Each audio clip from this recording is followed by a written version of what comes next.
Chapter 205, Duanzhou. Chapter 205. Duanzhou. It was not until the second month that Qi Juyin received a reply to the memorial she sent to Kudu. She read it over while she was at the residence in the Tsangjuan commandery, then said to Qi Shiyu, who was lying on the bed, "I said to fight the Qingshu tribe, but the Ministry of War dismissed the notion. The Empress Dowager told me to wait as she's concerned about the military expenses. But Zhongbua is already at war now. I'll miss the golden opportunity if I wait any longer." Qi Shiyu was getting much better these days, although he stuttered a little while lying on the bed, and he had to clutch a handkerchief in his hands when he spoke. Hurry. Qi Juyin distorted his meaning and set the letter down. "That's right. I'm in a hurry. How could I not? When it all comes down to it, the defeat of Li Bei's troops will not benefit Qidong in any way." Only then did Qi Shiyun complete his earlier words. "What's the hurry?" While leaning back in her chair, Qi Juyin heard her father's concubine in the courtyard wailing and making a commotion. She had ridden for half the night on her horse last night before arriving, and here she was now, sitting and relying on strong tea to keep her spirits up. Furthermore, she still had to ride back later. Vexed on hearing the cries, she said to Qi Shiyu, "Can you tell her to shut up?" The concubine in the courtyard had given Qi Shiyu a son before, and now she was the picture of a tear-stained beauty as she leaned against her maidservant and sobbed out loud in the direction of the room. "Old master? Can't you even let me see the old master? Commander-in-Chief, how very heartless of you." Qi Wei stood still under the eaves as he watched that particular concubine cry until her eyes were all red and swollen, and she was almost sliding to the ground. He clicked his tongue lightly and shuffled his feet around to face the wall. Listening to her was giving him a headache. Qi Shiyu could tell which concubine this was. Before he had a stroke, he was a tender one towards the fairer sex.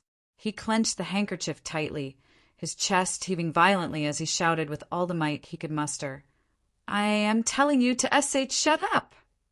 He then paused to catch his breath for a moment and covered the corner of his mouth with the handkerchief as he addressed Qi Juyin. "Lily Bei has that was so many years ago." Qi Juyin took over the conversation for him. "You're already at such an age, and you still want to sulk about his old lordship? The commanding generals of Li Bei's battle camps are quite the interesting batch. They're no longer the same as they were a decade or so ago." Then Xiao Jiming and Xiao Jia. It was a strain on Qi Shiyu to speak, and even he had to frown on hearing himself. He tried his best to speak more coherently. "Can they beat Aamua? By deploying troops now to clean up their mess, the Empress Dowager will view you with suspicion. Once the battle is over, watch how Kudu takes you to tea task." Several decades back, Qi Shiyu was the Prince Charming of many Dazhou ladies. He came from a distinguished background, and he was handsome. Of the 4 great generals during the reign of Yongyi, he was the earliest to make his name in Qidong. Even Feng Yixing was a high-ranking military officer under his command. At first, he had hopes of being conferred the title of a prince, but who would expect Xiao Fengshu to rise to prominence in Luoxia Pass all of a sudden? The Li Bei armored cavalry elbowed out the Qidong garrison troops' military glory, trampling over Qi Shiyu for life. There was no enmity between them, although they loved to pit against each other and had even fought before in Kudu. Qi Shiyu made little of Xiao Fengshu's humble origins, and Xiao Fengshu once called Qi Shiyu names for being just a pretty face that was all looks and no substance. Feng Yixing was the oldest among them when he was still around, and it was all because he went to a lot of effort, with Lu Pingyan following his lead, that Qidong and Li Bei could stay brothers for so many years. Qi Shiyu rose to the challenge to prove his worth, but never could he have expected himself to be without a son and heir of lawful birth. At first, he had the idea of having Qi Juyin marry Xiao Jiming, but he felt rather awkward deep down and eventually did not broach the topic. "Take me to what task?" Qi Juyin removed her blade. "If Li Bei is gone, so is Zhongbua, and if Zhongbua is gone, Danqing will be a goner too. Who is the Empress Dowager going to take to task? Herself? For all their shortcomings. Xiao Jiming and Xiao Chia are both his old lordship sons. With that bit of capability Han Cheng has, does he have the ability to stop the Biantia cavalry when the time is nigh? Everyone might just as well let the state perish. Qi Xiu was rendered so speechless by her that he wheezed for breath. Qi Juyin poured a cup of tea while she was at it and continued, "You should rest for a while." No. Qi Xiu's obstinate nature took center stage as he childishly tossed the handkerchief at Qi Juyin. "You foolish woman! Bargain with the Empress Dowager. At least have a noble title to your name before you go to war." Qi Juyin fell silent for a moment. She knew Qi Xiu's heart was aching for her. She had served as the commander-in-chief of the military forces of Qidong's 5 commanderies for quite some years, but she still had no noble rank. If she were to get injured or disabled in the future, all Kuda needed was a transfer order on paper, and they would be able to remove her. At the very least, you'd have a reputation in life, and Qi Xiu's voice started trembling. Status in death!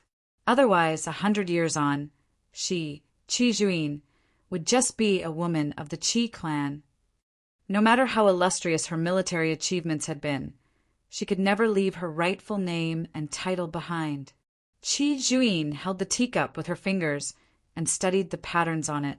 A soldier only knows to die on the battlefield for his country. What need is there to concern himself with the return of his body home after? One, if I were to really die in battle, etch my name on a memorial tablet too at home. It's all the same. She raised her head and smiled at Qi Xiu. Our Qidong is under the control of others, and we have to discuss every single matter with Kudu. As long as the Empress Dowager is willing to give us military provisions, I can do away with the title. It is what it is.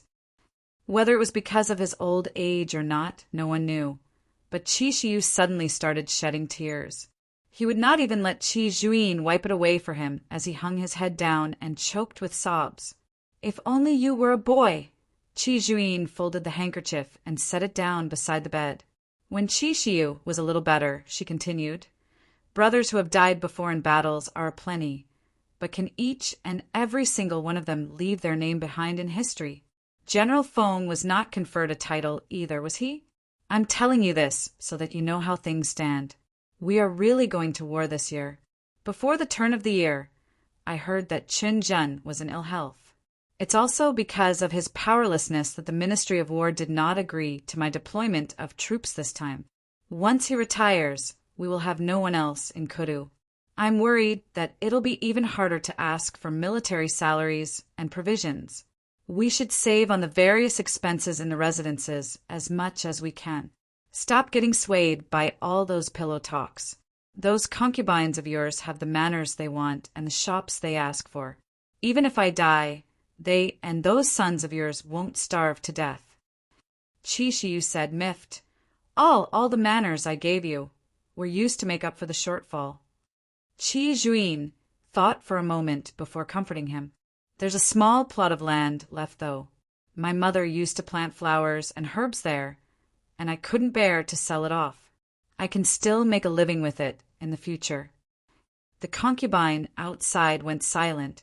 It was an overcast afternoon, with thick clouds covering the sky, and it was even dimmer inside the room with the drapes let down.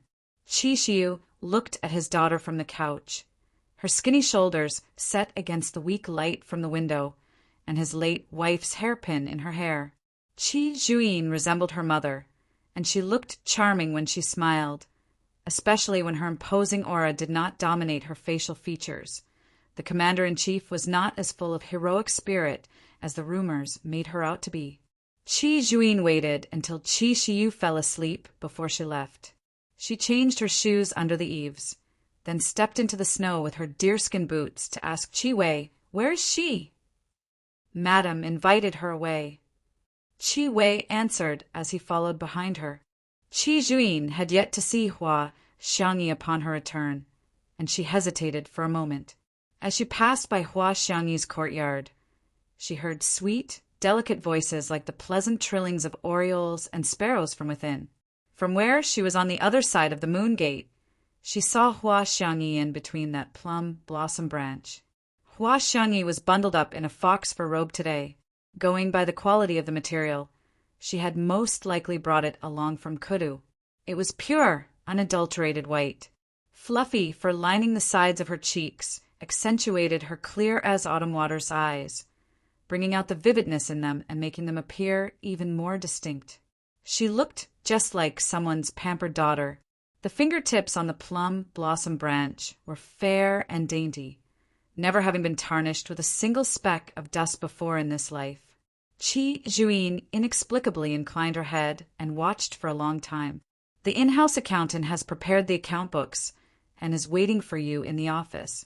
Our residence's expenditure last year, after saying a bunch, Qi Wei looked up to see that Qi Zhuyin had not moved, so he followed her gaze over. Qi Zhuyin raised Jujiu and blocked Qi Wei's view with its sheath. On the other end, Hua Xiangyi picked up the plum blossom branch with her fingers. A petal-like flower embellishment lay between her brows. She laughed as her maidservant whispered in her ear, then turned sideways where she was hidden from view. Without turning her head, Qi Zhuyin said to Qi Wei, "Let's go." Qi Wei, having not seen a thing, repeated, "Let's go." Qi Zhuyin lifted her foot and left. Qi Wei, not making head or tail of what was happening and not daring to ask either, followed after her.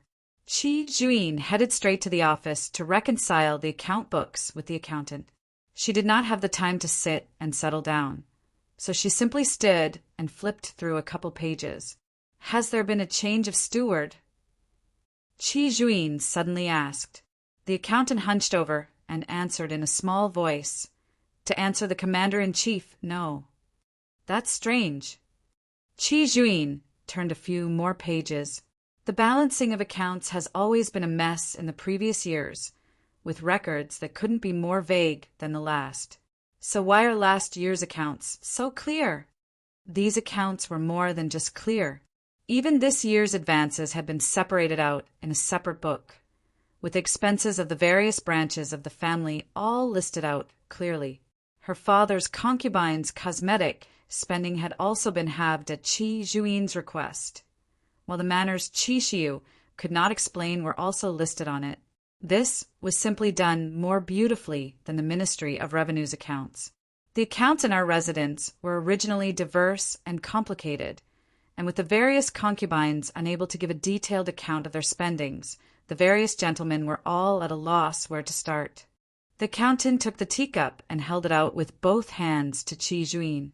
The commander-in-chief wanted the residence to be more frugal, but we couldn't get a clear count of the rural manors in our name, and the monthly tributes were a mess when combined with the logistical expenses. Qi Zhuyin raised her eyes to look at the accountant. This time it was Madame who did the accounts. Afraid of incurring Qi Zhuyin's displeasure, the accountant hurriedly added, "Madame manages domestic affairs, so she has to look through all the accounts of the various concubines. She specifically sent someone to tell us that these accounts were too messy, and we had to redo them for the sake of your upcoming military salaries and provisions expenses. We rushed to redo them a few times, but we couldn't stand up to the commotion the various concubines kicked up. Many of them had manners hidden, and they refused to tell the truth. This was true. Her father's concubines were all afraid that Qi Xiu would kick the bucket, and so they kept a tight hold on the manors and shops in their hands. They even kept fishing for more from the residents, and none of them spoke the truth when it was time to settle the accounts. Qi Zhuyin did not live at home in the back courtyard, and her trusted subordinates like Qi Wei were all men that did not belong to the immediate family, so it was inappropriate for them to intervene. That was why these accounts had always remained a mess. She got a headache every time she thought of it. So it seems that this Hua the Third is a rather capable one. Qi Zhuyin took the account book and said, "And the concubines listened to her just like that."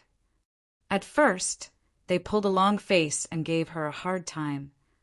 The accountant said, "They are all mothers to the young masters, and they counted on the old master's affections to refuse to hand over the accounts. They even wanted to head over to the old master's courtyard to kick up a ruckus.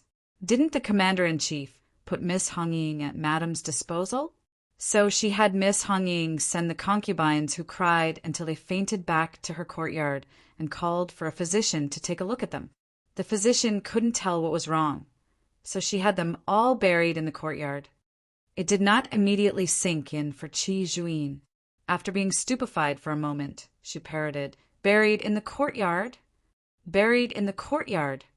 The accountant said, "This was just great." The concubines cried themselves a river and said they were going to complain to the commander-in-chief. "Huh," Qi Juin said, "complain to me?" So she gave them horses and opened up the gates to let them go. These concubines typically had to be waited upon even when they were getting dressed. So who would know how to ride a horse? Qi Shiyu did not fancy women of such ilk. It was such a cold day to boot, and yet Hua Xiangyi would bury anyone who dared to go wailing at Qi Shiyu's courtyard like she was planting radishes. In no time, the concubines passed out from the freezing cold. The matrons by Hua Xiangyi's side were all old hands the Empress Dowager had carefully selected. If the concubines dared to make a scene, then they would dare to switch tactics to teach those concubines a hard lesson. The concubines kneeled in the walkway and waited in attendance, but they could not even get a glimpse of Hua Xiangyi's face. When the concubines returned in tears to their own courtyards, their sons took over. "Oh, it's the young masters." Hua Xiangyi sat behind the screen and said in a gentle tone, "I heard that you have yet to repay the debt of several hundred taels of silver you owe someone outside several days back, and they have already come hounding us at the residence. How would that do? As the lady of the house, I feel sorry for you brothers, so I asked the matrons to make the repayment first. Don't be afraid. The memorandums of debt, with handprints and signatures, are with me for safekeeping in case the creditors claim not to have received the payment and go looking for the old master later. Young masters, are you leaving already?" And that was how it went. The accountant was done mimicking Hua Xiangyi for Qi Juin's benefit. Madame has the young master's debts in her hands. She only has to report to us, and the young master's shops will all be transferred under her name as collateral. Who would still dare to make a commotion now? Qi Juin closed the account book and stood for a moment before opening it again. That's quite the temper she has there. This account had indeed been tidied up beautifully. Qi Juin could not help but wonder if she would still need to fear those wily old foxes from the Ministry of Revenue if the military accounts out there could be this well done. But Hua Xiangyi was, after all, the apple of the Empress Dowager's eye. So, after thinking about it, she dropped the idea. The snow gradually abated in the second month, and the number of sunny days in Cizhou saw an increase. Once Shen Zichuan had free time, he brought Yao Wenyu to the outskirts of the city for a stroll. It was cloudless for miles around today, with the bright, clear sky in a shade of azure blue. The snow in the forest had already begun to melt, and thawing stream water tinkled as they ran. There were already signs of wildlife to be seen. Ding Tao had to let Feng Tashuang out to pasture, so he brought Li Xiong along to play at the edge of the forest. "You don't look too well these few days." Shin Zichuan wiped his hands with snow and cast a glance at Yao Wenyu. "Are you not sleeping well at night?" Yao Wenyu's pale side profile was reflected upon the frosty leaves. He smiled at Shin Zichuan. "It's cold and my legs are hurting, that's all." He paused. "It has been half a month since the second master arrived in Danzhou. Has your lordship received any news yet?" Tan Tai Hu discovered that there were still leftover bandits wandering on Mount Luo, so Suin was delayed for a few days there. It was reported the night before that the Mount Luo bandits have already been cleared out, and the Libe armored cavalry have occupied Mount Luo. Shin Zichuan had changed into a jade-colored, narrow-sleeved robe with a long, velvet outer garment today that made him look even younger. He was wearing the dogskin arm guard on his right arm, and as he raised his arm, he whistled. Meng came spiraling down from the forest, and landed on his right arm. Mang was too heavy, so Shen Zichuan could only let it perch for a while. He fed this messenger, which had been traveling to and fro on both ends, some white meat before letting it go off to play. There's no need to worry over Mount Luo.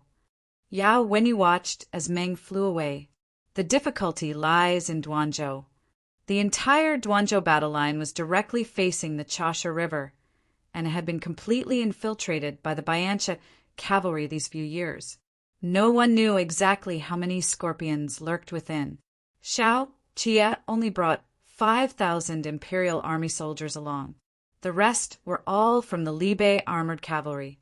He was unwilling to completely give up the Libei armored cavalry, so no doubt he would have to find a way to deal with the scorpions in the Battle of Duanzhou.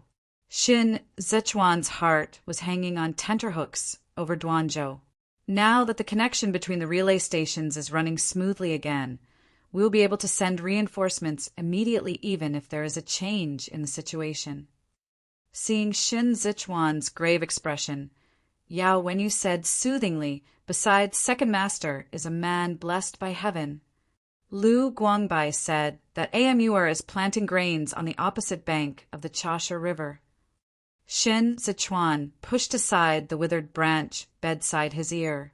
"My concern is that he has long been wary of Zhongbua, and his placement of the crop fields near Gadail is meant to situate them in a better position to fight a protracted war with Duanzhou. Libei could not afford any delays now. If they could not take down Duanzhou, then the Shaoxin camp would be in a rather perilous situation. Furthermore, Zhongbua was unable to completely shut their gates. Amur had set his sights so far and wide that Shen Zichuan even felt that nothing from south to north could miss his eyes. Think back to last year's battles. Amur first used Huhilu to hold down Gwaweli and give Hassan time to head up north. The Scorpions' infiltration of Zhongbua to smuggle supplies back, then, was to prepare for the time they stormed and seized Libei's battle camps. Now that he had used Hassan to take Xiao Fengshu out and reduce the pressure on the northern battlefields, he would have more confidence to face up against Qi Juyin. He relied on the Scorpions to hold Libei in check, then depended on the cavalry to engage Qi Juyin in a deadlock. Zhongbua was the weak and vulnerable belly. As long as he could free out another leg, he would be able to stomp down the battle line that had only just been stabilized. The battle in Duanzhou would be a tough one.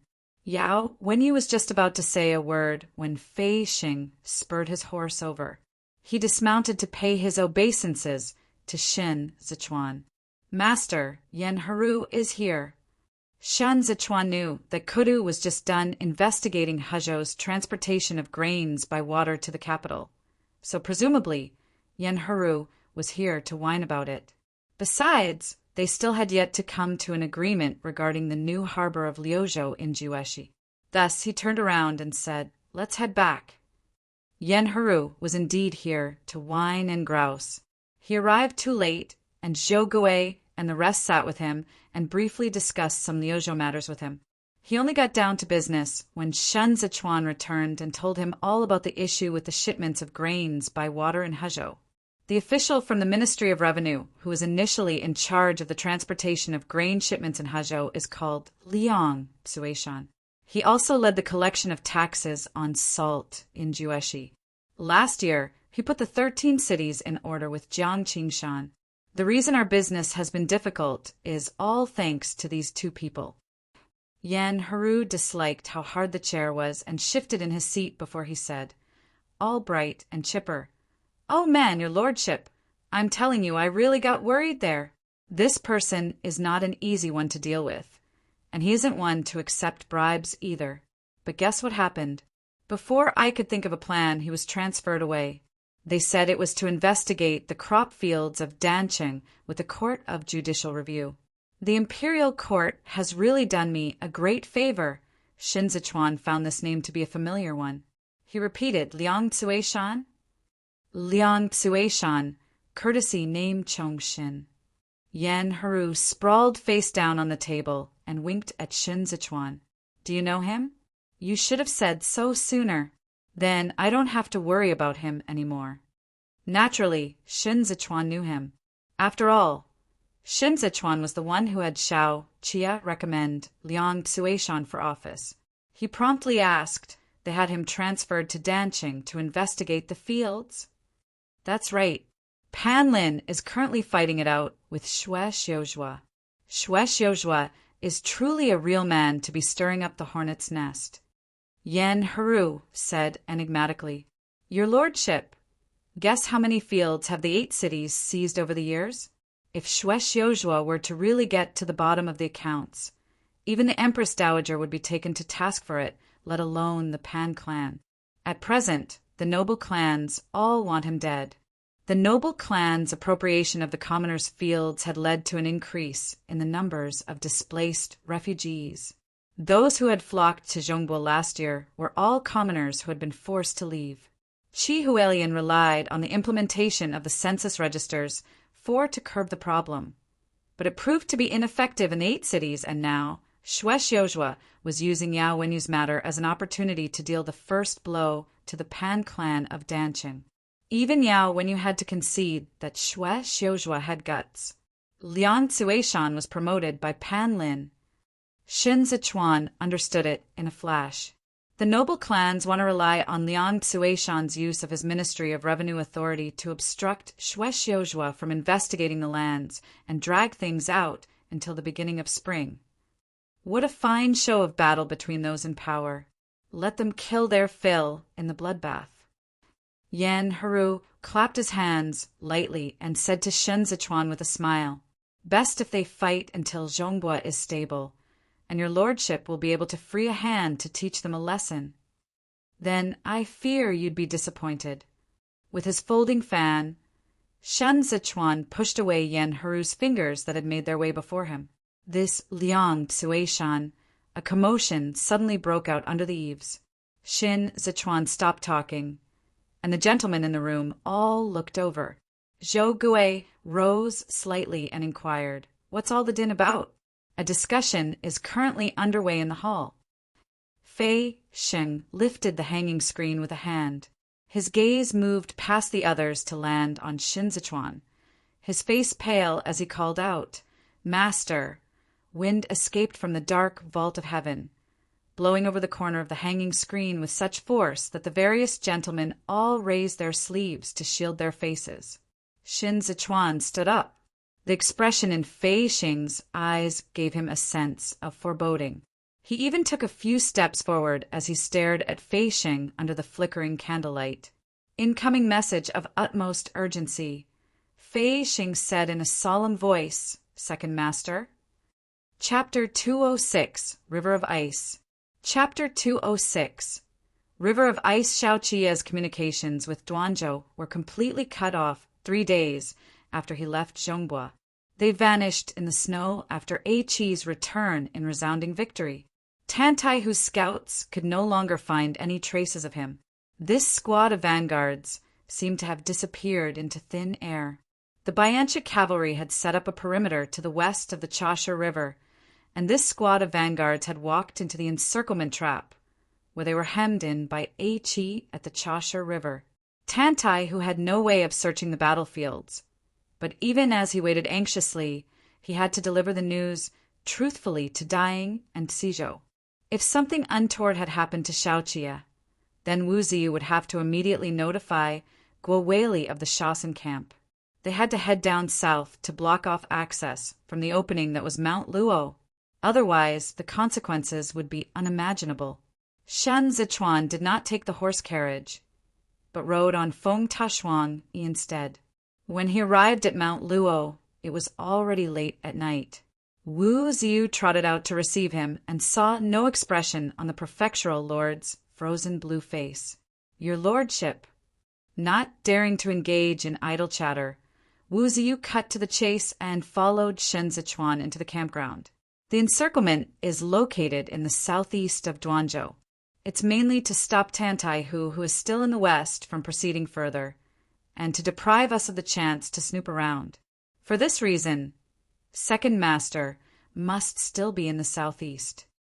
Shin Zichuan stood at the entrance of the camp, his shoulders covered in snow. Who are the attendant officers tagging along? Gu Jin, Yin Chong, and Harigu, Wu Ziyu answered. Second master only had Tantai, who stay put. Master, Fei Xing spoke up behind him. Why not let the imperial bodyguards hurry over to Tantai, whose camp? We can serve as scouts. By tomorrow night, Xin Zichuan had already turned around.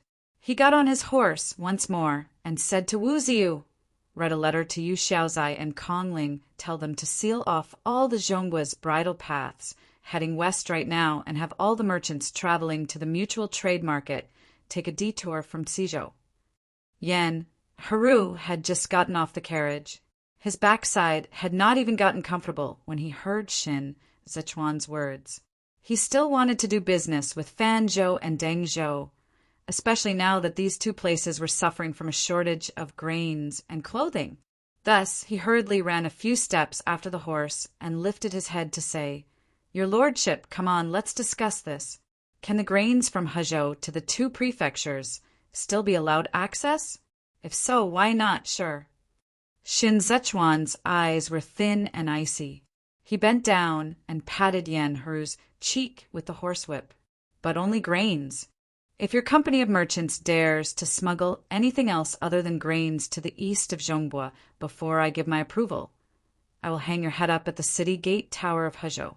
The remaining bandits in the two prefectures of Fanzhou and Dengzhou had yet to be completely eradicated.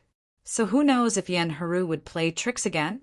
Xin Zichuan was too preoccupied now to watch Yan Heru, but he had ways to make Yan Heru behave himself and stay put.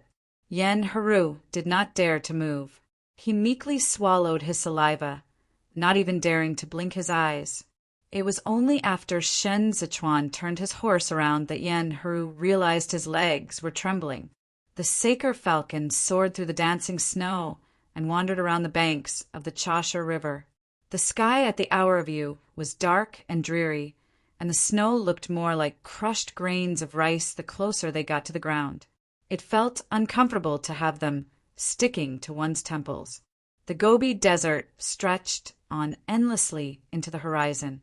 Bayan, from where he sat on horseback with a book under his arm, looked out into the distance before him.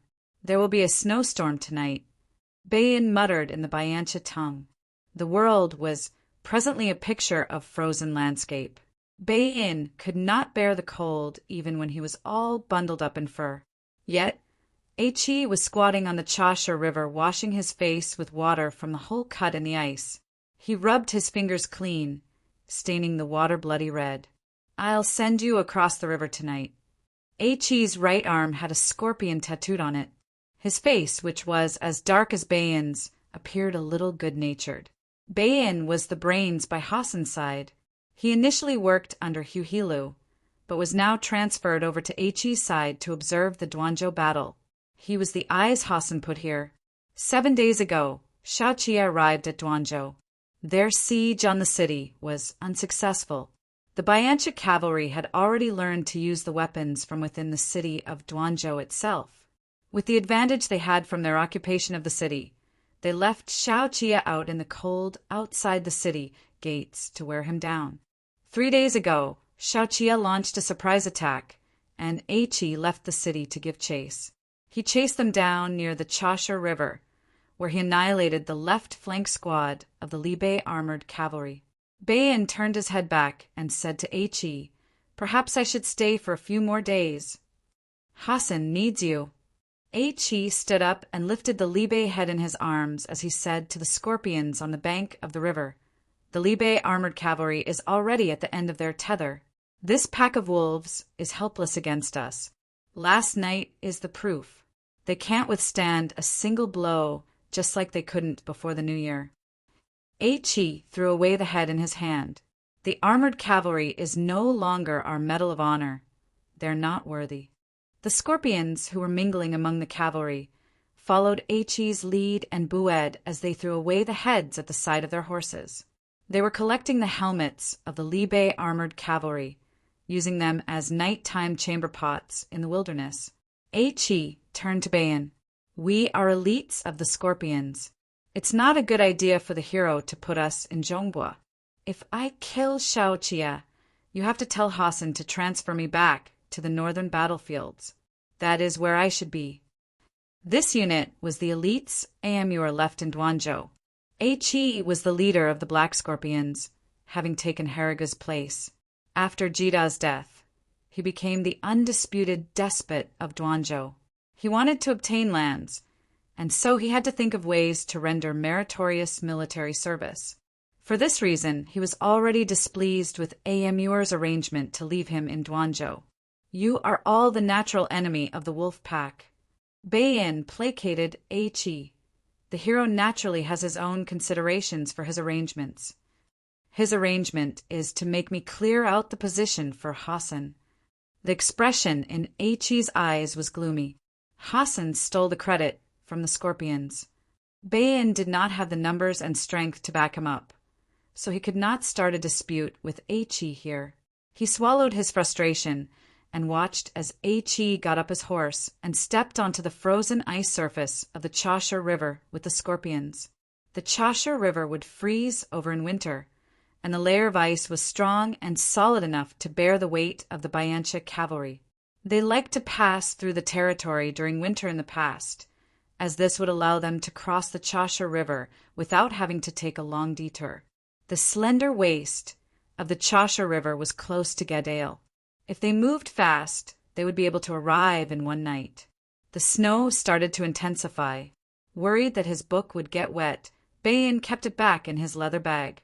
He wore a leather hat and a fur collar that covered his nose and mouth tightly, but even so it was still so freezing cold that his exposed ears turned red. Spring had better come soon. He's horse trotted beside Beiyin. Many people in Gadail have died of starvation this winter. They gave all the grains they grew to the northern battlefields. This battle is a must for Bayancha's transformation into a lion. When we have too few fields. Beiyin said in a muffled voice, "There is no extra land in the desert to grow food. It's only by attacking our way west that we can survive. Zhongbua is a good place. You actually don't have to hate it that much. If my unit puts down their iron hammers, they will once again be reduced to being slaves of the various tribes." The iron hammer at the side of He's horse was stained with blood all over. He shook his head. "We will not till the land." As the Scorpions' leader, He had once negotiated with Amur. The Scorpions wanted lands and names. It would be best if they could be merged into the 12 tribes and not serve as slaves. But Amur rejected him.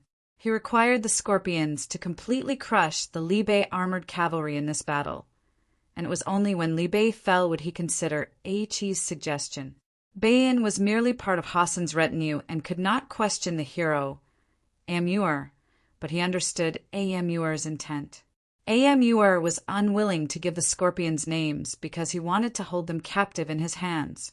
Only then would these homeless bastards truly put in their best efforts.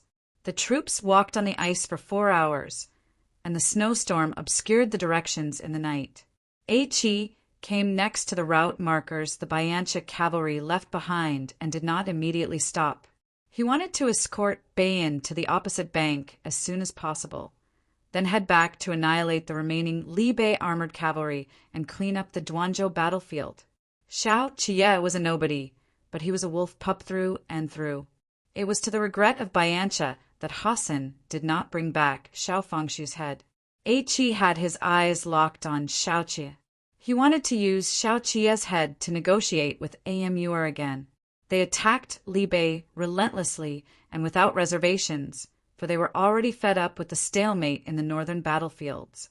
Beiyin lifted his fur collar and drank a couple mouthfuls of water. The wind and snow blew so hard that he could not open his eyes. As he attempted to cover himself, he shouted at He, "Let's stop for now and rest here. The snow is too heavy." The Saker falcon was unable to continue flying and had already landed on its master's shoulder. The wind blew the snow on the ice into slopes, which gave off creaking sounds with every step taken. He dismounted to scout the path ahead. He swept off ice that had formed on the route markers, only to discover footprints before him. Given how intense the snow was, there could only be 2 reasons why there could still be tracks left behind. The first was that they were too heavy and had compacted the ice underneath. The second was that the other party had left not too long ago and was very likely standing right next to them across the curtain of snow. "The wolf is here!" Aichi estimated the depth of the footprint with his fingers, then lifted his head to shout, "The armored cavalry has been here!" Bayan waded through the thick snow, huffing and puffing as he kneeled and lay in front of the footprints. But they were heading west. That's the way back to Zhongbua. These footprints were all facing the direction that they had come from. 3 days ago, you took out the left flank of the Libe armored cavalry. Bayan looked towards Aichi, but their vanguards aren't dead yet. It is very likely that Xiao Qia led them to escape their way onto the frozen Chasha River. They're looking for the way back. It could also be a cover-up. Aichi prodded at the snow. They could have walked backward so that they would be able to hide ahead of me and set up an ambush. Bayan shook his head lightly, frowning as he watched the snow. It doesn't benefit them to head east. That's where our territory lies. Aichi swiftly swept aside the snow along the footprints and saw that these footprints were all heading westward. He knew how Xiao Qia had taken Huhilu out of the picture. In his heart, this person was adept at bluffs and ambushes. The more obvious the footprints were, the more he was certain that Xiao Qia was right in front of them. "We'll take a detour." Aichi got to his feet. Even if Xiao Qia stays on the ice, he can't go without water to drink. They will definitely leave traces behind. We'll go after them by following their tracks. Bayan thought it was not the opportune time tonight to cross swords with the Libe armored cavalry. He chased after Aichi. If we can't stop here to rest, we should still continue to head east. Aichi, Dajo has a saying, "Do not pursue a beaten enemy too far. Two don't get led astray by them. Let's return to Gadale first before making our plans." Aichi shoved Bayan aside, exposing the scorpion on his right arm. His eyes were filled with murderous intent as he said, "The wolves are right here in this heavy snow. If we let them go, it will not bode well for us. You have absolutely no idea how to fight a war at all. By letting Xiao Qia remain on the Chasha River, our unit could end up getting ambushed by him tomorrow morning." As Bayan watched Aichi mount his horse, he reached the end of his forbearance and could not help but shout out, "I once advised Huhilu, but he didn't listen to me. In the end, he didn't even leave a corpse behind." "Was this how you advised Hassan?" Aichi turned his horse around and spat with contempt. So that was why he lost the king of Wolf's Head. It was all to preserve his own life. Having said that, Aichi cracked his horsewhip and headed southeast. "Aichi!" Bayan chased a few steps after him, then spat hard and cursed under his breath. "Bastard, you won't be able to tell the directions once you veer away from the route markers." Aichi galloped among the snow without turning back. If he could not find his way around, then neither could Xiao Qia. But he was more familiar with the Chasha River than Xiao Qia was. The wolf was close by, and Aichi was going to catch him. Footnotes, literally lion, also a metaphor for a strong or powerful tribe/nation/figure, etc. One should not press a defeated enemy so hard, lest they turn and make a last-ditch counterattack in desperation. Don't force people into a corner, as they may fight back desperately like cornered rats. Chapter 207. Played for the Fool. Chapter 207. Played for the Fool. Gujin lay prostrate on the ice for an hour. Hail that came with the snowstorm rained down his armor, making clunking sounds. He remained motionless, if not for his eagle eyes still blinking. Yin Chang would have thought that he had frozen to death. Yin Chang huddled in the snow and took small sips of his wine. It did not take long for the wine in the wine bag to run out. He shook the empty bag and drained the last few drops into his mouth. Flying flakes of snow pelted his cheeks. The old man's hair and beard were all white. Only his nose remained red. The wind wailed and howled in the night, making such a terrible racket that the tips of the Imperial Army's ears went numb. The rations in their bellies were almost gone. and even though limbs would naturally stiffen after such a long time of sprawling, very few of them moved. Yin Chang turned his head back to cast a glance at the imperial army and marveled to himself. The imperial army did not even blink when they faced up against the scorpions a few days ago. Without Xiao Qia's order, they would never act arbitrarily on their own. Who could still associate these men with the ruffian soldiers who did manual labor in Kudu? If the Tszizhou garrison troops could be rallied to the same degree as the imperial army had been, then Yin Chang would even dare to fight Gadale, let alone Duanzhou. A pity these were not his soldiers. Yin Chang pouted regretfully and put the wine bag back on his waist. Snow had accumulated on Gu Jin's back. He was not wearing a helmet, and the snow fell onto his nape where it melted and trickled down along his neck. It was amid the violent gale that he detected those slight movements. Fragments of ice swirled and rustled across the snow. Gu Jin's hand, which had been pressing down on the snow, suddenly clenched into a fist. His eyes bore through the flying, sand-like snow before locking onto a certain spot in the darkness. "Here they come!" Yin Chang prostrated his body and lightened his breathing as the sounds of horses' hooves approached. The old man's palms were sweating as he counted in silence, fearing that he might start shaking his legs out of overexcitement. The kick-up of snow turned the snowy fog in the sky into thick clouds. The ponies' hooves were almost about to trample over their faces. Yin Chang let loose a bellow. In the twinkling of an eye, he had already sprung up. But the other party's ponies came to a stop. Yin Chang had not even drawn his blade when a scorpion's hammer came swinging over inches from his face. Yin Chang did not have the same arm strength Li Xiong possessed, so naturally he did not dare block the blow. All he could do was roll into the snow and cut a sorry figure as he dodged it. "Motherfucker, that's some fine arm strength there." Yin Chang cursed as he steadied himself. The imperial bodyguards behind him leaped out of the snowfield. At first, they had wanted to imitate Yin Chang and spring up in one suave move. But on seeing the old man bested, they all gave up the idea and opted to draw their blades without all the fanfare. Once the scorpion's hammers came up against the imperial army, they knew they had fallen for the trap. This was not the Libe armored cavalry at all, but a bunch of impostors in helmets. Helmets off. Gu Jin clambered up the pony that was speeding past him and held onto the saddle as it brought him up. With both legs scraping across the snow, he slammed the hilt of his blade hard into the side of the scorpion and turned over to forcibly seize the pony. Once again he commanded sternly, "Helmets off!" Helmets clattered noisily into the snow, and the imperial army leaped into the unit of cavalry. They were like mice who did not care how these Bayancha cavalrymen ran as long as they could startle the ponies. The snow under the hooves fell away as a hoop of rope net rose from its hiding place, bringing down a number of cavalrymen in the process. Snow and sand came assailing them in the face. HE soldiers took several mouthfuls of ice and snow in the mouth as they tumbled. The imperial army's blades were short. Once they came in close before the scorpions, the iron hammers would prove tough to fight with. Regardless of whether the scorpions extended or retracted it, the imperial army's short blades would outspeed them, giving them no time at all to parry the blows. Gu Jin rapidly observed the battlefield, but he did not catch any sight of Eichi.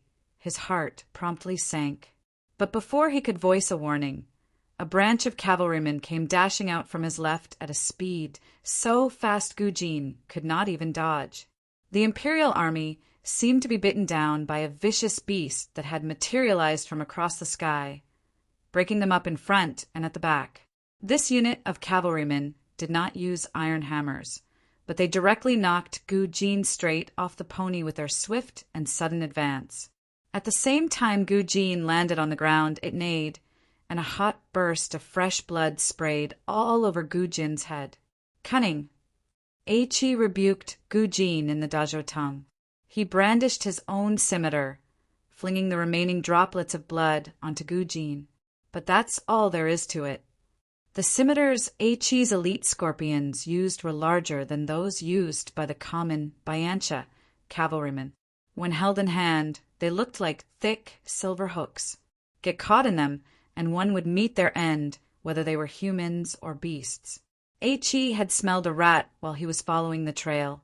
There were simply too many clues left for him along the way. It was like they were exposing the enemy's presence and location to him. Very quickly, Hi's wind-blown brain calmed down. He used his advance guards unit to probe the way ahead, and sure enough, he had baited the Imperial army out of hiding. Gu Jin inclined his head to wipe away the blood on his face and spat lightly. "Is that so?" Yin Chang, who was on the other side, gave up resisting. Surrounded by the cavalry, he spread his arms open, his half-crouching body looking like he was going to lift something as he said at the top of his voice, "Time to get up!" The layer of ice under the cavalry's hooves shook violently. They thought the Imperial army had smashed open a hole here and instantly reined their horses in and retreated in fright. However, as soon as they retreated, they saw Yin Chang lower himself in a roll along with the Imperial army. They sprang their way out between the hooves, then dragged up their blades and took to their heels. "We've been had." Hi's fury blazed, and he cussed in mixture of Dazhou and Bayancha expletives. But he did not immediately give chase. He was still keeping his wits about him at this point, thinking that there must be a trap somewhere. It was only when Yin Chang and the Imperial army fled further and further away that it finally hit Hi. They're really fucking fleeing for real. Split up and give chase. Hi cracked his horsewhip. Hack off their heads.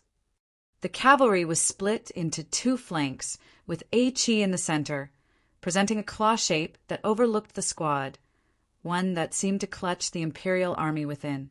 The two flanks advanced first and went around the left and right to come before the Imperial army. As long as they could join up with the other, they would be able to form an encirclement ring.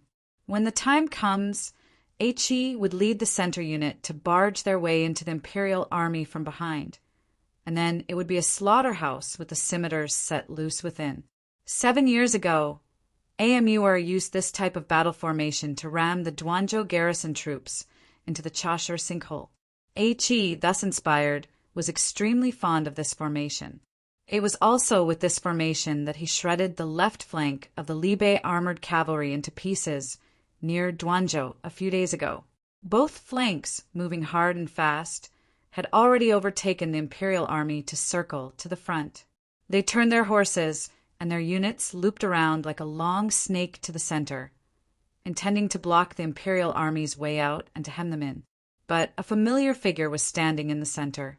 The battle steeds did not neigh in the darkness of the night, although cloudy puffs of hot air spouted from their iron muzzles, and their armors looked particularly ferocious in the pitch-black surroundings. The armored cavalry towering motionlessly on horsebacks loomed large amid the raging snow and wind, cutting off the sounds of slaughter with their silence.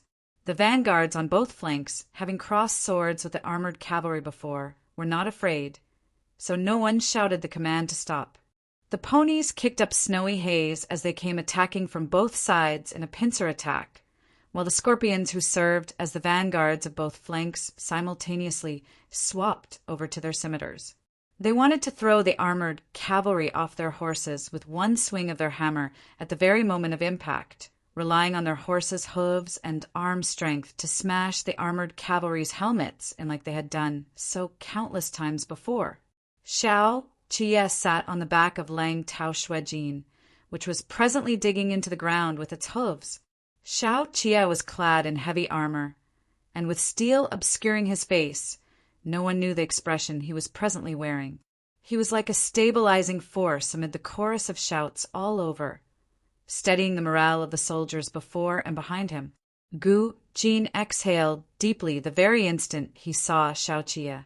He braked to a stop almost at the same time that Yin Chang did, then turned around together with the latter amid the waves of snow to assume a fighting stance while facing Hi's pursuing soldiers. The wind, stirred up by the Bayancha cavalry, swept through the whole field. Their scimitars and hammers had been driving away the men of Dazhou. From Libe to Zhongbua, no one could survive the assault of their hooves. Xiao Qie expelled a breath of hot air between his thin lips. The scorpions on both flanks swung up their hammers. At the moment of collision, the smell of gunpowder assailed their noses.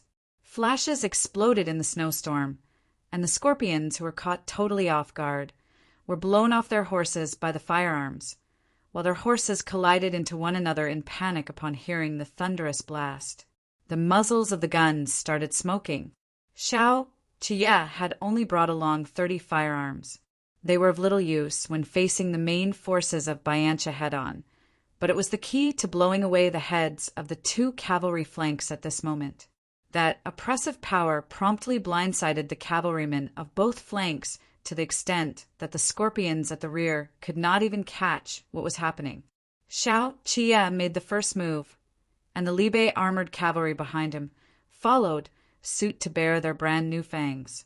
These heavy armors were like vicious wolves that had been let out of their cages. So ravenous their eyes glowed with insatiable hunger. As they split into their respective columns, they leveled out their long blades in unison. Although Eichi's center unit was obstructed by the Imperial Army, he had already seen the Imperial Army's blades. It was already too late for the 2 flanks of the scorpions to pick up their hammers again. The battle steeds raised their hooves and trampled over the tumbling bodies, splashing sprays of erupting blood onto their armors. The scorpions at the back of these 2 flanks surged forth to outflank them. Xiao Qie followed up by shrinking the Libe armored cavalry into a war chariot battle formation that swiftly and aggressively went ramming into them. Their structure of strung-up blades on all 4 sides prevented the hammers from inching any closer. As the armored cavalry started lunging, they resembled a battering ram, charging into the battlefield. Xiao Qie was at the pointed end of this formation. They were an unstoppable force when they came together as a cohesive whole. Reining in the battle steed beneath him, Eichi snarled furiously from a distance away, "Swing your hammers!" As long as they had hammers, the Libe armored cavalry would be tofu all the same. The hammer of a scorpion swung from the side towards the head of the armored cavalry at the fringe of the formation. It was too late to avoid the attack, but a resonating and heavy thud rang out as Harigu used an iron hammer to deflect the hammer from atop the Libe armored cavalry horse he was on. "Traitorous betrayer!" Eichi gnashed his teeth in rage. "Harigu, you've become a slave to Libe!" With swift, dexterous moves, Harigu heaved up the hammer to knock over the other party and landed on the ground at the same time the other man did. While the other person was still cussing, Harigu lifted his hammer and slammed it down with precision onto the man's skull without so much as a second glance. Eichi's center unit was caught in a dilemma moving forward. The left and right flanks he had sent ahead had respectively gotten their heads hacked off and were now nothing more than headless chickens. And with military commands hindered and obstructed by the Imperial Army, he could no longer freely mobilize the 2 flanks into returning. Beiyin had only just rushed into the vicinity. He was aware of Eichi's importance to Duanzhou. The remaining scorpions in Zhongbua all heeded Eichi's deployment orders, and for this reason he could not abandon Eichi to escape on his own. Beiyin panted in the snow as he scanned the battlefield and chased after Eichi on horseback. "Eichi, turn the horses around and head back. The Libe armored cavalry won't be able to catch up to us." As long as they followed the route markers and retreated west, then by daybreak at the latest, they would be able to make it back to the southeast of Duanzhou, where they had stationed a large number of troops. By then, the only path that awaited Xiao Qie would still be death. Eichi tugged at the reins of his horse hard and cracked his whip loud and clear. He did not refute Beiyin and led the remaining scorpions out of the entanglement with the Imperial Army. He was clear about his priorities. If he lost to Xiao Qie here, then Amur would mete out the harshest punishment on him and skin him for the rash deployment of troops.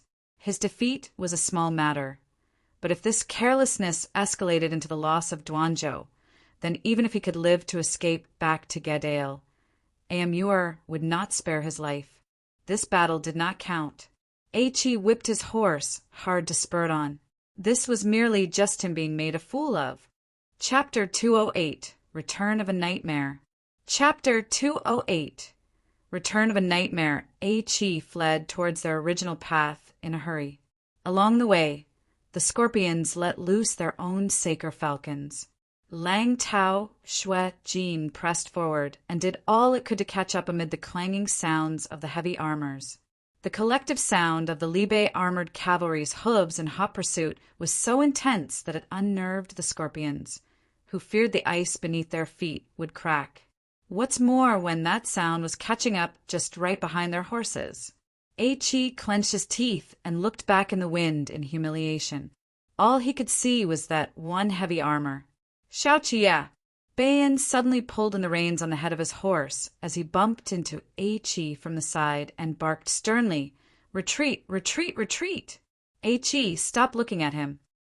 The snowstorm that resembled flying willow catkins transformed heaven and earth into a sacred, untainted realm. The Bayantia cavalry charged madly in the wind for a little less than an hour before they managed to throw off the Libe armored cavalry. Even so, they did not dare to stop. On returning to their original path, Bayan suddenly piped up, "Pull out the route markers. Don't leave them behind for Xiao Qia." They charged with all they could along their original path, heeding Bayan's instructions not to leave behind route markers for the Libe armored cavalry. Deploy troops to counterattack tomorrow morning. Bayan was covered tightly in his fur collar, and his eyelashes had been dyed white by the wind. He could barely even open them. Xiao Qia will not be able to escape out of the Chasha River once he loses all sense of direction. Chi was livid. His rage blazed so intensely that his chest felt uncomfortable. He had been played for a fool by Xiao Qia even before they came face to face with one another. No matter what, he could not take this lying down. "Listen, Chi!" Bayan chased after the lightning-swift Chi and pulled down his collar to shout, "Don't fall for his goading, you hear me?" He did it on purpose. He wiped out both of my flanks. Unable to contain himself anymore, Chi screamed back at Bayan, "He's flaunting his military might to me. That son of a bitch." 3 days ago, Chi took down Xiao Qia's left flank troops, and today Xiao Qia stood there and blew out Chi's left and right flanks. The vanguards of both flanks were all elites. Chi's heart was dripping blood. He felt this to be a warning from Xiao Qia, and the threat was now rubbing it into his face. "I'm going to kill him." Chi lost control and growled, "I will kill!" With one fist, Bayan punched Chi off his horse. Having lost its master, the horse slowed down and stopped ahead. Chi rolled in the snow, his chest heaving violently. The hero knows all. If you still want to merge the scorpions into the 12 tribes, then finish Xiao Qia off tomorrow morning. Bayan said in a deep voice, "Losing your mind will reduce you to being a jackal, and a jackal can't bite a wolf to death. You'd best clear your head up." Chi lay on the snowfield and grabbed a handful of snow to wipe his face with. He climbed to his feet and caught up to his horse without so much as another word. The atmosphere surrounding the cavalry was glum and heavy, with Chi and Bayan no longer speaking. Those at the back did not dare to open their mouths either. They ran in the snowstorm for another 2 hours, and their battle steeds were all exhausted to the point they were panting. Fortunately, the route markers indicated they had reached the end. The Saker Falcon will notify the reinforcements to hurry this way.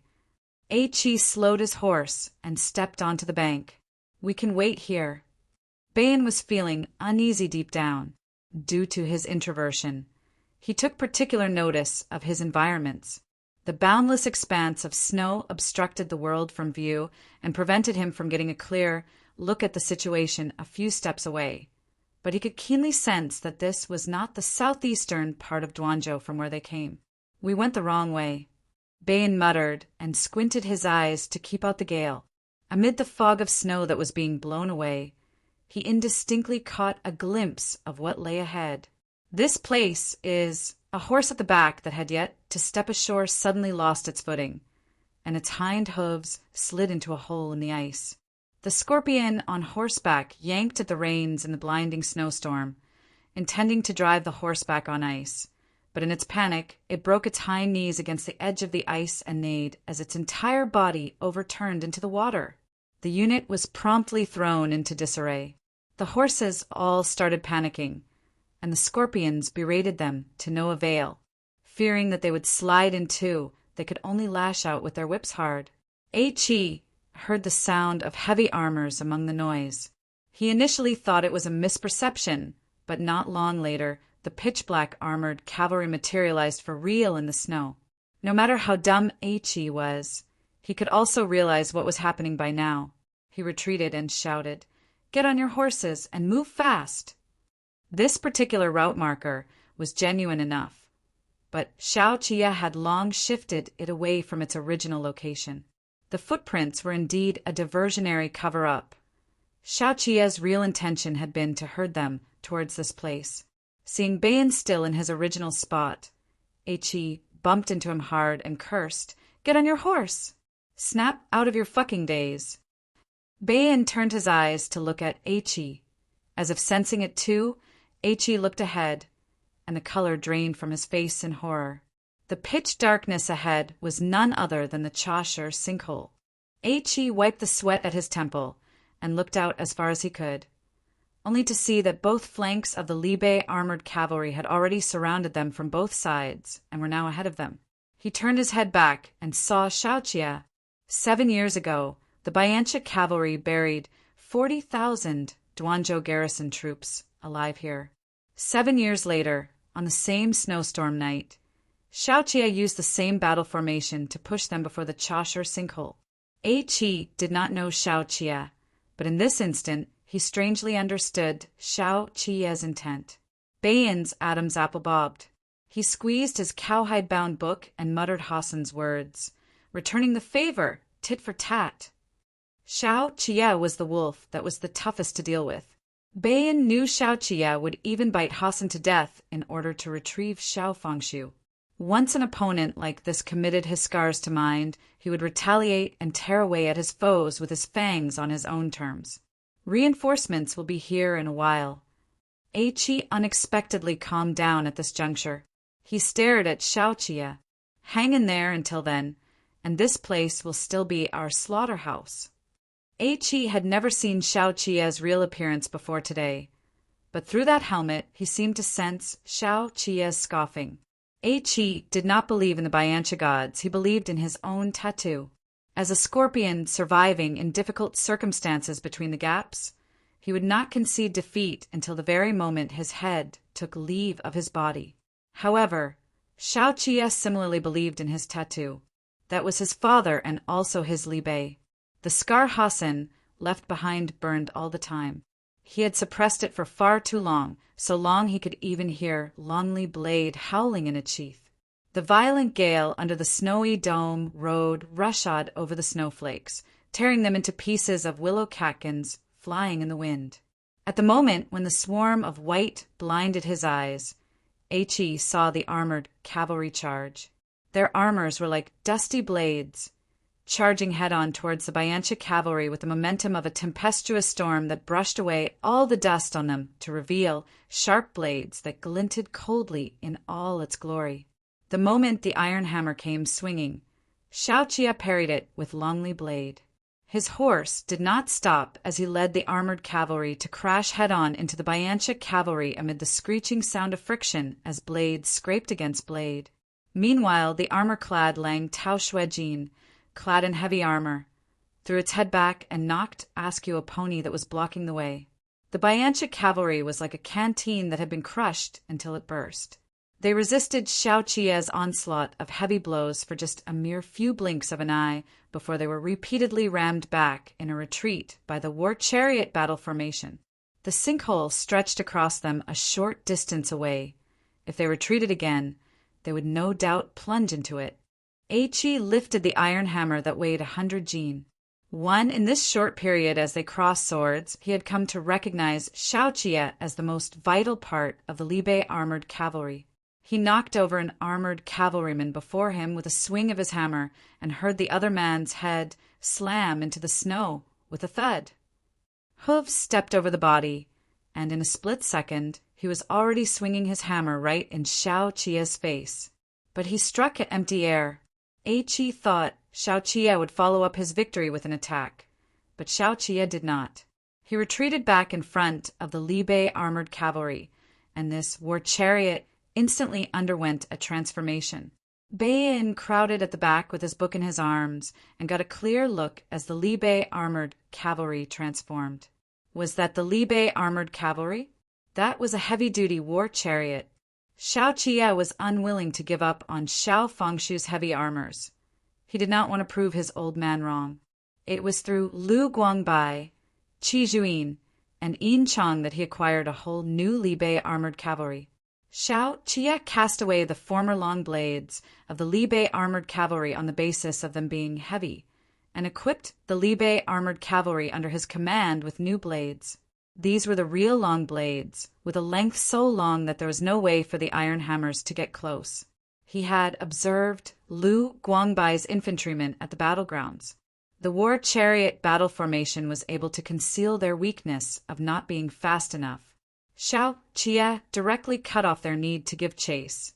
He wanted the Bianchi cavalry to come lunging into them themselves. That offensive and defensive battle Qi Juyin fought in the war zone was skillful in its swap between light and heavy cavalry.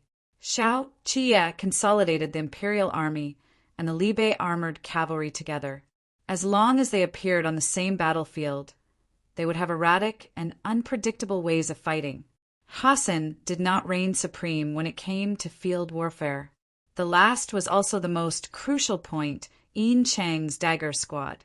Yin Chang modified Lu Guangbai's war chariot battle formation and split the soldiers into daggers to advance onwards. Harigo secretly learned this move on the sly, allowing Xiao Qia to find a new opportunity back at the Beiyuan hunting grounds to turn things around. Xiao Qia then incorporated the dagger into his own war chariot formation, thereby giving rise to the current Li Bei armored cavalry of tremendous might and formidability. Very quickly, Qi came to understand that the iron hammers were now useless, as they could not avoid the long blades to get close to the Li Bei armored cavalry. But when he swapped out the iron hammers, the Li Bei armored cavalry would attack in columns. It was just like several bayonets suddenly flicking out of a box to stab at the scorpions until they could not even fend for themselves. Those bright, shiny edges of the blades extended and retracted at will. This was equivalent to a heavy-duty war chariot, one that discarded the wooden structure of the common siege weapons, was completely forged with iron and steel, and came with improved mobility. As long as Xiao Qia was willing to give the go-ahead, the Li Bei armored cavalry could even dismantle on the spot and switch over to field squads to lay ambushes. Even though it was still in its infancy and was even a little raw around its edge, it was undoubtedly a Li Bei armored cavalry that completely belonged to Xiao Qia. Qi saw defeat looming right before his eyes, but then he heard a falcon's cries among the snow. His Saker falcon retracted its wings and circled its way down the heavens, bringing with it the reinforcement troops he had been waiting a long time for. Why are there so many soldiers? Yin Chang was about to sit on the ground to pour away the watery blood in his boots when he saw the cavalry swarming out from the southwest like ants. He hurriedly clambered to his feet and stomped his feet into his boots. We're done for. This is almost fucking 3 times our military strength. The Scorpions' morale was instantly boosted. Sounds of killing crashed over them like the roaring waves as both parties engaged in a battle of life and death before the Chaucer sinkhole. Gleaming blood splattered through the snow. The Li Bei armored cavalry and imperial army went all out. The only chance they had to break out of the encirclement was now. If they missed the opportunity tonight, they were as good as dead. Gu Jin lifted Harigo by his back collar and kicked him into the crowd of people. Seeing Yin Chang limping a little, he leveled his blade to strike away the Bianchi cavalry and shouted to the old man, "Elder Yin, are you injured?" Yin Chang wrinkled his red nose, rotated his ankle a few times self-consciously, and answered, My foot is itching from all that soaking." Harigo nimbly dodged the scimitars from where he was in the crowd. Every now and then, he even had to flash his little golden token to the imperial army, who had gone berserk from the killing. We're on the same side. On the other end, He, who was far more adept at wielding the scimitar than the hammer, was already battling it out with Xiaoqie. The trampling and stomping in the tussle between both parties' troops caused the ground to shake. No one knew whose horse flipped over first, but following that, the edges of the sinkhole collapsed entirely, sending everyone tumbling into it in one jumbled mess. The imperial army ingested several mouthfuls of mud and popped their heads out from among the dense mass of enemies to shout to each other. Fuck! Did second master get jostled down there too? As Lang Tao Shui Jin rolled and sank into the bottom of the pit, He pounced from a rock. Unable to get to his feet in time, Xiaoqie lifted his foot to kick He in the chest, causing He to stagger back a few steps from the impact. Meanwhile, Xiaoqie had already straightened up. The hammer came swinging almost in his face, and as Xiaoqie dodged the blow, he used his arm guard to block the attack. Thud!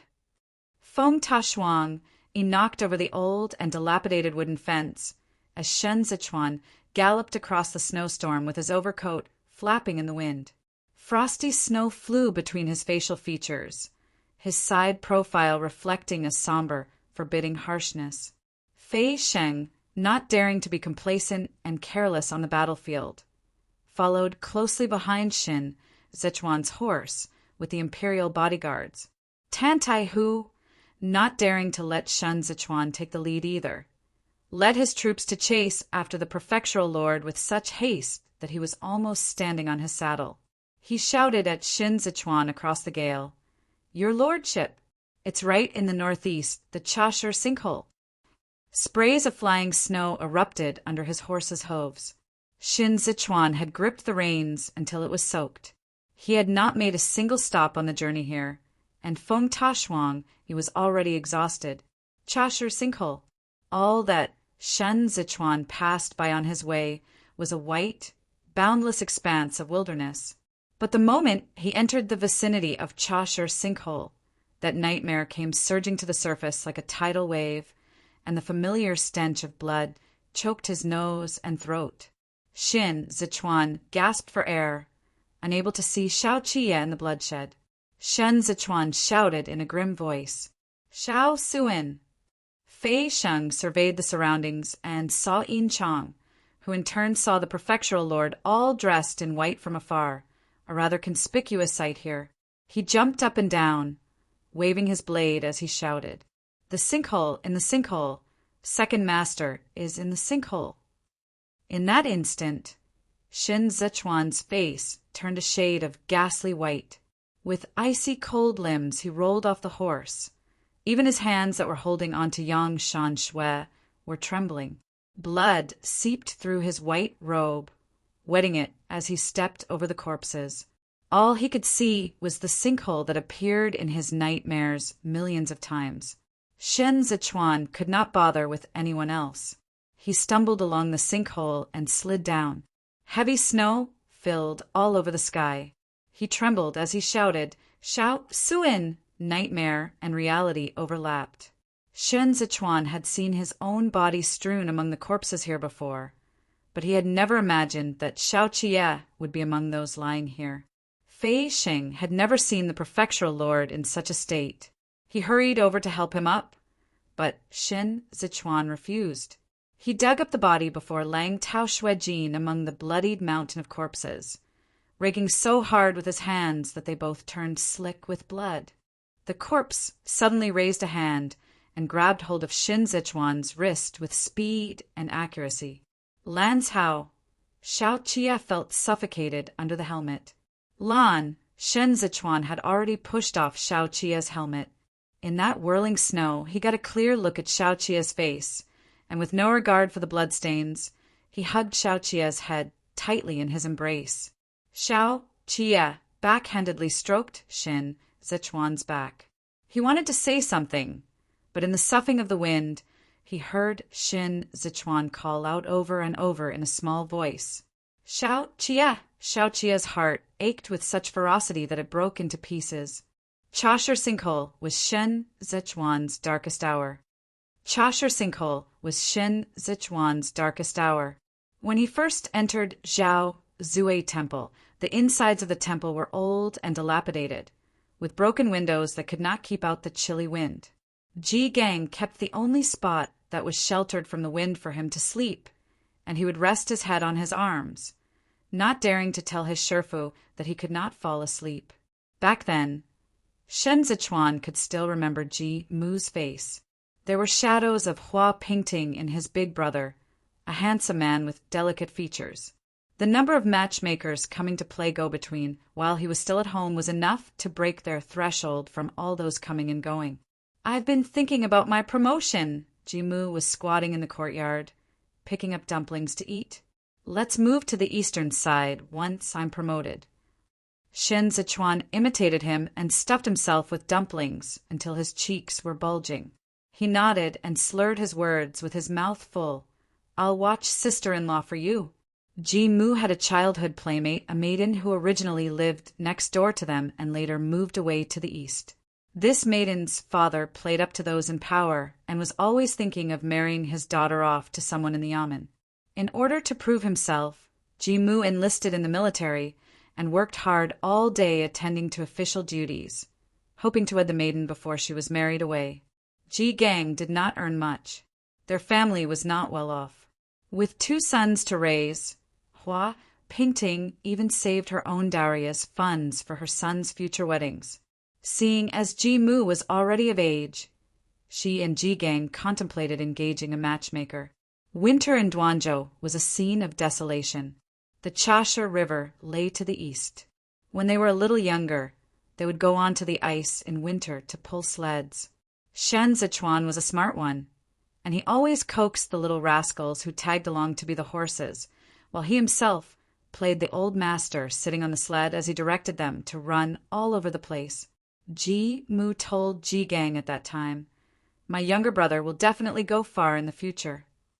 Hua Pingting treated Shen Zichuan as her own son, and so Ji Mu treated Shen Zichuan as his own kin younger brother.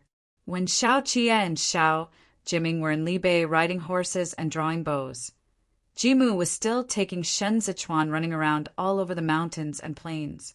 Shen Zichuan was very sloppy in his training of the Ji clan boxing style before he was 15 years old, but Ji Mu always covered for him and would not let Hua Pingting admonish him. In the 3rd year of the reign of Xianda, Ji Mu was promoted to squad commander. The entire family was delighted, and Hua Pingting started making arrangements by counting the family's savings over and over again, as she and Ji Gang prepared to hire a matchmaker to propose marriage to the maiden in the east. At that time, Ji Mu had to be on duty. Shen Zichuan took the food Hua Pingting packed for him and went to the garrison troops' camp to deliver the meal to his elder brother. That night was the last time Shen Zichuan saw Hua Pingting. His Shenyang stood at the entrance of the courtyard, where she fastened his lined jacket for him and put on his fur collar. She covered him up securely and gave him the instructions to leave and return early. Ji Mu secretly gave Shen Zichuan wine to drink, and Shen Zichuan drank it by dipping his chopsticks in it, looking very much like a green radish wrapped in a lined jacket, sitting among a row of tough and muscular soldiers. When the snow fell, these rugged men said that the timely snow was an auspicious omen for a good harvest. Duanzhou was going to have a bumper harvest next year. Ji Mu wrapped his chopsticks on the porcelain bowl and sang the tune, "A Song for Peaceful and Tranquil Times." One at that time, he was only 20 years old and was about to marry and bring home a pretty wife. Both brothers got along harmoniously with one another, and their parents at home were free from illnesses and worries. He was right in the prime of his life. Every time Shen Zichuan thought back to that night, tears would stream down his cheeks. He lost the courage to reminisce and walk down memory lane when he was in Zhao Zui Temple. He no longer dreamed of those times again. Over the course of 7 years in which he was plagued by nightmares, Ji Mu turned into a grotesque skeleton. Shen Zichuan forgot what his elder brother looked like. He could not even remember their last conversation. Why didn't he pull Jimu up? Shin Zichuan crawled his way out, then fell back in again. In the first few years, he would still lie within and cry inconsolably. And so, Shen Zichuan was left behind here. He stood up and saw the snow burying himself. Military boots trod upon the snow, making slight noises. Shen Zichuan apathetically turned his head back and saw a travel-worn Jimu in the snow. Jimu was clean this night, without a trace of injury on him. He held on to the hilt of his blade and approached Shin Zichuan. Jimu had not changed at all even after 7 years. His cheeks were slightly red from the freezing cold, and he huffed breaths of hot air as he walked. All that hostility during the struggle in the sea of blood vanished without a trace. Shen Zichuan looked at him and remembered the song for peaceful and tranquil times he sang before his departure. Shin Zichuan, who was already as tall as Jimu, called out wearily, "Go!" Jimu stood, still before Shin Zichuan. As the snowstorm tousled the messy hair on his temples, he asked, "Why aren't you going home?" "The snow is too heavy. I forgot the way," Shin Zichuan answered. Jimu laughed as he looked at Shin Zichuan. "Silly lad, mother's looking for you." Shin Zichuan looked back and saw Hua painting on the other end. Shirnyang was carrying a lantern in the heavy snow, the hem of her skirt swaying in the wind. As he watched her, the tears started to gush from his eyes. He remembered everything. That was why he wanted to forget it all. Jimu held his blade steady and passed through Shin Zichuan to walk towards Hua painting. Shin Zichuan suddenly could not contain himself and shouted, "Gua!" With a teary voice, Shen Zichuan disconsolately attempted to grab Jimu, but Jimu did not turn back. Shin Zichuan chased after him. Every step he took, the blood under his feet rose an inch. He hastily started running, but he could not break free of his shackles. Eventually he fell into the pool of blood, where he was bogged down by corpses.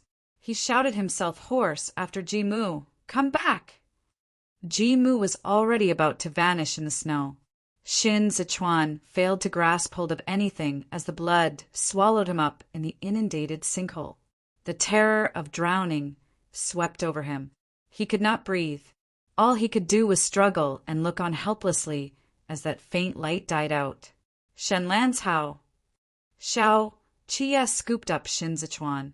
Those sturdy shoulders of his could stand up against the assault of the storm. He brought with him the light of the blazing sun, and he used the strong wind to sweep this dark, gloomy world clean, dispelling the snowstorm. He was scorching hot, so scalding that there was no room for anything else around Shin Zichuan. Shin Zichuan abruptly returned to his senses. He was soaked all over through and through. Xiao Chia cupped his cheeks, touched the tip of his nose to his in the darkness, and kissed him soothingly, still gasping for breath. Shen Zichuan wrapped his arms around Xiao Chia's neck, his eyes turning damp as they clung to each other in a snuggle. Xiao Chia leaned in closer to coax him. "Lanzhao, come back. Come back to me."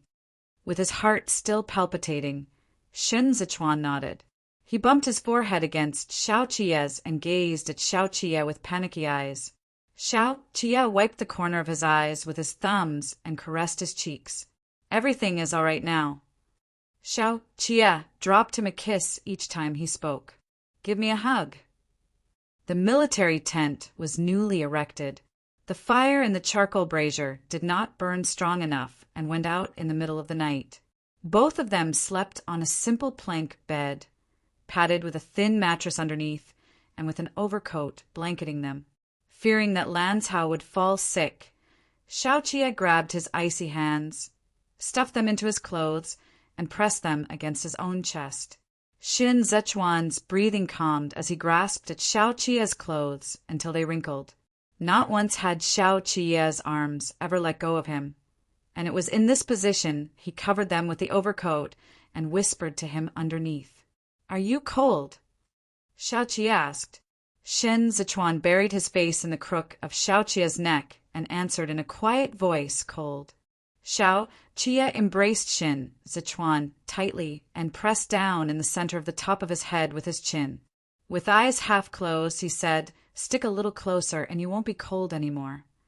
Both of them clung to each other for warmth, like a pair of mutually dependent cubs relying on each other for survival. Shen Zichuan reached out to feel his way to Xiao Qie's back, his touch so icy cold that Xiao Qie inhaled sharply. Touching that wolf set Shin Zichuan's mind at ease. His touch was careful and delicate, as though he was stroking a wolf's fur. The stroking of the prominent muscles on Xiao Qie's back tickled him, but there was nowhere for him to hide, so he could only tilt his head back slightly and endure the waves of tingling sensation washing over the small of his back. Eventually, he could no longer bear it and lifted a hand to grab hold of Shin Zichuan's wrist before turning over to pin Lanzhao down beneath him. His breathing was slightly heavy as he pressed up against him without moving. Shin Zichuan sulked in a huff. "Didn't you want a hug?" "Is that what you call a hug?" Xiao Qie leaned in closer to press down on him, then repeated his question in a whisper. "Is that what you call a hug?" Shen Zichuan was of the opinion that this voice was one that escaped from his throat. He looked at Xiao Qie, seeming to be choked with silent indignation. Xiao Qie released Shin Zichuan's wrist and slid his hand down along the latter's waist, his touch turning Shin Zichuan's face a shade of red. That was ticklish. Initially he could endure it, but Xiao Qie pressed against him with his chest, stirring him up so much that his expressive eyes gradually glazed over with water again. In between short, urgent breaths, he tilted his head up and smiled. Xiao Qie loved Lanzhao's smile to the moon and back, when those half-shut eyes rippled with tidal surges of emotions, with his Xiao Suan's silhouette drowning in them. Shin Zichuan smiled until his neck turned damp and his clothes clung to his back, soaked with sweat. He felt tired as he calmed his breathing to welcome Xiao Qie's kiss. It was warm under the overcoat, so stifling that Shen Zichuan forgot all about the snowstorm. Xiao Qie knew Lanzhao did not sleep well, but tonight he was here, and he was burning with the ambition to make sure that he was all Lanzhao ever dreamed of from now on. Chapter 210, Qingshu Tribe. Chapter 210. Qingshu Tribe. The snowstorm was still raging the next day at the hour of Mao, and the charcoal braziers in the military tents had all gone cold. Various generals gathered around a map on the table in the tent and waited for Xiao Qie to speak. The battle over at the Chaucer sinkhole was not considered a tough fight, but it was rather perilous. Xiao Qie took advantage of the snowstorm and led Qi away on ice from the southeast to the Chaucer sinkhole, where the deployment of Biancha troops was relatively weak. Qi's reinforcement troops came so quickly because there was still a relay station in Duanzhou, but as he had shifted his focus to the southeast and was helpless against Xiao Qie's Libe armored cavalry, he gave Tan Tai-hu, who always had his eyes on the movements in Duanzhou, the opportunity to provide diagonal support. Xiao Qie had already removed his armor last night. After the military medic withdrew from the tent, he moved his shoulders and arms a little and looked around at them. "We are not here this time to fight a showdown battle with them, but to wrest Duanzhou from them. Now that Qi is dead and a large number of their troops are still stationed in the northeast, the number of troops in Duanzhou is less than 10,000. It's an excellent opportunity." Fei Sheng brought the medicine to Shen Zichuan and stole a few glances at the latter, noting the prefectural lord to be in passable spirits. Quite a number of cavalrymen escaped yesterday. Yin Chong pressed a finger down to the southeast of Duanzhou.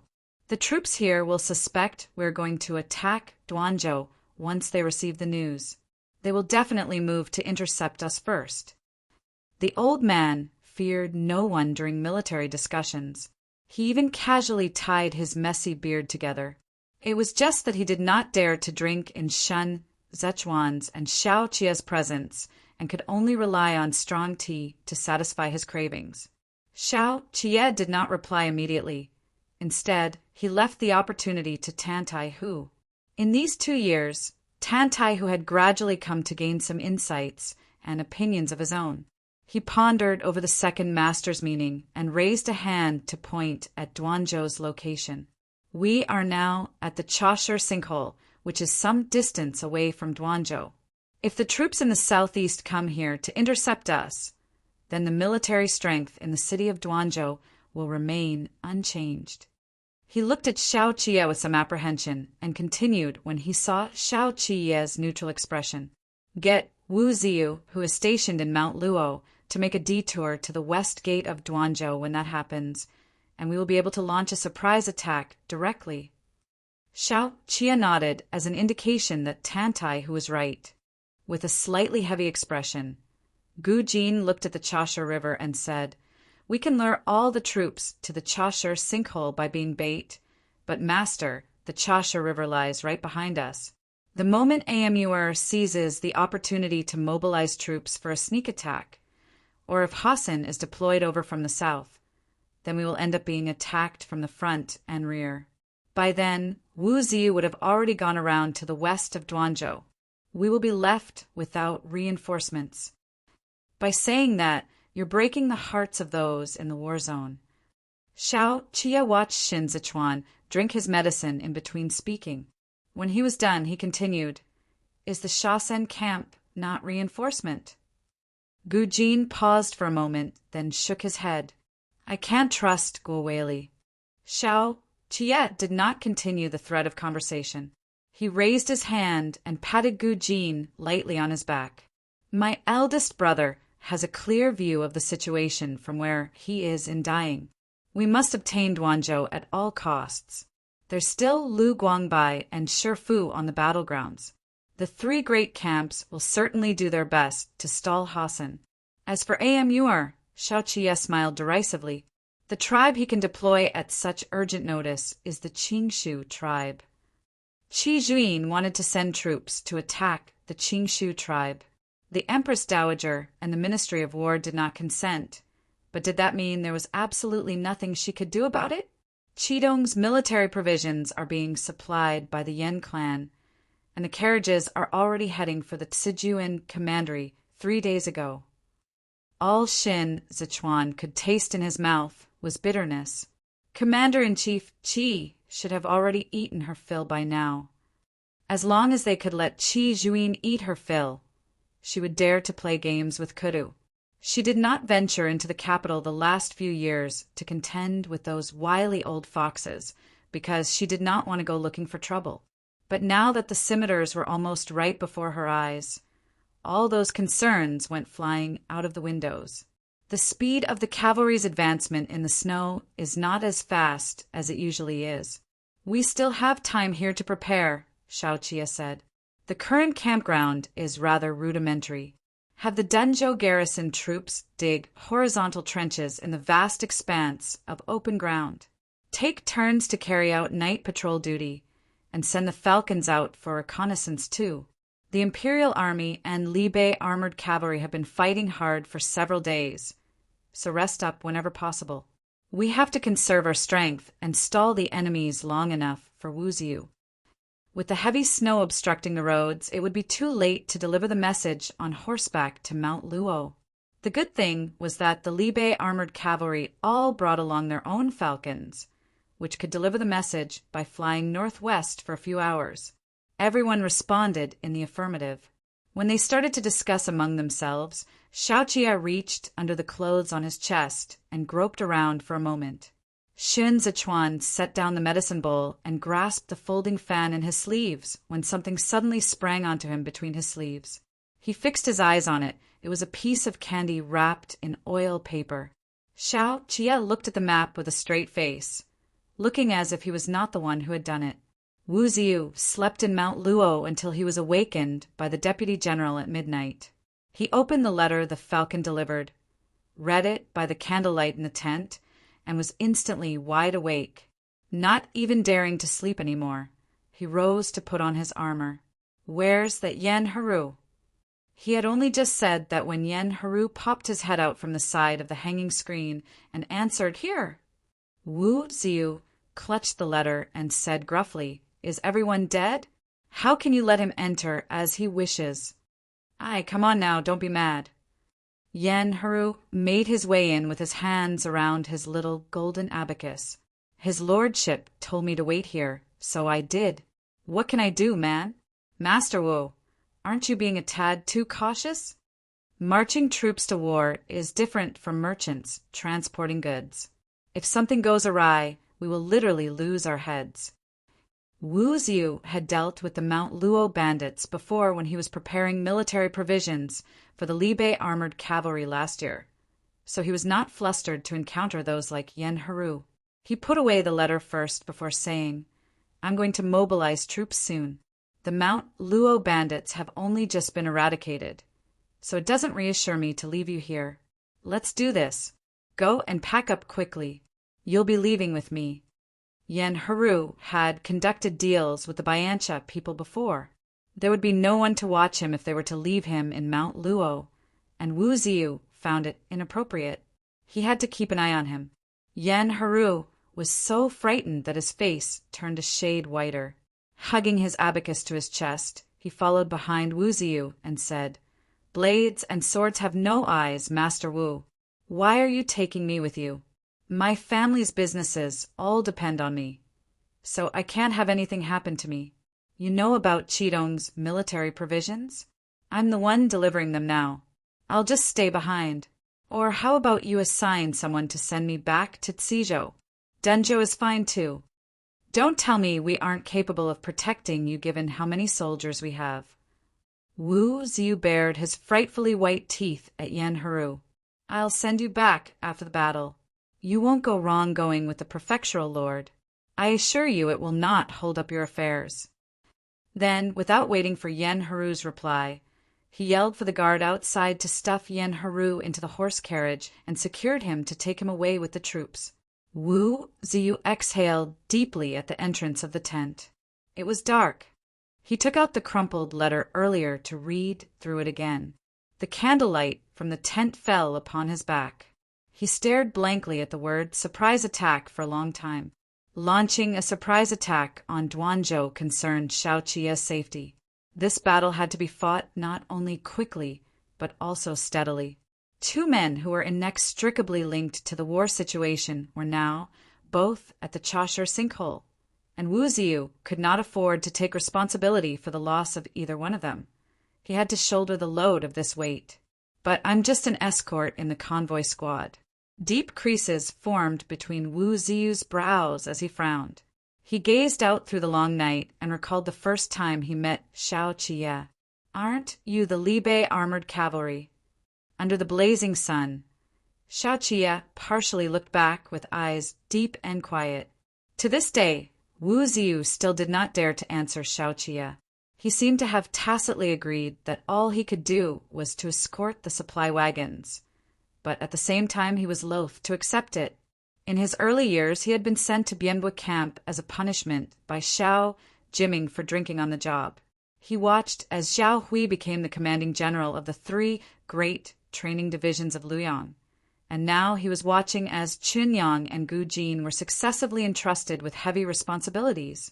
Meanwhile, Xiaoqia held him back in Bianbo camp, never putting him at the forefront. Wu Ziyu spat and stuffed the letter back into his bosom. He took 2 steps in the snow before suddenly leaping up and swinging his clenched fists around in the air a few times. Since Xiaoqia dared to give him the opportunity, then he would dare to stake his life and all that he held dear to fight a battle for second master. The snow gradually lightened at the hour of view the next day. Xiaoqia put on his heavy armor in the military tent. His armor had taken some damage from the assaults of the iron hammers the day before. The left and right arms were the most severely battered, especially the left arm, which had repeatedly taken the brunt of Eiqi's iron hammers. It was even somewhat dented. Wu Ziyu has already arrived at the western side of Duanzhou. Last through this night, and we will be able to make a simultaneous attack from the front and back with him tomorrow morning. Xiaoqia appeared visibly taller when he was in armor, so much so that he was almost blocking off all the light before Xin Zichuan. Xin Zichuan sat on the plank bed. In the eyes of the others, His presence here had a far deeper purpose. Xiao Jiming's current daringness to pull out all the stops and let the three great camps in the war zone assist Zhongbua in the Battle of Duanzhou was not just because Xiao Qie was here, but also because Xin Zichuan was here. This was the sincerity Li Bei saw. Fei Sheng, in leading the imperial bodyguards to follow after Harigu, can make up for the temporary lack of scouts. Shen Zichuan looked on as Xiao Qie put on his arm guard. If you don't come back tomorrow, then the remaining troops will be put at the forefront of the battle. The troops that Xiao Qie left behind were meant to serve as a protective barrier for Shen Zichuan. If something unexpected were to happen, these people would escort Shen Zichuan up north. When the time came, Shaoxing camp would naturally come to receive him. Xiao Qie's hand that had been securing the arm guard paused slightly. He looked at Shen Zichuan, understanding what Shen Zichuan meant. Shen Zichuan motioned for Xiao Qie to squat down. It was inconvenient for Xiao Qie to squat in his armor, so he simply withdrew a leg and kneeled on one knee on a spot near Lanzhao. Snow outside the tent fell like light willow catkins. Intermittent sounds of Fei Sheng lecturing Yin Chang about his drinking drifted through the air. Meanwhile, the Li Bei armored cavalry in their heavy armor stepped in the snow and moved in concert with one another. It was noisy all around. Inside the tent, tea that had been set above the charcoal brazier with firewood burning in it started to boil. The expression in Xiao Qie's eyes was penetrating. Of late, the dazzling brilliance of his talent was becoming harder and harder to conceal. Wait for me here. As a matter of fact, I would like to go. Shen Zichuan's overcoat slipped off his shoulders. Imitating Xiao Qie's past action, he pinched Xiao Qie's chin and cocked his head slightly. But I don't have that capability. All I can do is to remain here as the wife who shares hardships with his husband. Xiao Qie, who had been letting Shen Zichuan pinch as he wished, burst out laughing on hearing him. Shen Zichuan listened as Gu Jin stopped outside the tent. He took the helmet over and put it on for Xiao Qie. In that brief exchange of glances, he and Xiao Qie exchanged a kiss across the steel. After tonight, Xiao Qie's icy iron fingers caressed Shen Zichuan's cheeks, his voice low and deep as he said, "My Lanzhao will be the overlord of Zhongbua." Xiao Qie tested his new blade on Qi, but it was far from enough. He was so ravenous he could devour the north and south battlefields. Every battle was a trial. He wanted to hone his blade even faster here. The Bianche's massive troops in the southeast numbered 25,000, of which 5,000 were the Scorpions. The remaining cavalrymen lacked horses, so many of them could only stand in temporarily as infantrymen. They lost their commanding general, and they were unable to obtain updates from the opposite bank of the Chaosha River. Obstructing Xiao Qie was a measure they were forced to take in order to ensure the safety of Duanzhou. What Xiao Qie wanted was for them to be forced into doing so. Once these 25,000 men moved, the western side of Duanzhou would be completely vacated, and Wu Ziyu could immediately begin his attack on the city. The advantage in having Shen Zichuan seal off Zhongbua would then become apparent. Duanzhou would not get any form of assistance, and since their grains had already been supplied to Eiqi's 20,000 soldiers, the 8,000 troops remaining behind to keep guard on Duanzhou would all have to meet the enemy's attack on empty stomachs. When the battle in Zhongbua started, it was in the dead of night over at the Bianjuan commandery. News of Eiqi's defeat had yet to make it to the Qingshu tribe, whose night patrol squad was presently roaming around the Bianjuan commandery. The commanding general of the Qingshu tribe was called Sameng, who used to be Hassan's deputy general and could also partake in the discussion of official affairs when he was under Amur command. But because his tribe was not powerful enough, he lost the opportunity to follow Hassan up north. He had also crossed swords with Lu Guangbai here before. The Bianjuan commandery was devoid of snow tonight. From afar, Suatin Pass looked like a sleeping beauty lying in slumber upon the city. There were bits of floating snow in the air, while no trace of the moon could be seen when one raised their head. Sameng felt the Bianjuan commandery to be too silent tonight. It made him feel ill at ease, so he increased the number of people on night patrol, keeping all eyes on the eastern front of the Bianjuan commandery in case of a surprise attack from the garrison troops. During the latter half of the night patrol squad set up a bonfire in the wilderness, where they filled their stomachs with melted snow as they roasted the dried meat jerky they carried with them. The scorpions in the north have been winning battles. A cavalryman of the Qingshu tribe said in the Bayantia tongue as he broke off the dried meat jerky. They're about to merge into the 12 tribes and become a tribe near the north. By then, will we still be able to get our hands on provisions? Sameng drank the melted snow, shaking his head as he said, "The hero will never allow the scorpions to become a tribe of their own. They are the slaves of the Liaoying tribe."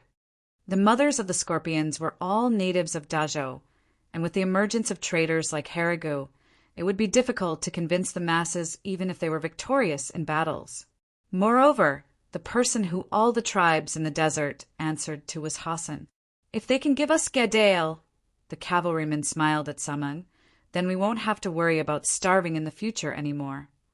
Sameng gulped down the melted snow and did not answer immediately. He had sounded AMUR out before, but did not receive a response. The Qingshu tribe was not a powerful tribe, and the Liaoying tribe of today was no longer the minor tribe it had been in the past. In addition, the Huiyan tribe had thrown in their lot with Li Bei, leaving their Qingshu tribe behind here to choke on sand with the Bianjuan garrison troops. But who would have expected the Bianjuan commandery garrison troops themselves to take off in the end? After being stationed here day in and day out, Sameng could not see a future. He pinned all his hopes on his son, but as it happened, his son came to a premature end at the beginning of spring this year. There is purpose in waiting.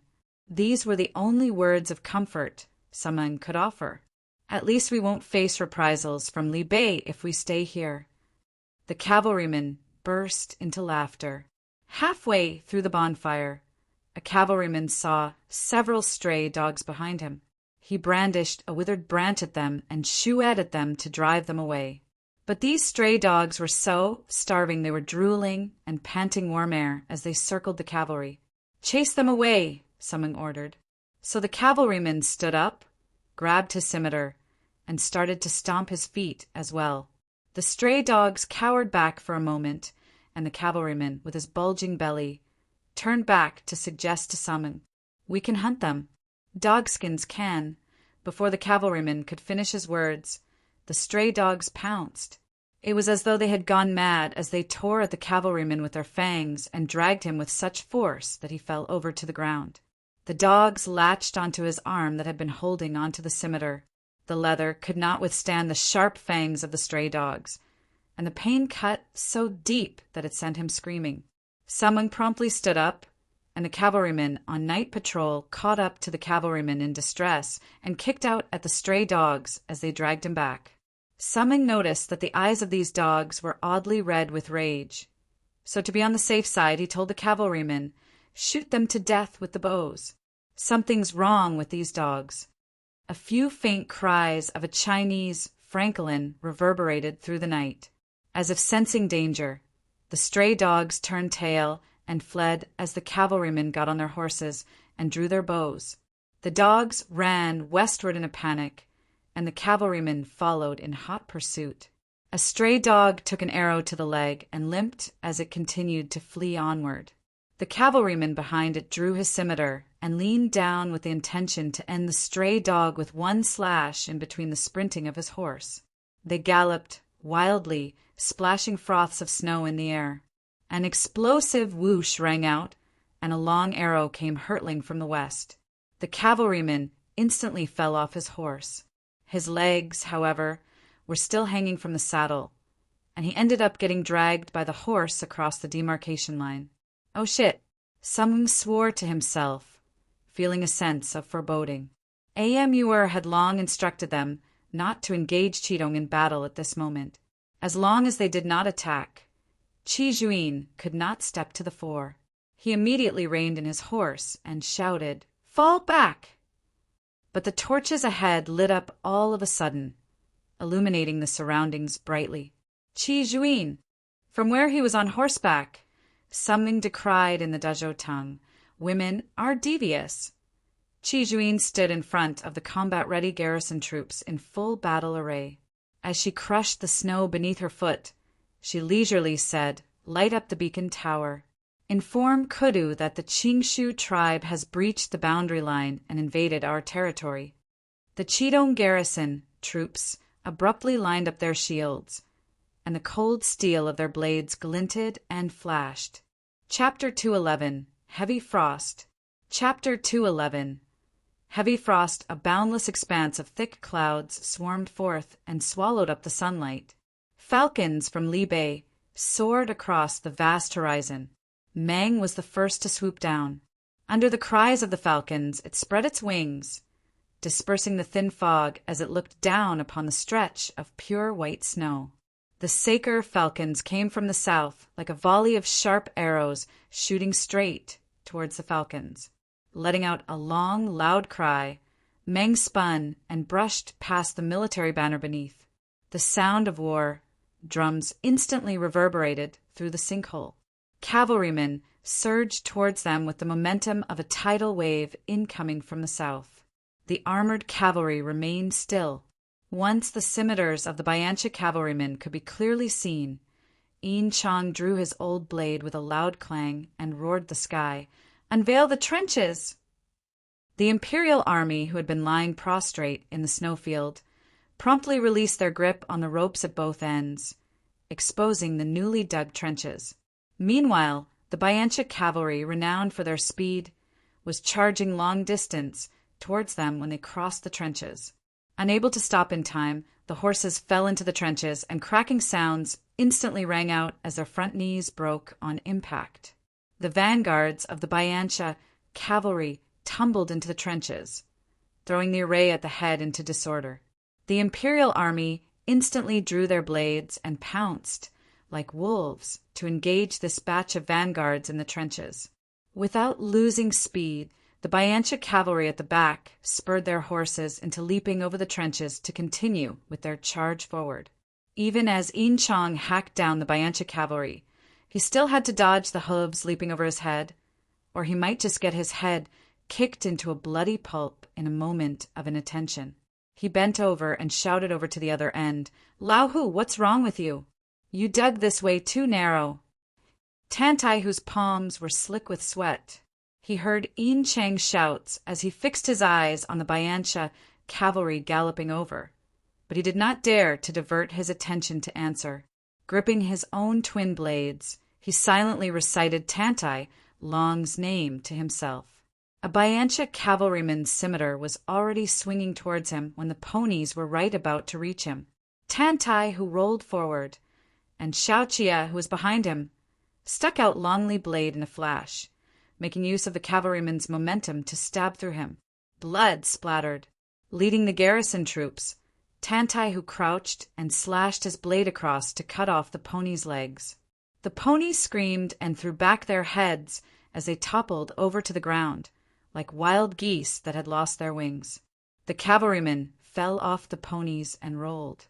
Tantai, who wiped the blood from his face, lifted both blades and roared, "Revenge avenged!" After getting thwarted again and again, the Bayancha cavalry decreased the momentum of their charge, no longer willing to advance rashly. But the distance between them had already shrunk. They wanted to retreat, but Xiaoqia was now advancing. Xiaoqia tapped gently on the abdomen of his horse with the back of his blade, and Lang Tao Xue Jin charged forth. The sound of the Libei armored cavalry's hooves was as resounding as muffled thunder as they pushed forth urgently with the snowstorm moving in tandem. They rammed into the Bayancha cavalry, breaking the latter's battle array into tatters. The war chariot formation left the Bayancha cavalry with no time to catch their breaths. As long as they were slammed over to the ground by the heavy armors, the iron horseshoes of the Libei armored cavalry would trample over flesh and blood as they steamrolled over the Bayancha cavalrymen's bodies. A Saker falcon swept past overhead, with the wind trailing in its path as it attempted to flee east. Mang swooped through the snow and grabbed hold of the Saker falcon with its talons. As it passed by Li Bei's wolf banner, it ripped off one of the Saker falcon's wings before flinging the Saker falcon away. The Bayancha cavalry retreated like the receding tide, and one of its young generals galloped on horseback and yelled a series of swift commands. He withdrew the regular cavalry, then chided the scorpions in the Bayancha tongue for them to advance. The scimitars were instantly drawn back as the cavalrymen retreated with their eyes on the Li Bei armored cavalry. Xiao Qie slowly returned to the battle formation, and the protruding columns on all sides followed suit and merged back swiftly. The scorpions took the place of the vanguards. The iron hammers they swung no longer faced up to one armored cavalry, but a group of armored cavalries. Xiao Qie led the charge. As he sped forth, he suddenly kept away Longly Blade. Following his action, the armored cavalry behind him unleashed those new blades of terrifying length. Xiao Qie bent over slightly as they stabbed hard into the ranks of the scorpions like a flash of cold glint in the night. Xiao Qie flipped the longer hilt with both hands and took away a scorpion's head as his horse passed by. To reduce its weight, the sharp steel of the long blade was thinned down, and it took just the blink of an eye for throats to be slit. A spray of blood instantly spattered towards his heavy armor along its iron arm before spilling onto the ground. The iron hammers could not keep up with the speed of the long blades, and they were not long enough to swing and hit the armored cavalrymen themselves either. All they could do was watch helplessly as the Li Bei armored cavalry killed their way into their formation and cut down their own ranks into two halves. Lang Tao Shui Jin broke through the Bayancha cavalry's encirclement and snorted as it turned around on its hooves. Xiao Qie held his long blade at a slanting angle and shook off the viscous blood on its blade. Scorpions on both sides gasped for air as they watched all of their center unit tumble off their horses. Everywhere Xiao Qie passed, streams of flowing blood formed. His long blade practically sliced off the heads of everyone who stood in his way. A scorpion pulled at his reins as he murmured in the Bayancha tongue. Chidaki! The Li Bei armored cavalry spurred on their horses once more, and the scorpions, no longer willing to continue fighting, turned their horses around at the sound of that muffled thunder. When the young general of the Bayancha cavalry at the back saw the scorpions retreating, he hurriedly brandished his blade to berate them, but to no avail. Fear had already been sown in the hearts of the scorpions. Following the loss of their leader, they had been reduced to mere sacrifices on this battlefield. Lang Tao Shui Jin galloped out of the pack, while the Li Bei armored cavalry followed close behind on its trail. The Bayancha cavalry on the south side of the sinkhole were too powerless to resist, as their scimitars were unable to pierce the heavy armors. Those who lost their ponies scrambled over themselves to run like mad in the snow, their urgent breaths of white air resembling a wave of floodwater breaching its dam. Surfaces of snow quaked as the Li Bei armored cavalry made its passage through. A Bayancha cavalryman who was falling behind the rest fell to the ground, and his scimitar went flying from his hand. Before he could even reach out a hand to draw out his pike dagger, he was swallowed up whole under the hooves of the armored cavalry. Xiao Qie charged out from the fringe of the battle formation and chased after the Bayancha cavalry like Xiao Fengshu had done so 30 years ago, showing no mercy under the iron hooves of his horse. The Li Bei armored cavalry ran on a rampage as they assaulted and massacred their way forward. Heavy armors gravely traversed the battlefield, turning into heavy blades in the midst of emerging from their sheaths in Tantai Hu's eyes. As the scorpion galloped on his horse, he shouted sharply, "Chidaki!" Vicious Wolf. 7 years ago, Xiao Jiming led the troops down south, earning himself the name River of Ice Armored Cavalry, and tonight Xiao Qie chased after the Bayancha cavalry for 20 li, the echoes reverberating through the lands he stepped on. Damn! Yin Chang's Adam's apple bobbed as he wiped the blood off his face and recited silently to himself The passage of heavy frost through the lands leaves not a blade of grass in its wake. Shen Zichuan was boiling tea in his tent. The prefectural lord, inept as he was in the art of tea, simply stuffed the tea leaves into the teapot, filled it with water, and set it on the fire to boil. His folding fan was resting on his knee, and there was a stack of piled-up documents on the desk at his side. Yet his eyes were fixed on that tea as he watched it gradually start to boil and bubble over.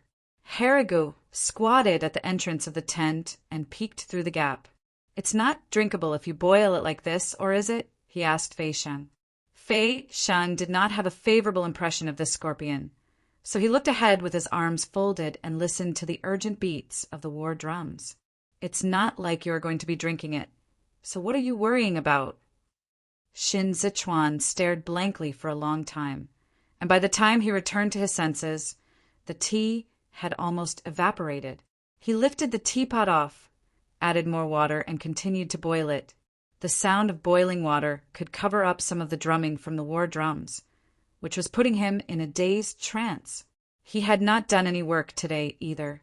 Seeing as it was late, Fei Shen lifted the flap to enter. He said softly to Shin Zichuan, "Master, how about taking a quick nap? As soon as there's news from the battlefront, I'll call you." Shin Zichuan lowered his eyes and did not answer him. Fei Sheng understood that the prefectural lord was reluctant to do so, so he dared not persuade him further and retreated to the entrance of the tent to wait in attendance. The tea in the military tent boiled for the entire night. When it was almost dawn, Shen Zichuan heard the war drum stop. Shin Zichuan rose and pushed aside the flap. Fei Sheng hurriedly draped a cloak over him and accompanied Shin Zichuan out of the tent. They made their way outside, where Shin Zichuan waited again for a moment in the snowy fog bathed in the first glimmer of dawn. It was extremely frigid in the morning, so frigid that the tip of one's nose would turn red from the freezing cold if one stood for too long out there. The north wind pounced on their faces like sharp knives. After a little less than an hour, Shen Zichuan suddenly heard the rising sound of hooves, followed by rows after rows of emerging silhouettes overlapping one another. Meng was the first to return to camp. Fei Sheng heaved a sigh of relief as if he had been relieved of a heavy load. He immediately congratulated Shin Zichuan. "Master, it's a success!" Meng circled in the air, wanting to land on Shin Zichuan's arm. Shen Zichuan was not wearing his arm guard today. Just as he lifted his arm, a whistle sounded from the other end. Xiao Chiet broke through the boundless expanse of heavy fog and spurred his horse on without stopping. The moment he rushed into the campgrounds, he swept up Shen Zichuan. Lang Tao Shuejin slowed and turned its hooves around to gallop away into the fog again with both men on its back. Meng, which had pounced on empty air, landed on the military banner and wiped its talons clean as it watched them run further away into the distance with a sidelong glance. Yin Chang, with arms cradling his war trophy, wanted to say something, but Fei Sheng held him back and did not give him the chance to open his mouth. The rest of them wore a wide array of expressions. Tantai, who spat on his palms and rubbed them together to warm them up a little. "Let's enter the tent first. Military affairs can be reported a little later. There's no hurry to do so right now." With that, he repeated it once more, only to make what he had been trying to cover up all the more conspicuous. "No hurry to do so now." "Whatcha mean? No hurry?" Yin Chang craned his neck to look around him and said in bafflement, "We have to head back to the city at the hour of Mao. His lordship's very much in a hurry." Chapter 212. Dredge up the past. Chapter 212. Dredge up the past. Lang Tao Shui Jin galloped away from the campgrounds, but did not go far. It came to a stop on a snowy slope at the northern end of the Chashur sinkhole. The humid fog and snow made Shen Zichuan appear to be situated amidst the vast expanse of misty, rolling waves on the lake surface.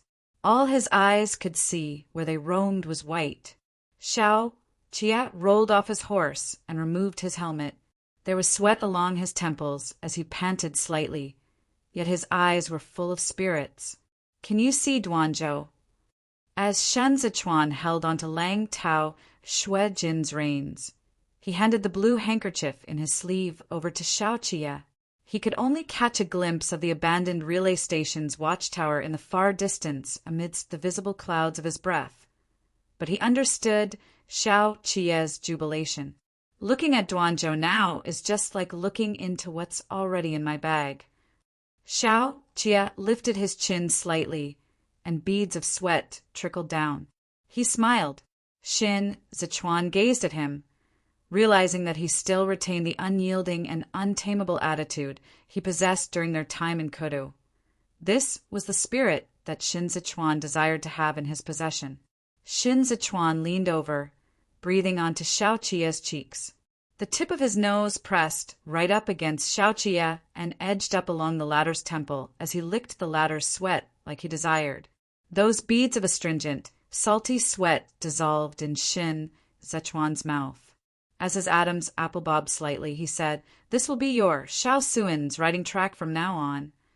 Xiao Qie raised a hand over Shen Zichuan's nape, covering it, and the iron fingers of the armor he had yet to remove were icy and hard as they lay over the soft, fair neck, leaving behind a touch that resembled the cold steel of a blade. "I don't want a riding track." The straight bridge of Xiao Qie's nose nuzzled along the spot on Shen Zichuan that had been bobbing earlier. He watched fixedly as Shen Zichuan narrowed his expressive eyes. His words had an edge of danger to it as he said, "I want Shen Lanzhao." Shen Zichuan breathed out a puff of hot air at Xiao Qie. Xiao Qie thought Shen Zichuan wanted to kiss him. He did not expect Lanzhao to grab the chance to pull back the blue handkerchief in his hand. Shen Zichuan then straightened up and wrapped the overcoat tightly around himself. The prefectural lord, who was sensitive to the cold, revealed only his eyes and the reddened tips of his ears as he said in a muffled voice, "Shen Lanzhao's freezing to death." Xiao Qie, his arms empty, had still yet to realize what just happened. Shen Zichuan watched Xiao Qie's expression undergo several changes. Xiao Qie looked as though he was going to make a grab for him, so Shen Zichuan immediately shook the reins to urge Lang Tao Shui Jin into returning back to camp. Xiao Qie cradled his helmet in his arms. There was still a lingering warmth from where he had been licked on his temple. He touched it, gradually getting riled up as though he were a maiden of a decent family who had been disrespected by a frivolous philanderer. "Shen Lanzhao," Xiao Qie watched as Shen Zichuan fled. With a stride of his long legs, he slid down the snowy slope and yelled, "Heartless cad!" Achi, who had been confident of success, had been defeated at the Chashur sinkhole, and the Bayancha people, who had been winning battles in the north for half a year, never expected Achi to lose to Xiao Qie. The remaining soldiers in Duanzhou were no match for Wu Ziyu's surprise attack. Consequently, the 6 prefectures of Zhongbua all fell under Shen Zichuan's command. Kudu received news of it only 7 days later. At the same time, the military report of Qi Zhuin's mobilization of troops into battle with the Qingshu tribe also made its way into the palace. The Empress Dowager sat in Mingli Hall behind the hanging curtain and flung the memorial onto the seat across the luminous pearls. The eastern pearls swayed beside her ears as she held back her rage and barked at the ministers in the hall. Did the Ministry of War reject Qidong's request to deploy its troops or not? Chunzhen, you handle military affairs, and you can't even make yourself clear.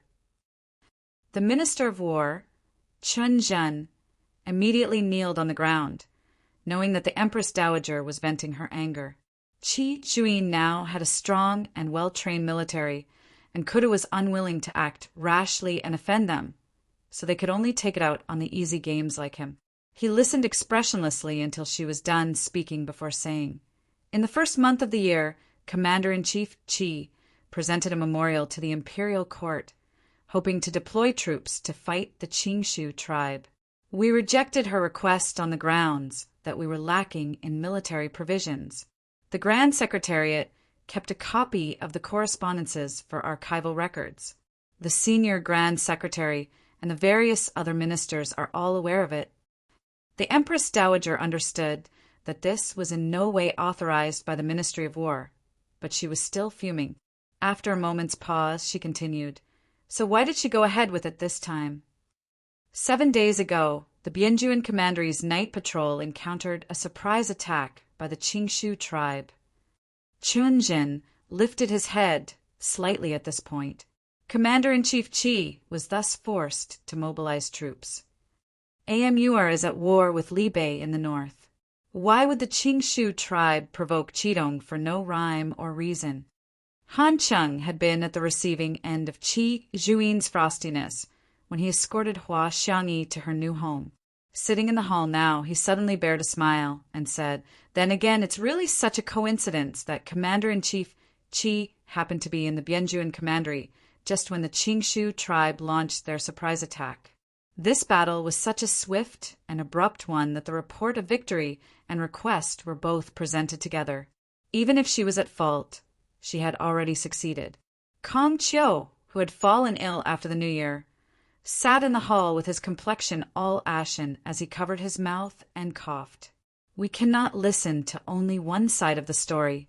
If the Qingshu tribe had genuinely crossed the line, then Commander-in-Chief Qi's mobilization of troops was an act of emergency. For the past years, the situation at the frontiers has been unstable. When Lu Guangbai was still stationed at the Bianjuan Commandery, the Qingshu tribe often invaded as well. The details of the matter still need to be presented by Commander-in-Chief Qi. What is of utmost urgency now is how long this war will continue.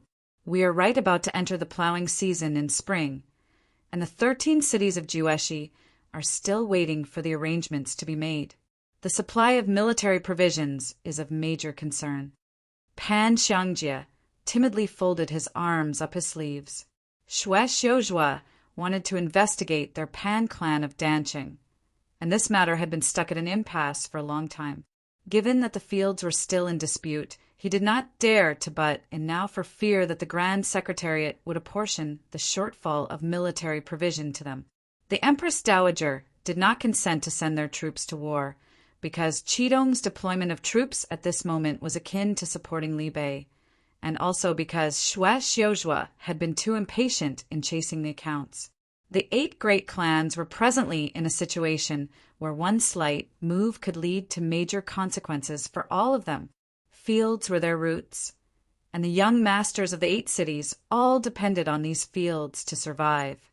If an investigation were to be launched, then the noble clans would suffer debilitating effects just by having to return the fields to the common folks and make up for the arrears in taxes.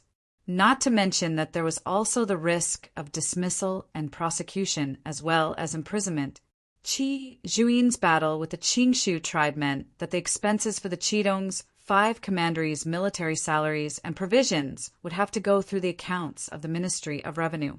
Once the state treasury ran out of money, all the past events during the reign of Yongyi were going to get dredged up again. The Empress Dowager was acting in place of the crown prince, and there was still the heir apparent beside her eyeing the throne, so she dared not act rashly without careful consideration. Whether Amur was a rapacious aggressor or not, the noble clans did not know, but they knew it was inadvisable to keep delaying given the current situation. Zhongbua had already grown to be a thorn in their sides, and getting themselves stuck in a stalemate with the heir apparent and the Grand Secretariat would not do the noble clans any good. Since it was the Qingshu tribe that invaded, Qi Zhuin can just repel them. There is no need to mobilize troops again to penetrate deeper into the enemy's territory. The Empress Dowager's fury had subsided. She deliberated it over and said, "I know that it's bitterly cold and impoverished at the frontiers. No doubt the battle with the Bayantia people must be fought, but not now. Just as the Grand Secretary has said, the spring plow season is right around the corner. We should place the commoners as our priority. Not all of Jueshi's territories last year had bumper harvests either, and the granaries in Kudu have still yet to be filled to the brim. So where would the imperial court have the spare grains to give Qidong to fight wars? This matter has to be conveyed properly to Qi Zhuin. As someone who assists in the government affairs of the 5 commanderies, She should have long known about this. Silence descended upon Mingli Hall for a moment. The hanging screens at the entrance were all securely tucked in to keep the wind out. Because of Qi Juin's mobilization of troops, the atmosphere in the hall was grave and heavy. In truth, Kong Qiu and Xin Yu approved of Qi Juin's wish to wage a battle against the Qingshu tribe, but they were presently duking it out with the noble clans. Pan Lin was the one who had the Ministry of Revenue in his grasp, but he presently had his hands too full with Xue Xiuzhua incriminating him to jointly discuss the matter of Qidong's military salaries and provisions. Moreover, it was precisely because the Pan clan was the first to bear the brunt that Pan Xiangjie did not dare to let his son get too involved with the Grand Secretariat at this juncture. Pan Xiangjie was used to playing fence-sitter. It was all thanks to this ability to sway where the wind blows that he could survive until now. He did not want to offend Xue Xiuzhua, and he did not want to offend the Empress Dowager either. As long as there was no victor in the tussle for power in Kudu, he was unwilling to let the Pan clan follow another's lead easily. In the past, he threw in his lot with Hua Xiqian and Wei Huaigu, but these two men both used him as a scapegoat. Now wary and guarded, he trusted none of these three parties. Xin Yu sighed lightly. He rarely spoke up in Mingli Hall now. Yu Xiaozai left the capital with a letter he wrote to Shen Zichuan, but Shen Zichuan never replied, and he understood what Shen Zichuan meant by that. Everyone had drinks in his house a year ago, and he still remembered the distinguished figures Shen Zichuan and Xiao Qia had cut then. He found it a pity the way things had turned out. Xin Yu shifted his gaze to Li Jianting, who was sitting upright at the side staring at the tea before her, as if she had not heard the discussion in the hall. After the court session was dismissed, Xin Yu and Kong Qiu walked along the long path that had been cleared of snow. The palace eaves on both sides hung low, turning the paths oppressively dim. The eunuch in front was holding a lantern. As Xin Yu walked, his sleeves flapped in the wind. The wind blew his short, newly grown beard all over, and he lifted a hand to stroke it. "Why didn't you say a word today with something this big happening?" Kong Qiu asked. Xin Yu lifted his eyes. "Her Majesty's mind is already made up. The result will be the same, whether or not I speak up." It was already dark by the time both men walked out of the palace gate. Xin Yu did not get into the horse carriage. Instead, he carried the lantern himself and stepped on the snow as he walked on the level path with Kong Qiu. "Xuani, you seem to have a lot on your mind today." Kong Qiu scrutinized him. "What are you thinking about?" "Thinking about today last year," Xin Yu answered, "when Vice Commander Shin and Marquis Xiao were both still in Kudu. If Emperor Tianqin had not been assassinated, perhaps Shen Zichuan and Xiao Qia would still be in Kudu today." Xin Yu had always been one to cherish talents. He once thought of having Shen Zichuan join the imperial court as an official, but alas, things did not go the way he wished. The weight of Shen Zichuan's crime was too heavy. Kong Qiu let out a long sigh and thought of Hai Liangyi again. If Emperor Tianqin possessed even a fraction of a crown prince's disposition, would you and I be reduced to such a state? I've been feeling more and more out of my depth lately. There are simply too many situations that are beyond my ability to salvage. They do not consent to the current war Commander-in-Chief Qi is waging with the Qingshu tribe for fear that the military provisions would drag the 8 cities' fields into it. But I can tell that the war in Libei is at a tense and critical juncture. Even the Prince of Libei, Xiao Fengshu, met his end in battle. The strength and the capabilities of the Biantia can no longer be underestimated. Xin Yu could see it all clearly, but it was pointless. He could not solve the conflict in Kudu just with his eloquence alone. It was simply a tall order to get the noble clans to relinquish their existing interests. Both of them had not gone far when they saw a man standing under a bamboo umbrella ahead of them waiting. Xin Yu and Kong Qiu traded looks and looked at Xue Xiuzhua. Xue Xiuzhua's official robe was brand new, and he was not wearing a lined jacket. He stood in that spot all by his lonesome self, like a floating leaf among the torrential currents, even as the wind sent his sleeves fluttering. He kept away his umbrella and bowed in greetings to Tsinyu and Kong Chiu. "Why are you standing here? Is something the matter?" Kong Chiu asked. Shui Xiuzhua straightened up as floating snow sporadically danced past. "This humble official has been waiting here for both gentlemen to discuss the issue of Donqing's fields and taxes in detail." Tsinyu frowned slightly and said, "Affairs of the imperial court should be settled on the imperial court itself. There is no reason to discuss them in private. This case in particular should avoid having aspersions cast on it. If others were to see this, rumors and slanders would inevitably start making their rounds. You should go back first.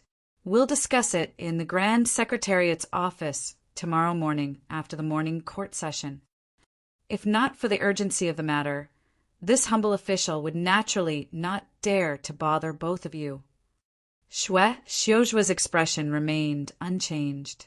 At the beginning of the month, Her Majesty drew up a decree to have a key official from the Ministry of Revenue tag along to investigate the case, and Pan Lin appointed Liang Cuishan, who is in charge of salt taxes in Hezhou and Jueshi. Kong Chiu and Xin, you both knew who Liang Cuishan was.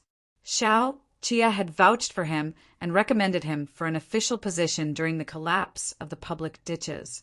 He was a Ministry of Revenue official who had been personally appointed by Emperor Tianqin to investigate Wei Huaigu in the case of the military provisions. He was very talented in the administration of financial affairs and taxes. Last year, he sorted out the old accounts of the 13 cities with Jiang Qingshan and Jueshi, and for a period of time he even managed the transportation of grains by water from Hezhou to the capital. Yan Heru told Xin Zichuan that it was tough to do business via the waterways. The Yan clan's goods heading for Jueshi were all subjected to rigorous checks, and Liang Cuishan was the reason for this. This man was smooth and diplomatic in his work, but he was not a slippery character. In his position, the amount of tax money passing through his hand every day numbered tens of thousands of silver. Yan Heru wanted to pull strings and make backdoor deals with him, but his attempts were all rebuffed. Liang Cuishan has already returned to the capital and will enter the palace tomorrow morning to seek an audience. Shui Xiuzhou held his umbrella in his arms, but he had a narrow escape this trip and must meet both gentlemen tonight. Liang Kunshin was not wearing an official robe, and a jersey was worn with an old sheepskin mule, and he was paired with green shoes. He is the exact opposite of the Chongshin master in the rumors of the market, with a short beard and a square face, because his skin is tanned because he travels all day. It doesn't look like holding a pen in both hands. It's like holding a hoe. When he stood under the post lantern to meet Kong Yen and Tsinyu nearly regarded him as a miscellaneous servant. Liang Kunshin was not wearing an official robe, and a jersey was worn with an old sheepskin mule, and he was paired with green shoes. He is the exact opposite of the Chongshin master in the rumors of the market, with a short beard and a square face, because his skin is tanned because he travels all day. It doesn't look like holding a pen in both hands. It's like holding a hoe. When he stood under the post lantern to meet Kong Yen and Tsinyu nearly regarded him as a miscellaneous servant. How does Chongshin look like this? Tsinyu exclaimed. Liang Yenshan led them upstairs and waited until they were seated. Then he said, "It's a long story. The two adults are willing to come, and the officials are really dead without regrets. Save me in the water and fire. This favor, Xiaoguan, is memorable." Shui Xiuzhua wiped his hands with the hot pad in the room and sat beside him, saying, "It's urgent. Please talk to the two teachers in detail." "What's the matter?"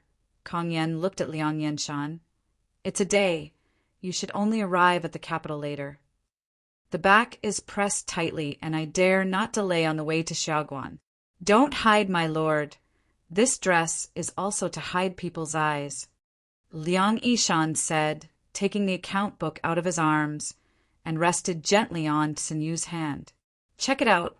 You've seen it. You save one province." Tsinyu opened the ledger, looked at it for a long time and hesitated. Isn't this the ledger that Luanqing presented to the household at the beginning of the year?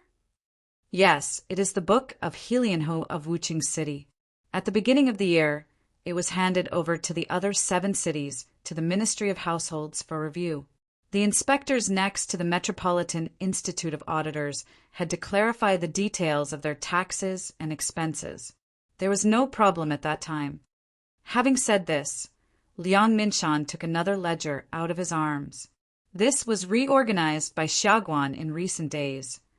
When Tsinyu looked at the beginning, he changed his face and asked Liang Yinshan, "How did you figure out this book?" Liang Yinshan looked dignified and sorted out his thoughts a little, saying, "The Queen Mother planned for the month before, and Pan Sherlang wanted to go to the palace next to the Dali Temple to check the accounts of Chotan City. The salt tax is in Yongcheng." Within a few days, Liang Maoshan received a post from Jushi Duliang Road in the station.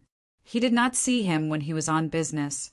However, the Duliang Road took the opportunity to leave a thin gift for Liang Maoshan. It's gold. Jueshi is accessible to Tanqing and Hezhou waterways, and the superintendent of Grain Road is in charge of food and transportation.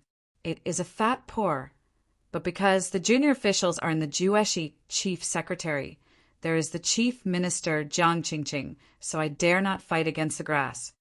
The position of Governor Liang Dao is similar to the position of Liang Yishan, except that he does not have the power of both places, but has a considerable influence on Jueshi. Liang Sheshan did not dare to attack the grass because he suspected that the man had been offered by Zhang's Qingshan to pay bribes. Liang Yishan is very cautious. It is not easy for him to make it out, so he is very careful in walking officialdom. He wanted to be a noble minister, but also to ensure his life.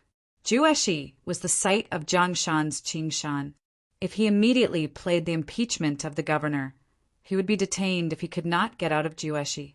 In addition, Shan Xinda opened the warehouse for 4 years, and he was shocked by the fact that he was responsible. He was well loved in the 13 cities of Jueshi. Based on this, Liang Yushan had no chance of winning against him, let alone a person with a good eye. Everyone knows that Jiang Qingshan is Xue, Xiuzhua's knife. Xiaoguan turned around in the post, and naturally the gold could not be collected, but he hurried back and worried about burying the calamity. Liang Minshan said here and glanced at Xue Xiuzhua. The mission was not short, and he knew a little about him. Therefore, the lower officials simply summoned the governor to the front. This is a risky move. Liang Sheshan, who was afraid to move, had to find other traces from this breakthrough. At least he had to figure out whether the person standing behind Duliang Road was a river. The superintendent of Grain Road transports taxes through the 13 cities. It is not difficult to get money, Kong said. But the royal history set up by the Duda People's Procuratorate is also keeping accounts, and the ship's origins are clear. How can he hide the sky and cross the sea? Xiaoguan's doubts are here, Liang said. Xiaoguan didn't dare to pretend. He had to supervise Liang Dao to bring the gold back, and he told me that the gold went very clean, not on Jushi's account. He manages luck since it's not something on Jushi's book. Sin Healing put on his account book, that's. Tanqing or Hezhou. Yan Heru of Hezhou is a thief with a thief. He inspected Hezhou Union last year. He had paid bribes, but he has a lot of money, so he doesn't have to take the risk to draw money from the internal account of the court. When it comes to Tanqing, he is even more careful. The current state capital of Tanqing is Fei's Partial House, which is a family of extravagant flowers. It is very queen's eye-catching. In recent years, the achievements of the government have been excellent. Climbing and biting others can only deal with that governor's road, hoping for more details. Bribery is about doing things, especially sitting in Liang Yishan's position. He originally thought that Diliangdo was from Jiangshan's Qingshan. He came to pay the bribe for the Jueshi salt tax that they checked at that time, but he soon realized that it was not. Since this gold was not on Jueshi's account, that means that there is another person behind Du Liangdao. This person can only be a member of the family who is close to Wuqing. Liang Yanshan will never say the city of Huacheng, because that is the Queen Mother's family. At the time, Hua Xiqian fell, and the court that was copied by the court was only the house of Hua Xiqian. After a year, the queen was resurrected. Now it is the main government affairs. Liang Liangshan was brave enough to dare not bite the Queen Mother. But Liang Chaoshan can understand what this gold is for as long as he thinks about it. At that time, the Empress Dowager planned to inspect Liangqing Mountain with the Dali Temple. Who was most worried about this? Danqing Pan's most panic. Xin Yu has understood here, and in such a large circle, in fact, in order to preserve Pan's family, He Lianhou used the hand of supervising Liang Dao to bribe Liang Yishan. He Lianhou's daughter Zhao Yuejun was married to Pan's son, and his partial housewife pointed to the flower girl. Only he was the most suitable, but this move did not go well. Pan Yan had a promotion of Liang Yanshan. This kind of kindness was originally conferred by Shaoqia, but later it really was because Liang Yanshan had the ability to endure. Pan Yanken made him come forward. Liang Yishan was a little selfish, and for this affection, he had to think twice about dancing, which was something he couldn't refuse. But now, He Lianhou sent someone to pay a bribe. As long as Liang Yishan didn't report the matter, even if he paid back Pan Yan's kindness. As for Dan Cheng's account check later, he was no longer burdened. Not only that, along with this bribe, Liang Yanshan secretly re-examined the 8 city books and repeatedly checked the account books of Feis in Helianhou City. The so-called money that cannot be found on the books is actually that when the ships or caravans pass the domestic checkpoints, the family will set up invisible checkpoints in their own city. In order to transit, businessmen can only pay private taxes to the family at double the price. Later, a person like Yan Heru appeared and wanted to return the silver he had taken out. So he took over the position of the clan and began to sell copper and iron salts in the territory for the family and these local officials bypassing the tariffs. Denzhou's Xiaohu City was established. Xin Yu reopened the books, led by Liang Yishan, and looked at the dizziness of those silver quotas. In recent years, they have been entangled with the family in Lidu. In order to check the accounts, how many capable officials have been discounted? The 2 books of Hua Xiqian and Pan Rugi recovered by Hai Liangyi in Shin years are just the tip of the iceberg. Although Yongyi ZTE is short-lived, the taxation system left to all regions is the largest part of the annual revenue of the treasury. Dezhou was able to succumb to this quickly in just a dozen years. The whole department was on bad debts, and the interior was hollowed out. All of this silver flowed into the pockets of the family. Xin Yu wasn't sitting securely, and he was shaking as he held his ledger. In addition to taxation and farmland, Xin Yu didn't even have to calculate carefully. He could already imagine how big the outflow was. Xian Denayan left the army and did not have a military battalion. Xiao Jiming had to rely on the food from the North Army Tun to run south to fight against the Bayancha cavalry. Xin Yu breathed quickly, shaking his hand and turning the page. At that time, Qidong, there was no military battalion. Lu Guangbai took Qi Zhuin's dowry to the north to rescue him. Qi Xiu lost all the land property to the garrison in these years. In the first year of Tianqin, the Green Mouse Department hit the frontier of the county. Yellow sand. Every time, both the north and the south were brought in for money, and Qi Zhuin was forced to mingle with the hooligans who put tiger skin money in Ludu. Lu Guangbai could not even see Emperor Xinda in Xindanyan. How many people died during the drought in Jushi? Shan gritted his teeth to open the warehouse to put in grain, and his 80-year-old mother had to weave the debt. In the 6 states of Zhongbua, helplessness and emptiness, Zhougui Luomu, Huiqing, and others were forced to lie low in front of the bandits. This is the poor who cried. Xin Yu hated between his teeth and threw the ledger on the desk case, saying, "The private fields that the 8 cities have encroached on have not been counted in. This is all blood and silver." He said here, choked with a mute voice, Galao chased to that point, "Xian Denayan will die." Can this still be saved? This can't be saved. The room went silent. Liang Yenshan said nothing. He was a rootless and bottomless duckweed. If he wanted to go deeper, he had to rely on a big tree. He first ventilated with Jiang Qingshan to get Xue Xiuzhua's interview, and then saw Kong Yan and Sinyu. He did not accept the gold of Helian Ho, but it was useless to just keep it in his hands. Someone had to guarantee it. Otherwise he would die in Danqing as long as he did not make false accounts in accordance with Helian Ho's intentions. Can't protect him. Xue Xiuzhua's scarf was cold. He said, I should have avoided this, but it was a matter of deep security, and it involved Danqing field investigation. So I could only discuss with the two teachers here. Sinyu and Kong Jing each poured cups of tea. Today, when we heard about Qidong's use of soldiers, the Ministry of Households must shirk again. Bad debts everywhere are mixed up. I'm afraid that it will delay spring plowing and Qidong's military food.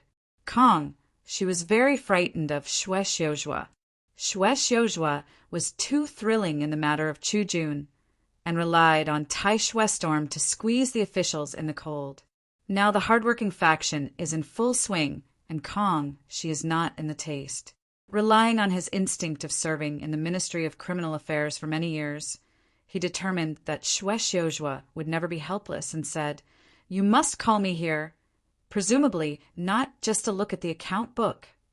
One discussion is complete. One is complete. Xue Xiuzhua changed his name to Kong Jie. Yuan Fu did not question the commander's use of soldiers and mice in the discussions at Mingli Hall. It was agreed, but because the state treasury was empty, the Ministry of Household Affairs did. It is difficult to bear military expenses, so I have not discussed it with my queen mother. Yes, Kong Yan was more stable than Hai Liangyi at the time.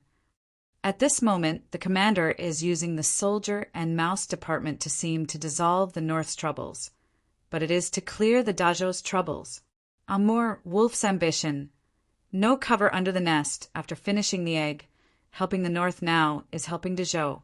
Xue Xiuzhua took a note from his sleeve and pushed it to Kong Yan, saying, This is the Qidong Army's expenditure I just roughed out. It is not cheaper to use long-range troops than in previous years in Bianjuan County. The consumption of grain vehicles can eat up last year's white horse, statewide tax, and silver. Kong Zheng looked at the discount and said, Last year we used some of our money, and now it is near the beginning of spring. Whether the 8 cities can be successfully implemented is also a big problem. The family refuses to return the farmland and pay the field tax, and there is no way for the cabinet. It would be useless to approve the command of the marshal to send troops. I have a way. Xue Xiuzhua looked at Kong Yan. This time Qidong army can be borne by Xue. As soon as this remark came out, not only Kong Jing and Sinyu, but even Liang Yishan were stunned. As we all know, Xueqing of Quanqing showed weakness in the previous generation.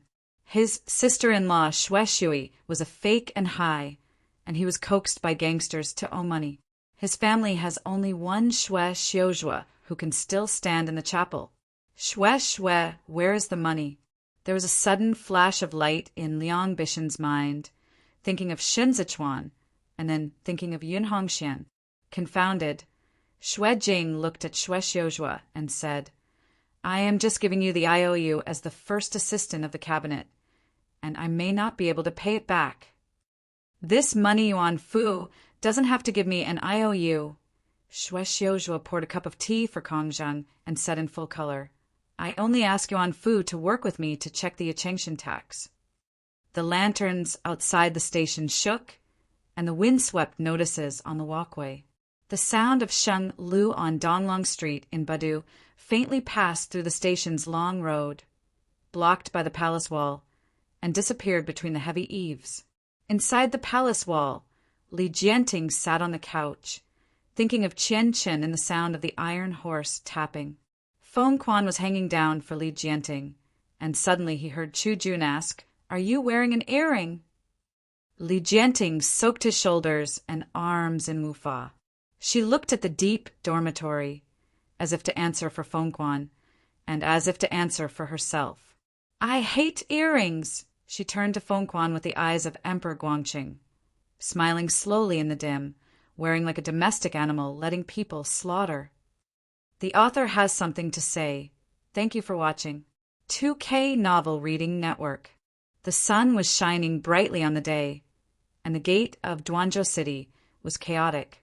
The snow on the ground was wet and splashed with horseshoes.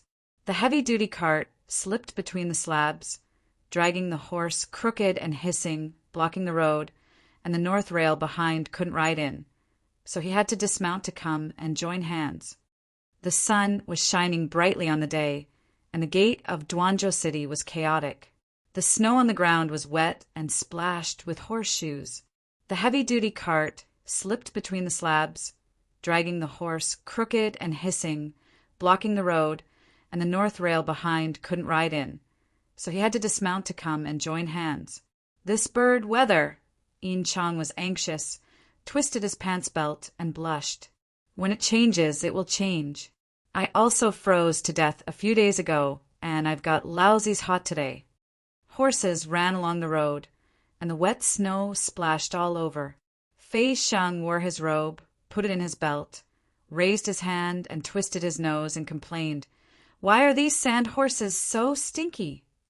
"They are all running on the gobi." "If you want to pull them," said the Taihu tiger, and the front-side pony raised his tail to pull the dung, and the dung fell into the tide snow, steaming. Huantai tiger shaved his army boots and tried to pull this horse farther. Before he even started, he flew over several people and splashed hot feces on them. Fei Sheng's complexion was blue, and he smelled like a jumper. When he saw the fresh feces attacking, he hid behind Yin Chang, so that the old man blocked it completely. "Run!"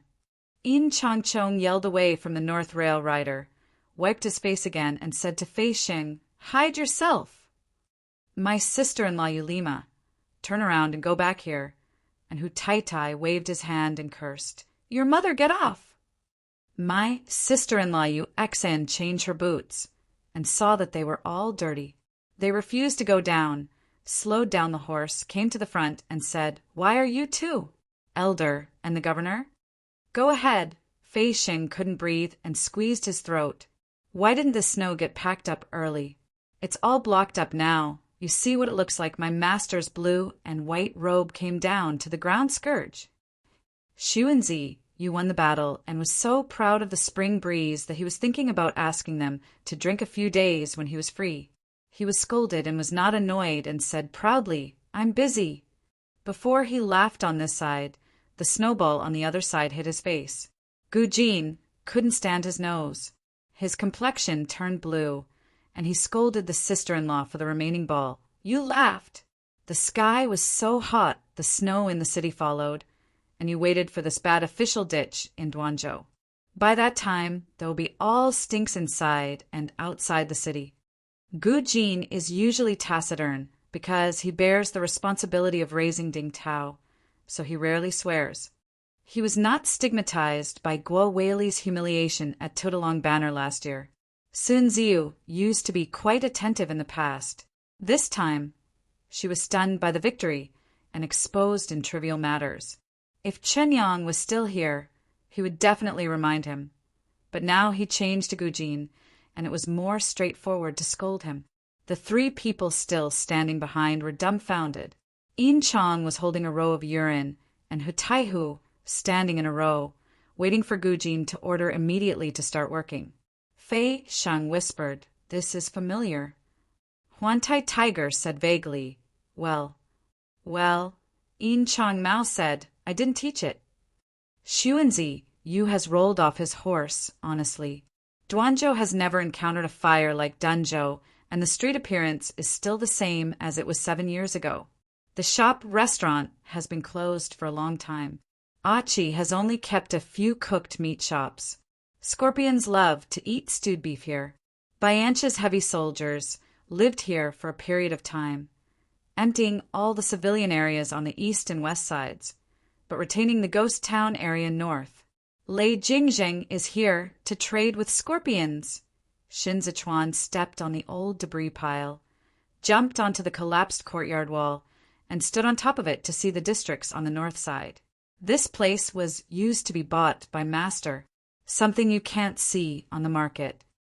What south? Xiao Chia stepped up, looking south. Biancha's horse farm. Shin Zichuan exhaled and said, "This is an empty city." Shen Zichuan was in the two states of Ci and Cha last year. He once worried that there were too many refugees from Dancheng, but now it seems that the declining population of Zhongbua is a good place to carry the refugees from 8 cities. It's time to revisit the Yellow Book. Xiaoqia watched as he soared in the sky and was lazily tanned. He was wearing no armor today, only wearing an arm restraint. Last year was mainly controlled by the 3 states. The Chazhou and Denzhou garrisons were scarce. Naturalization was co-organized by the officials. But now the 6 states are under the control of the civilians and the military, separated. Civil registration is under the control of the Ministry of Households, and military registration cannot be unified. Xiao Qie served as the governor of the embargo in Badu, and the embargoed compound had a place to handle the embargo. This is one of the reasons for the incompatibility between the embargo and the 8 major battalions. The Chinese masters are not so easy to do. The staff of Zizhou is not enough. All 6 states need government affairs and military command divisions, as well as relative inspectors. These things are not difficult, and Yu Xiao will be able to inspect the 6 state affairs. This is equivalent to an inspection. I want him to be a Zongbadai. He has been excellent in the evaluation in Badu. He knows the tricks of the local yamen. Although Cheng Feng refuses to follow me, he is willing to help the rest of the 5 states' government affairs, which can be regarded as solving my urgent need.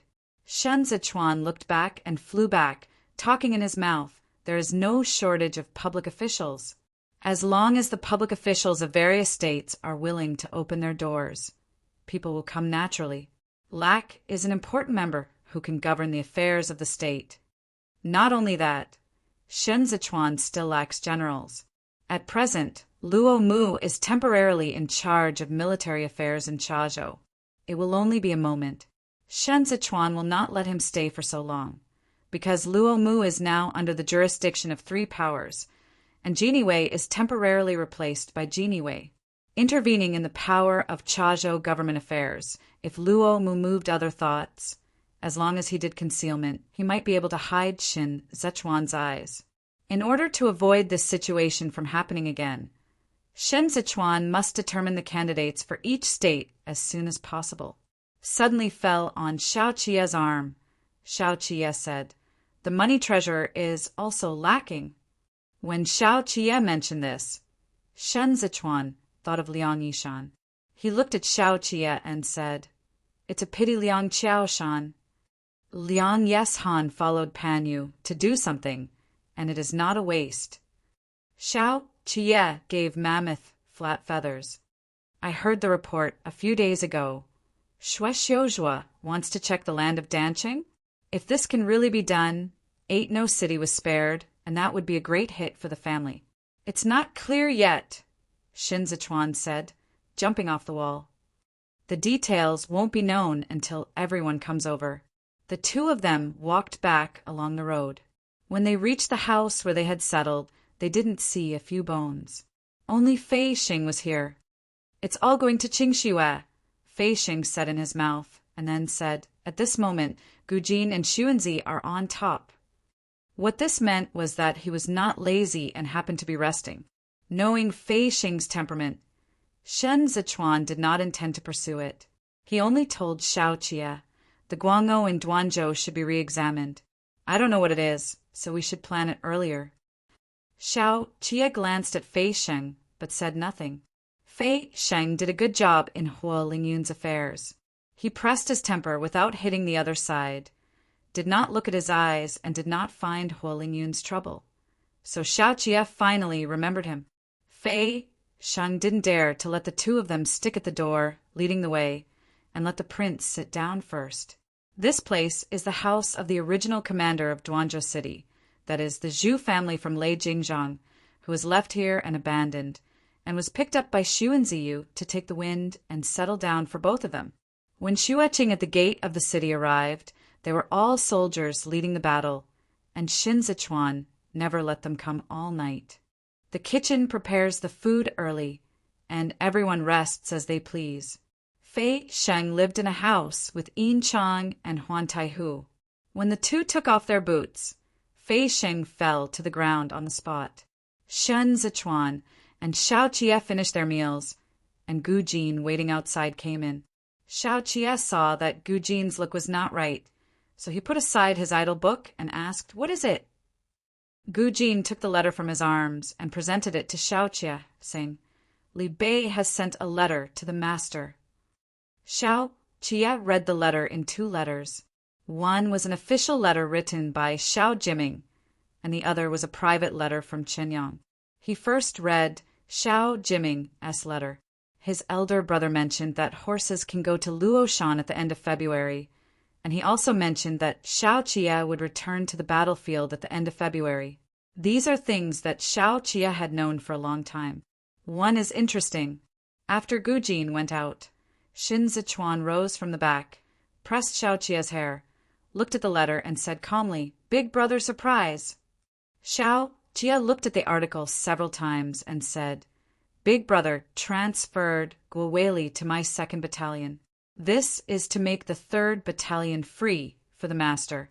Guoweli is not used to Hassan's rhythm, and staying at the 3rd battalion is also aggrieved. In all fairness, Guoweli does have the talent to lead troops. He can keep 2 Dalong's banner for so long. But this person is fierce, rushing, and difficult to get along with, especially when he is not convinced. Gunpowder smell. Last year he injured Gu Jin and also lost Gu Jin's military rank. Therefore, he had a delicate relationship with Xiao Qie. After Xiao Qie laid the 3rd battalion in Shasha, the band army and Guoweli soldiers repeatedly rubbed in the 3rd battalion. The leaders of the 3 major battle camps in the battlefield will rotate this year, and Xiao Qie and Guoweli are not used to each other's soldiers. Guoweli has basically not used the embargo to the 2nd battalion. He feels that the embargo is both oily and bad. Because of Xiao Fengshu's incident, he now can't get used to Xiao Qie and hasn't broken his face anymore, but Gu Jin's incident hasn't passed at all. This is a thorn that runs across the 2 sides. This person is not easy to use. Xiao Jiming's arrangement is also very meaningful. The other 2 major camps can communicate with Guoweli. Whether it is Zhou, Qianqiu, Lu Guangbai, or Zhaohui, they will not have disputes with Guoweli, but Xiao Jiming chose to transfer him to Xiao Qie. In the 2nd battalion, Xiao Qie said silently, "Big brother is big brother." This arrangement is almost straightforward. Xiao Qie had to wait in the battlefield after Duanzhou battle. He is not harmonious with the North Rail riding, and the 2 sides can slowly adapt. Just like this time, no soldier will refuse a general who can bring himself to victory.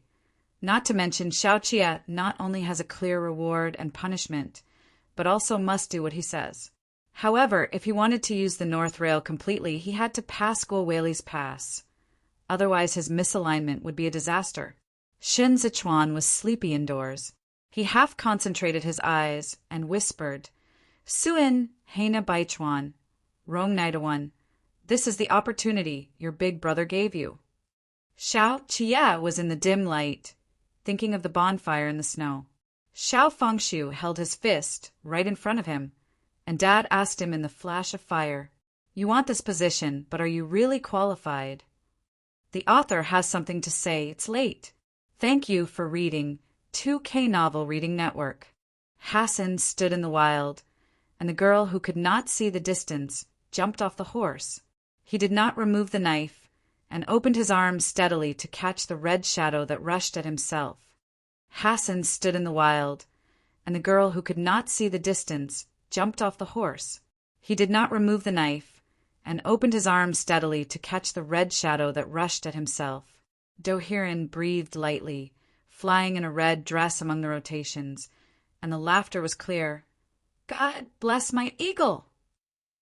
Hassan hugged his new wife and blushed. He blasted the snow for Doran and said, "God bless my Doran." Hassan got married at the beginning of the year, which is a reward given by Amor. His favorite doll is a girl in the deer department in the deep desert. She wears a jujube-colored skirt with hundreds of faces. She is as beautiful as the morning dew on the shore of Chidi Lake. She is the 12th strongest pony. Reverse. Doran looked at Hassan and said, "Bayan violated his promise to me and you lost weight." Hassan laughed. "He can't always stay with me." "Then he shouldn't have promised me," Duran landed, holding Hassan's hand. "I brought fresh goat's milk." "It's too far." Hassan was led away by Doran, and he looked at Doran. "The next time I change to Chagan to do these things."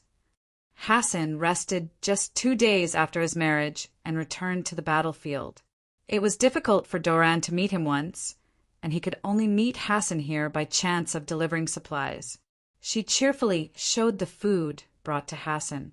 Hassan gorged and ate all the dough she had made. "I want to come here to see you." Durlan was sitting on a sack and watching Hassan eat. "I miss you very much. Just like Chin, Lu misses the sun. Will you go back when it snows?" Hassan drank cold milk and met Duran's gaze. Do Erlin's pupil color is very light cyan. Every time Hassan looked in, it was like looking into the clear waves of Chiti Lake. He would think of everything beautiful, which made him unable to say no to Doran. He touched Dorlin's cheek lovingly and said, "If the battle can be finished." "You avenged Guggenhaz. Father, thank you. You are not only the Soviet Union and Japan of the Serpent Department, but also the Soviet Union and Japan of the Hulu Department." Doran held his face. "Hongyan Mountain, I will always wait for you in Chidi Lake." The eagle that Durlan said was more like a pet name. Only her and Hassan's mother could call him in the entire desert, and Hassan would be shy. Gegenhaz is the brother of Doran, or the brother of Hassan killed by Xiaofangshu.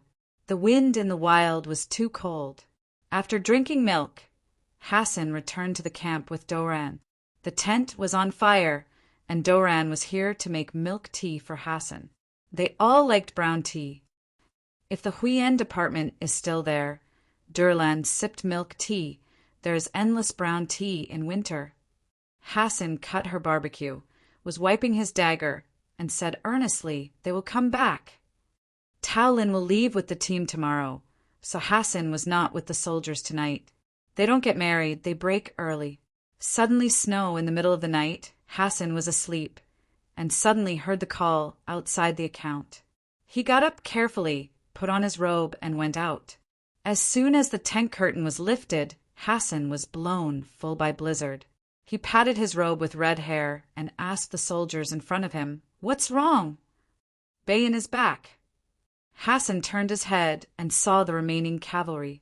The sound of the bark, which has been rushing for days, rolled down from the horse's back and landed on the snow with soft feet. He didn't help. He grabbed the left and right water sacks first, drank his head for a while, and drenched his front plaque, only to relieve his breath. What happened? Hassan picked up Bayan's knife, looked at Bayan again, his eyes were dimmed, and he said firmly, "Achi was defeated." Bayan rubbed his frosty cheeks and exhaled deeply. He was embarrassed and had mud on his feet. He threw the water bladder back into the arms of the people around him, standing in front of Hassan, and said, "Shao Chia led us to the Chashur, Tin King on the ice, where he killed Achi," he said, reaching out and pulling the left side of the saddle, and Achi's head rolled off at the sound and fell down to Hassan's feet. "Shao Chia, let me go." Bayan's lips were dark blue, and he said with a trembling voice, "He brought me back this." Hassan's lip line tightened gradually, a precursor to anger. He looked at Achi's head, and his eyes lit again. Dead around, only the wind is still lingering. Hassan's inhaled chill swam quickly around his limbs, and he turned his eyes to watch the snowflakes flutter away. Duanzhou was occupied by wolves. They were there to shake hands with a Zhongbo fox, and Hairigu was also there. He became a slave of Shaoqia.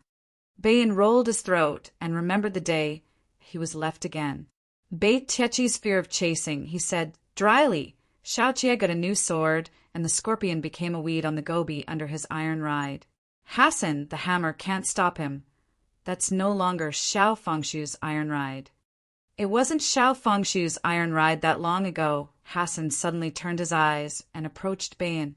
The wolves need a new wolf king. Xiao Jiming will transfer him back to the north. I'll wait for him here. Have his new knife. There was a sudden noise behind her, and Doran stood at the door of the account, watching them anxiously. Hassan calmed his anger, and he looked back at Dolan without smiling. He should kill Xiao Jie. Hassan thought again. As early as that autumn rain hunting, he should kill Xiao Jie. At midnight, the courtyard was silent. Xiao Jie had just finished washing, and picked up the beads in the box by the candlelight. Xin Zechuan's folding fan was sitting at the table, and people were still soaking in the water.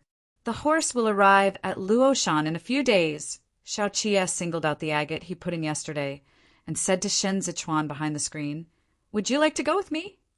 Xin Zechuan was exhausted these days.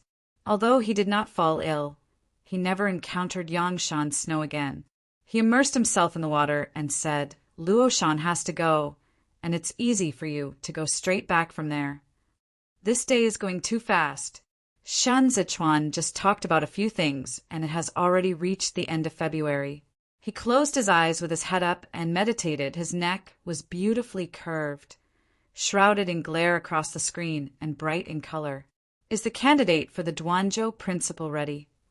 Xiao Jie turned the agate beads between his fingers and asked casually. Well, Xin Zechuan said, picked a talent. Xiao Jie looked over and asked, Kong Qingfeng? Xin Zechuan raised his hand, supported his head wetly, glanced at Xiao Jie's shadow and said, No guess. Yuanjue is inconvenient and inappropriate, Xiao Jie said. Who else is there? Xin Zechuan stood up and wiped the water with the scarf on his side. Xiao Jie didn't look this way. Shen Zechuan took the cleaned blue papa to the tip of his nose, sniffed lightly, and said, Shinlan's how? Duanzhou is going to build the thickest wall in Zhongbua, and because Luoshan is connected to Libei, Shin Zechuan is not assured of entrusting it to anyone. He has to stay here and build this wall by himself. To the south of Duanzhou, you can also bypass Tianfu directly to reach Bian County. Shin Zechuan feels that this location is excellent. A reserve station comparable to that of the state of bees was established here, and he will be able to support it in the north and south. Do you remember Steel Needle? Shen Zechuan put the papa back with a bit of reluctance at his fingertips. He said, Qiao Tianya is the best person to lead, but he still needs to take care of Yuanjue State. But if it's replaced by Fei Xing, the emperor is far away here, and nobody beats him, I am not assured. Steel Needle is a light ride. It must be placed on the Chashi River for ears and eyes, and stay in Duanzhou, which can be the center of the two places. Whoever is here to conduct the command, who is the key member who is in charge of both the military and the government, wait until after the spring. Yan's business expanded and there was silver in and out. Yan Heru was not an honest man. Xin Zechuan is not picky about Fei Xing, but how long Fei Sheng's loyalty can last. In Shen Zechuan's heart, it is necessary to estimate. He cannot bet everything on life and death. It has been a year or two. When Fei Xing stayed here for a long time, I tasted the sweetness of the north-south intersection, holding a steel needle in his hand, and Yan Heru doing everything he could to the side. So today life and death go together. How much friendship is left between master and servant? On that day, Shen Zechuan will no longer be Fei Xing's only reliance. As long as Fei Xing has a little thought, it is dangerous. Power is something that cannot be granted in this world. Qi Hualien warned Shen Zechuan as early as in Zhaosan Temple. The cornerstone of surgery is called checks and balances. Controlling the heroes is like overlooking a game. Why does Huo Lingyun put in Jinui? It was to replace Qiao Tianya's vacated position. He poses a threat to Fei Sheng. allowing Fei Xing to beat himself. Similarly, why did Yao when you make this suggestion? It is precisely to push Qiao Tianya back into the game, so that his vacant Shen Zichuan understands that Qiao Tianya is indispensable. As long as Fei Xing wants to go further, Shen Zichuan has to consider chess. In other words, as long as Fei Xingshang ascended once, Qiao Tianya will follow the dark rise once. He is holding Fei Xing's chain. Shen Zichuan will never let Fei Xing cross Qiao Tianya. Fei Sheng told Qiao Tianya that Qiao Tianya was the most suitable person in Shen Zichuan to be the leader of Qingqi and Duanzhou because everyone knows each other. Qiao Tianya is a kind of friendship person. This is both the strength of Qiao Tianya and Qiao Tianya. Weakness. Shen Zichuan put on a wide robe to get out of the screen. Xiao Qie sat at the table with his legs extended. When he heard the footsteps, he shook his hands, hid the agate beads, looked at Shen Zichuan and said, "I just have something to tell you." Shen Zichuan's belt was loose, and her feet felt itchy when she stepped on the cymbals. He opened his clavicle and drank tea, nodded to Xiao Qie and signaled Xiao Qie. Xiao Qie said, "The Biancha pony seized this time will also be put in Luoshan. If you want to ride lightly, try these horses. They run faster than the North war horses. Have endurance." Shen Zichuan held the teacup and thought for a moment. These horses can't be used from the north. Our war horses were all produced in Hongyan Mountain.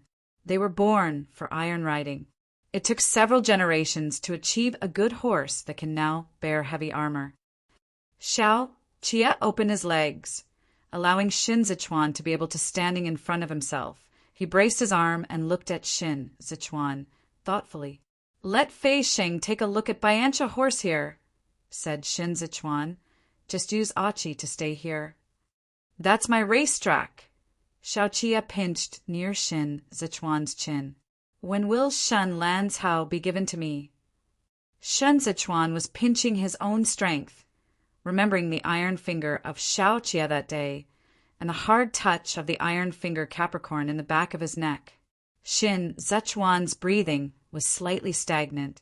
He wanted to avoid his eyes, but Xiao Qie pinched him. The house was hot, and the star sweat floated on the side of the prince who had soaked in water. Xiao Qie stared at Shen Zichuan and got close and said, "I was excited when I touched you that day, Fu Juan." The author has something to say. It's late. Thank you for reading 2K Novel Reading Network. The monarch can shout, so it becomes more secretive in Shao Chi Naguchi, like a secret word hidden in the large court, implying some kind of unspeakable joy.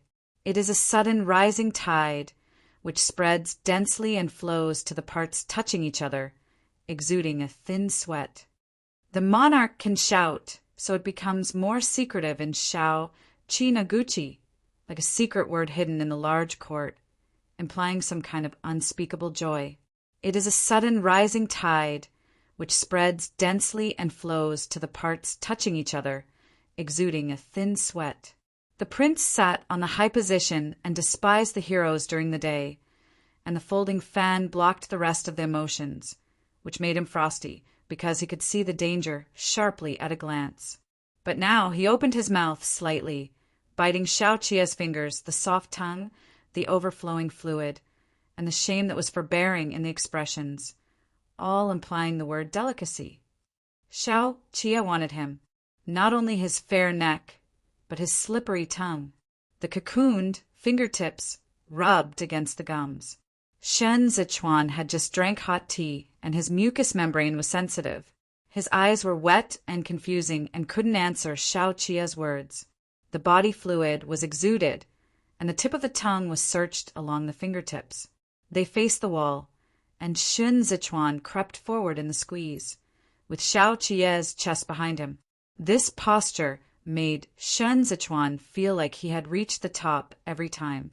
He was holding the wall against his forehead, and his tears couldn't stop. When he buried his head, the back of his neck was exposed, again bitten by Xiao Qie, and the robe underneath was wrinkled. Sitting on his knees like this, the initiative is in Xiao Qie. If Xiao Qia's nose is rubbed along Shen Zichuan's neck, it seems to be both demanding and coercive. He stared at Shen Zichuan's side, faced dangerously, and saw the temptation hidden in the corners of Shen Zichuan's provocative eyes. Shen Zichuan didn't know what had caused him in the corner of his eyes. He was so innocent that he hummed very lightly when he was bitten. But Xiao Qia was so fierce that he became a leaf boat among the waves. He was beaten by the raging waves. In the dense sound of water, he was not even allowed to struggle. Xiao Qia watched Shen Zichuan's tears drop intermittently, and he tilted his head and kissed the corner of his eye. Shen Zichuan sobbed in that kiss, accidentally soaked the robe, and then turned to look at Xiao Qia, trembling, and said, I'll blame you. Xiao Qia bit the tip of Shen Zichuan's ear and whispered, Blame me. This one was so deep that Shen Zichuan couldn't hum directly. Shen Zichuan ate a few times, sweating, and the robe was wet. Xiao Qia pressed him to his chest and wanted to kiss him. Shen Zichuan was too tired to lift his neck and lazily poked out the tip of his tongue. Xiao Qia held up, so he pressed Shen Zichuan. The tadpoles in this room are different from those in the home. They're not so soft, like small fine brushes.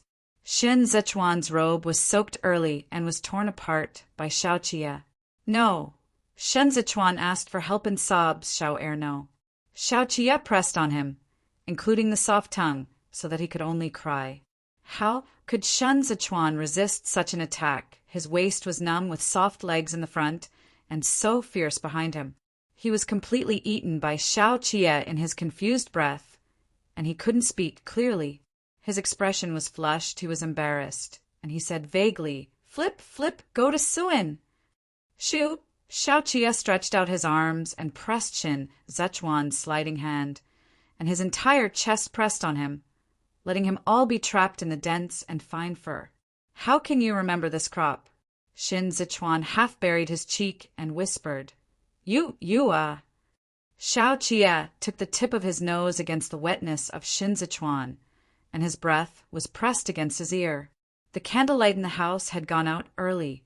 The window paper was shining through the snow outside, and the branches that had been pressed down by the snow fell out. He was wet with Shen Zichuan, and he was getting wet too. Xiao Qia was almost there. He was holding Shen Zichuan's hand and biting Shen Zichuan. Vague, dim, wet, and violent, Xiao Qia always makes Shen Zichuan cry. Shen Zichuan said with tears of revenge. I want to sue, tell your wife. You. Well, Xiao Qia smiled sullenly. You tell him. You get excited when you see me. Shen Zichuan couldn't hold it. Xiao Qia hit so hard that he trembled. He drew his fingertips and was approaching. The snow on the branches outside the window fell, and the night crows beeped a few times. Shen Zichuan was pinched on his cheek and kissed next to each other. The next few days will be sunny. As March approaches, Zhongguo will also have the breath of spring. The snow in Duanzhou had melted a little, and Gujin and Xuanzi, you cleared the road, and the official ditch of the repair should be reported as soon as possible. Because Shen Zichuan could not return to Cizhou temporarily, Yao Wenyu could only come to Duanzhou. He had difficulty moving, and the cars and horses on the road went slowly. Kong Ling and Yu Xiao were waiting for him in Danzhou, and then the three arrived at Duanzhou together. Fei Sheng greeted outside, sent the gentleman in, and followed Qiao Tianya to count the supplies brought. When he came to see Huo Lingyun, he said to Qiao Tianya, How did you bring him? Hanging the waist card is the regular editor of Jin Yiwei. Qiao Tianya jumped into the carriage a few steps. Should I bring him? Huo Lingyun noticed her gaze and turned to look at each other. It's dangerous to stay in front of you. Fei Sheng turned his eyes. Duanzhou is not BC. Who can afford it? I bear it. Qiao Tianya crouched down, touched the cigarette, and looked at Fei Sheng in the gap between the fires. You don't want to be wise, but be fooled and think in front of the master. Fei Sheng said unwillingly, Since he came in, I haven't found anything. Why should you do this? What kind of anger Xiao Tianya sighed. I'm telling the truth. You leave him alone without using it. Are you waiting for the master to use it yourself? At that moment, he will not be under your control. Now, Xun Zichuan left Hulingyun and did not kill him. He just wanted to use it. Now people are in front of Fei Sheng. If Fei Sheng keeps him so idle until Shun Zichuan becomes impatient, as Qiao Tinya said, then Fei Sheng will not belong to him. Fei Sheng glanced at Hu Lingyun again. You came out of the sacred place in the 8th classic. Qiao Tinya said, he is a monk halfway, not the same as the master's love and the genie weighs love. Are you afraid of a bird? You alone cost 10 this mouth, can also press him. You're stepping on me, Fei Sheng recoiled, thinking for a moment. This man has the ambition and ability. As long as he stays behind, it's a matter of time. Shen Zichuan is now staying at Duanzhou Jianqing, which is not a job that can be taken down by mouth. Fei Sheng originally thought that this must be under his own control. However, Shen Zichuan directly transferred Yao Wenyu over, and Qiao Tinya also arrived. You also have the ability, Qiao Tinya said. It always puts your mind on this, but it delays you. What can't you see? The master can't run. Fei Sheng didn't want to talk to Qiao Tinya about this matter. He just asked, why did you get it again? It's okay. Qiao Tinya went out and didn't continue to say. Shin Zichuan folded the fan upside down and tapped gently on the table. He replaced the new earrings, and the agate beads were white, which was too eye-catching, so that others did not dare to chase them. I copied a copy of Luo Mu's account book. Yu Shao presented the book to Shin Zichuan again, and asked the prince to look over. Shin Zichuan looked at his account and said, Spring plowing immediately, looking at picking someone in the past. Zun Lumu office work. He is alone. Running on both ends is hard. This means that Luo Mu can no longer be the only one in Chazhou this year. He must send a person to hold him in the past. Then I have a personal choice, Kong Ling said on the side. This time, I went to Dangzhou at the command of the governor, and I met an old man there. Suin's old man. Shin Zichuan closed his account and thought about it. What is Shao Qi's acquaintance in Fanzhou? Kong Ling reminded him. Wang Xian, do you still remember the governor? Originally, he was the principal of the Hudu ministry, and during the 8 years of Xinda, he was responsible for the expenses of the embargo. Shen Zichuan then remembered it. Speaking of this Wang Xian, he was originally at odds with Shao Qi and dealt with the issue of Quanqing silk. He was trapped in the assassination case by Xiang Yungo to bribe Shao Qi, so he was degraded. Before leaving the capital, Shao Qi went to the household to leave the relationship, so that he did not completely lose his official position, but only put it in China Bo to do things. Let alone Shin Zichuan, Shao Qi had forgotten it. When Wang Xian arrived in Dangzhou, it didn't take long for him to be attacked by bandits. He pretended to be crazy and escaped from Yemen. He was trapped in Dangzhou with the exiles. Until Yang Qiu died, Kong Ling went to inspect the Yemen again. According to Eri, this person should have come to Artzizhou, but something happened immediately, Kong Ling said. The Hobu changed his job and let him go down to Dangzhou. He suffered a lot in Dangzhou, and when he saw me, he still remembered the kindness between the prince and the second grandfather. Shen Zichuan thought about it for a while and said, since he is willing, he sent him to Chazhou. He was originally an official of the Ministry of Household Affairs, and it is no stranger to come to Chazhou to co-organize taxes. Shin Zichuan's letter is not Luo Mu's. This is exactly what happened. By putting a tax-savvy Wang Xian in Chazhou, Luo Mu's books can be tightly controlled. The most important thing in Chazhou now is money. As long as he holds silver in his hands, Luo Mu can't turn the sky. It was still early, and Shen Zichuan put off the tri-state chores first and asked Yao Wenyu, "How many days is Yuan Zhua?" Yao Wenyu covered his knees with a velvet blanket and said, "Thanks to the monarch, there is no problem. Although there is a road from Xizhou to Duanzhou, it is still far away." I am worried that you will be cold on the road. You can rest assured when you look at it. Yao Wenyu waited until Shen Zichuan had finished his cold, and then said, I brought a message back from the prefecture to the prince. He paused. The rumors spread in Danqing a few days ago said that Pan Yi and Pan Yi had been dismissed and investigated. Submit to Dali Temple and the Ministry of Justice for trial. Shin Zichuan looked at Yao Wenyu with a narrow eye and said, So fast! There are 3 members of the Pan family in Danqing. Pan Xiangjia, Pan Yin, and Pan Yi are all ministers of North Korea and China. They are also married to the Fei family in Tanqing, and they are not small in today's family. The Queen also wanted to control the dynasty, and could not do without Pan's support. For this reason, Pan G's dismissal was the loss of the Queen. As soon as Liang Xiushan followed Xue Xiuzhua to Danqing, he began to check the accounts, said Yao Wenyu. They didn't want the original account presented by Pan Yi, but sent someone directly to take a personal measurement.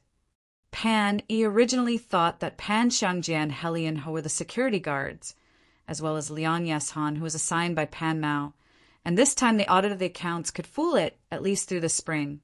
But Liang Yeshan was looking for the account.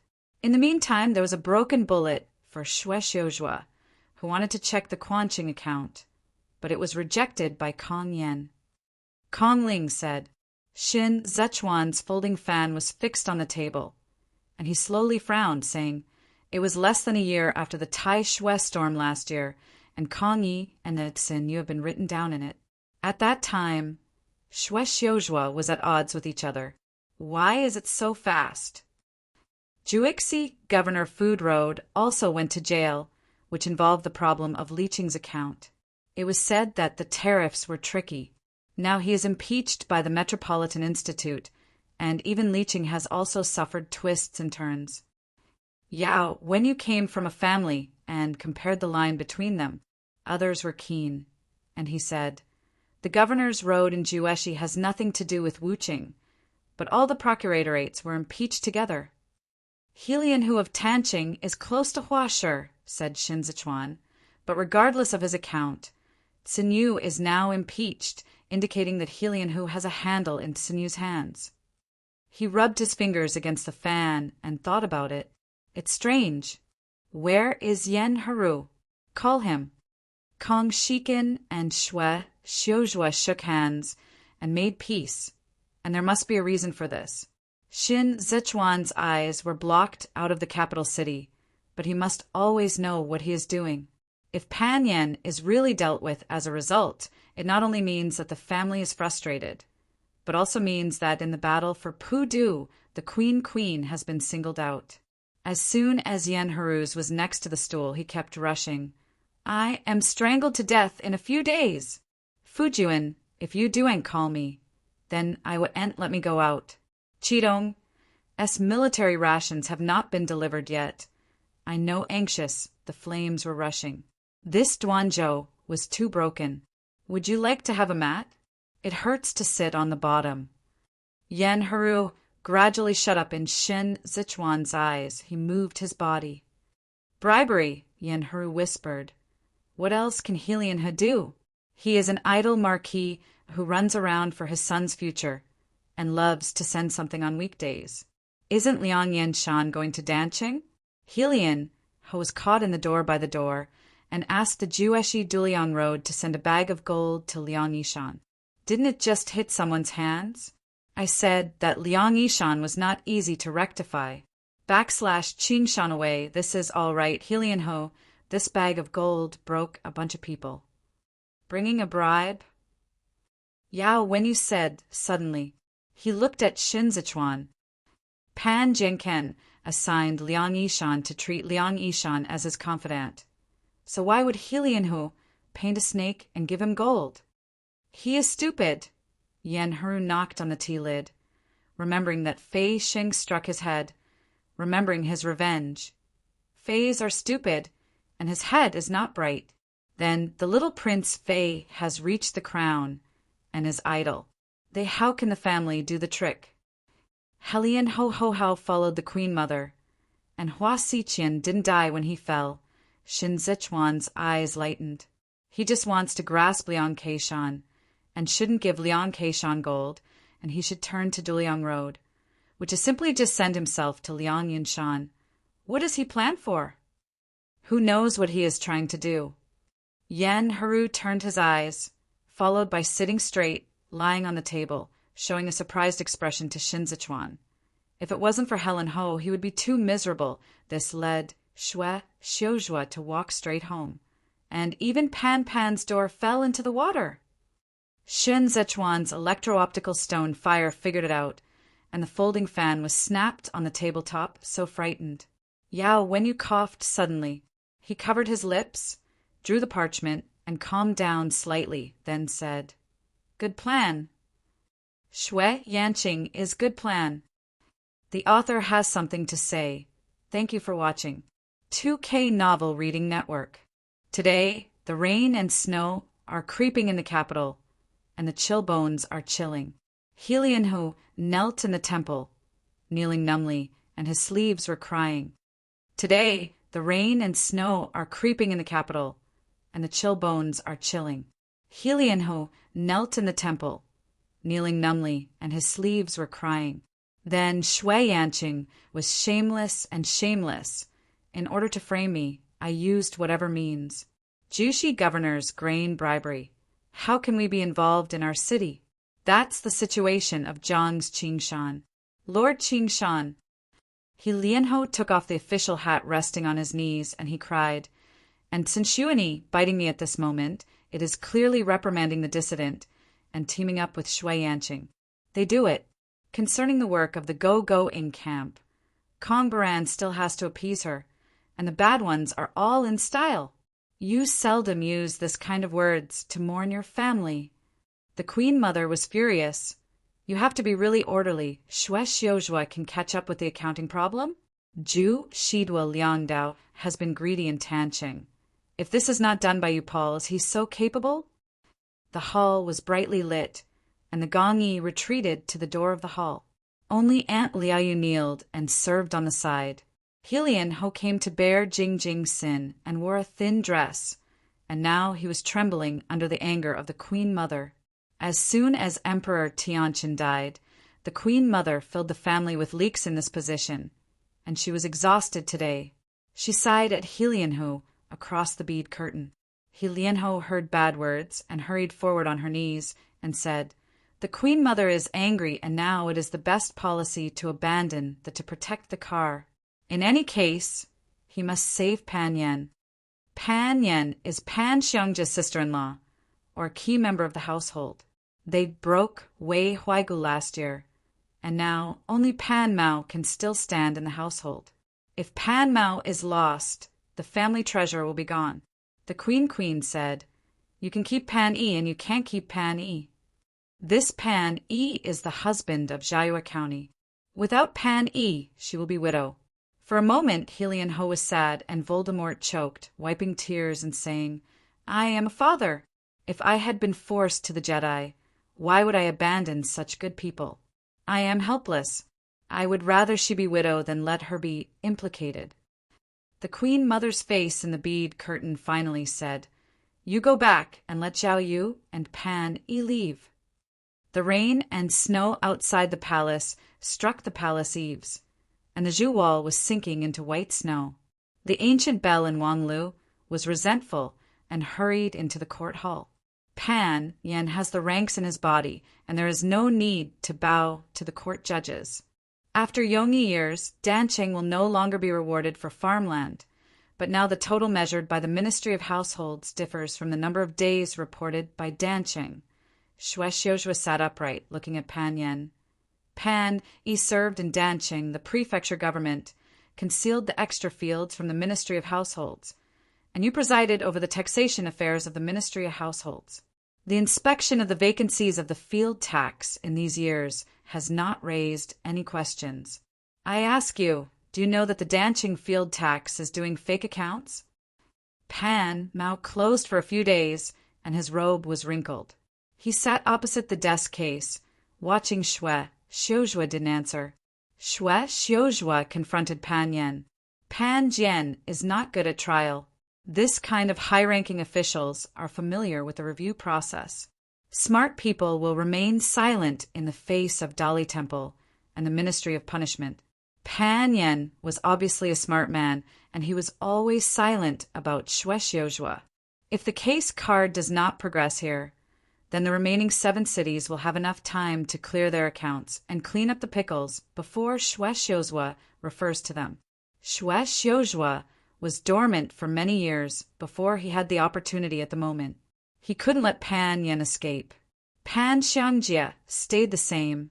Shuexiuzhua said with 10 fingers crossed. The Queen Mother praised him as the assistant minister. After spring this year, she is expected to be transferred from the Ministry of Industry. This is a hint to promote him to the cabinet. You are deadlocked with me here, and all of him after spring examinations and assessments are bound to be implicated. Pan Yen leaned down and took a scornful sip, saying, You persuaded the governor to pay a bribe and took the opportunity to bridge the cabinet with Kong Kong. Now you want to take us, Pan, but because I let Yao Yuanjue go. Sister-in-law, what do you pretend? Shuexiuzhua's look remained unchanged. He said, Before Pan Xiang was the outstanding minister of the Ministry of Work, your Pan family invaded the people's land in Danqing. During Yongyi's reign, Danqing Bai Chao Cheng complained of all injustices and was killed by 13 horses on Xinwu Street. His 80-year-old father was killed at the gate of Danqing City's Yamen right. I did take you Pan Yao for Yao Wenyu. But Yao Wenyu is just an opportunity for you. Even without Yao Wenyu, Pan will have to repay the debt. Pan Yan's hands and feet were cold. He leaned back to the chair, avoiding Shuexiuzhua's eyes. In the first year of Xianda, the old leader of the Hage inspected Dan Qingtiantax.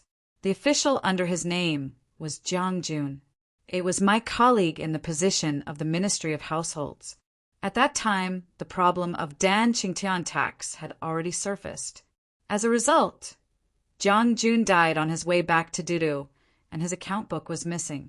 Shuexiuzhua said calmly. Xianda's 2-year-old man recovered his account, and Hua Xiqian thought we had evidence in his hand. So he ordered the family to pay the tax. You are not willing to pay from the private treasury. In order to supplement the money, the invasion intensified in the 8 cities. That year, 7 families in Danqing swallowed medicine and committed suicide. Do you know why? Pan Yi certainly knows why. That year, Hua Xiqian was forced to rush, and even Pan Xiangjie was also anxious. For this reason, while expanding the invasion of the people's land, the original land tax was distributed to the people in the city. These flat-headed people lost their food fields and had to bear high taxes. This is not a special case of Danqing. This is the normal scene of the 8 cities after Xinda years. Shuexiuzhua said here, there are no other people in the hall. He continued, later, Jueshi was hit by disaster, Mountain.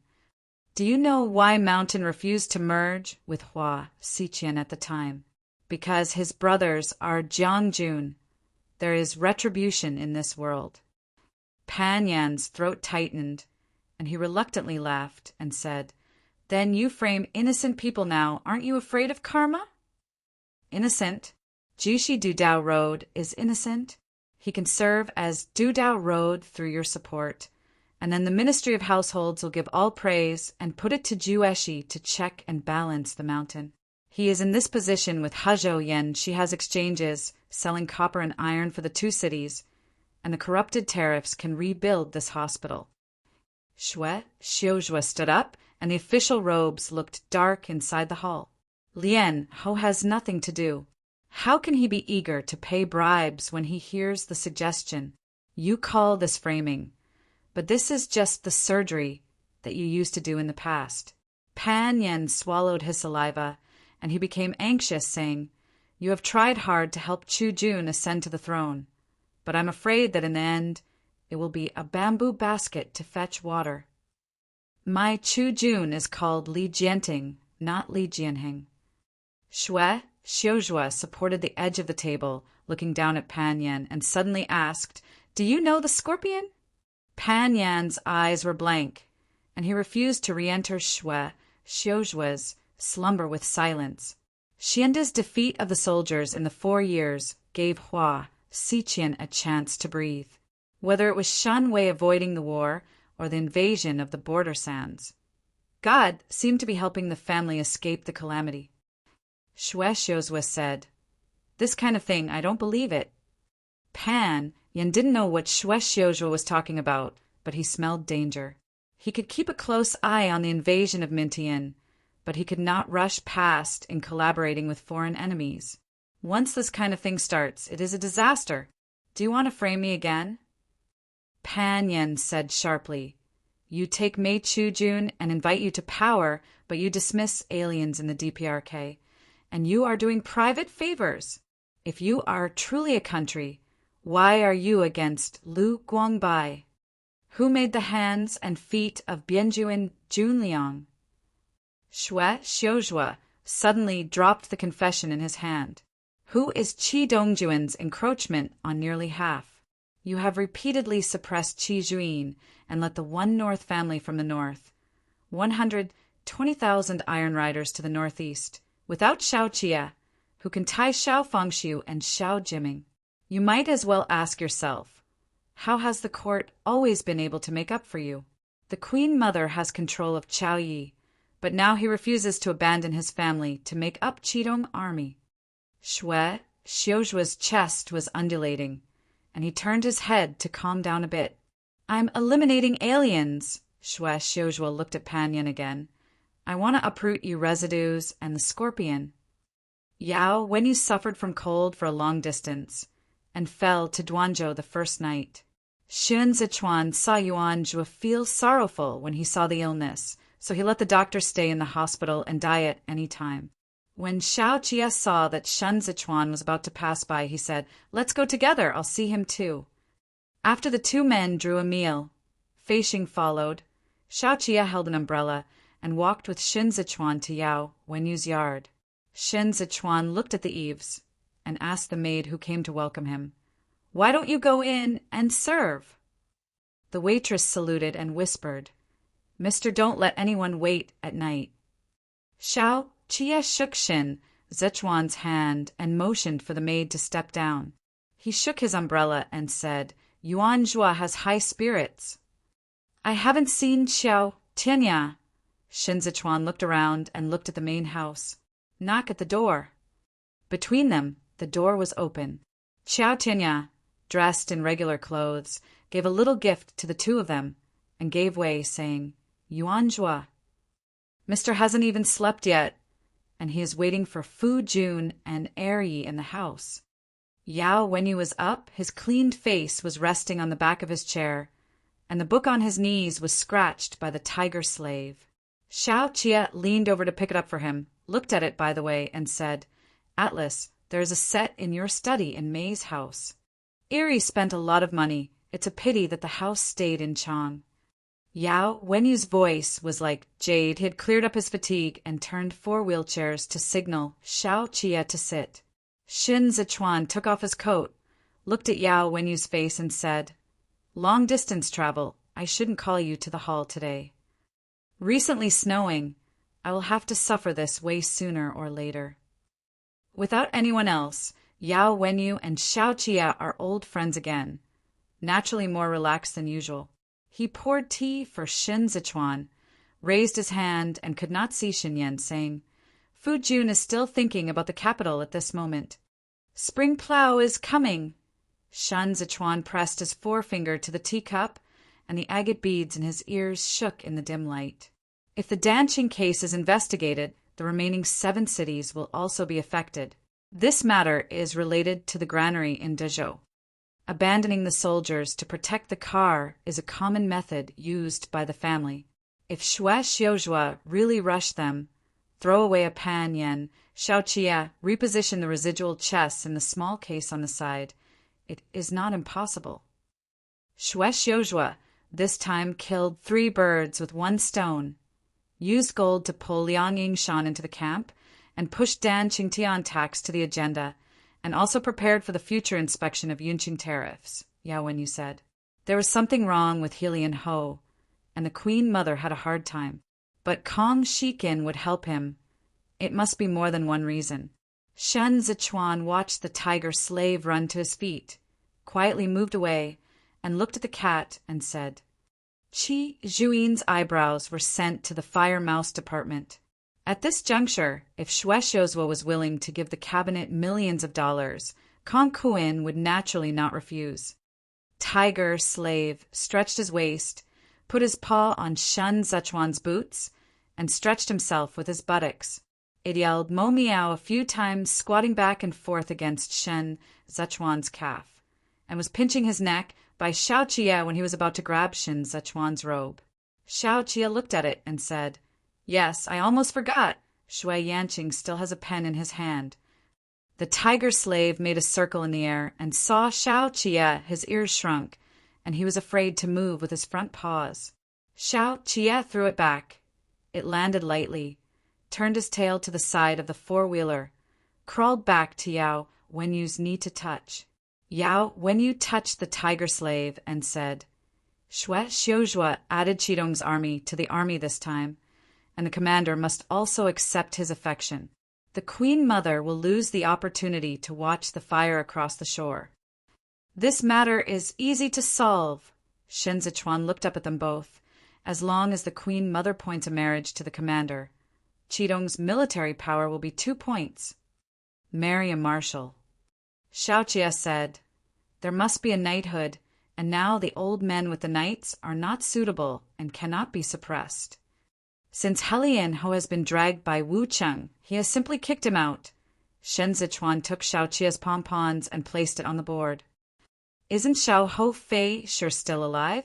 He married the commander and became a vase at Qidong, and the military power was taken over by the Queen. Fei Shi is still a close friend of Pan Mao. With this relationship, as long as Pan Mao did not die, he would have a chance to rise again. Hua's married a daughter who has been living for nearly a century. Today, it is finally her turn to marry a man. As Xiao Jie said, abandoning the car is the Queen's usual method, but it is not only Pan Yi that she is going to lose, but also Helian Ho. Xiu Zhua has been grabbed by Shuexiuzhua, and Liang Qiushan holds the Qiu account. Since it is a city account, then let the city bear. In the first half of her life, the Queen Mother was at the mercy of her. Passion may not be desperate for her. Rather, she was used to being passive. There is only one supreme in the world. Since Chu Jian Li Jianting can, why can't she spend cranes? So far, Li has lost Emperor Guangqing, Xianying Emperor, Tianqin Emperor, and Yongyi East Palace successively in the hands of the Queen Mother. Xiao Jie looked at Bai Zi in his palm. If you lose again this time, Dezhou will really be changed hands. During the rain and snow, Li Jianting stood up in a cloak. She faced the Queen Mother across the snow curtain. The Queen Mother looked at the young Chu Jun and saw the shadow of Emperor Guangqing from the eyebrows of Li Jianting, her husband who had held her half a life, and the shackles that had trapped her in the harem. Now she stood at the peak of 9. She no longer feared these eyes. The Queen Mother showed a kind smile to Li Jianting, thinking silently, Mess / / Luin's evil species. The author has something to say. Thank you for watching. 2K Novel Reading Network. In the blink of an eye at the end of February, the Danqing case became a well-known large case in Pandu. Pan Yen spent half a month in the conference hall without any progress. The students in the room had a lot of discussions about this. They pinned their hopes on Shuexiuzhua, and there were more and more discounts for the impeachment of Pan Xiangjie. In the blink of an eye at the end of February, the Danqing case became a well-known large case in Pandu. Pan Yen spent half a month in the conference hall without any progress. The students in the room had a lot of discussions about this.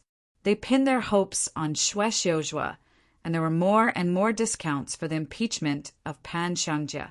When the snow stopped, a row of Jewish caravan also arrived in Badu. Xiao Wu was wrapped like a mule, but he was very dexterous. He jumped down from the carriage and stood on the level talking to the tax collector who was collecting taxes. The curtain at the back opened, and Gu Qingqing, who had a short hair, walked down. Gu Qingqing raised the copper plate with his thumb and steadily caught it. He smiled at the clerk. We are familiar with the goods coming and going. We also invite the master to appreciate his face in the evening. Let's sit on Donglong Street. My brother got your care last year, and I have to thank you for this. The tax official with the tax book knows that this person is a businessman from Jueshi. Last year, Xiaowu escorted goods and the sea of silver that was delivered here.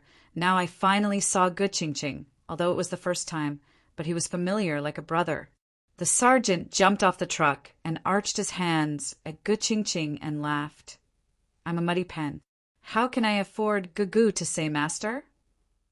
You are the grandfather. You are our grandfather.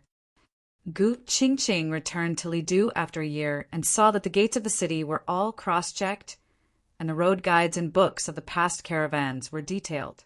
He calmly said to the official, How long does the brother have to stand here on such a cold day? I look at the team behind. They stood by the side and received the tobacco handed over by Gu Qingqing. He had got a lot of ice respect from Gu Qingqing, and naturally he was willing to deal with Gu Qingqing. He immediately and half-truly complained, Where is the closed city? If it weren't for other strengths, who would rather stand here? Don't you know that there are more than 100 caravans coming and going in this day, and there are so many sneaky sneakers and tricks, thinking about ways to tax evasion? That's really not a thing, said Gu Qingqing. Isn't it sincerely hindering the brother's office work? You are a man. Yi Li took the bridge in his eyes with Gu Qingqing. I have been collecting tax and money for so long. It seems that Gu Yi is the best of you. Gu Qingqing patted the eunuch's shoulder and reassured. The official asked, Gu Yi came here in person, right? Gu Qingqing was smoking a cigarette. He used to stay in Jinui before smoking, but he couldn't do without it when he was repaying. At this moment, he said, turned his head to exhale the smoke and said to the official, Business is not easy now. Extensive investigations were conducted in various places. We had to go to Tancheng without leaving Tancheng. The transit tax on large goods was too high, and we thought about getting rich early.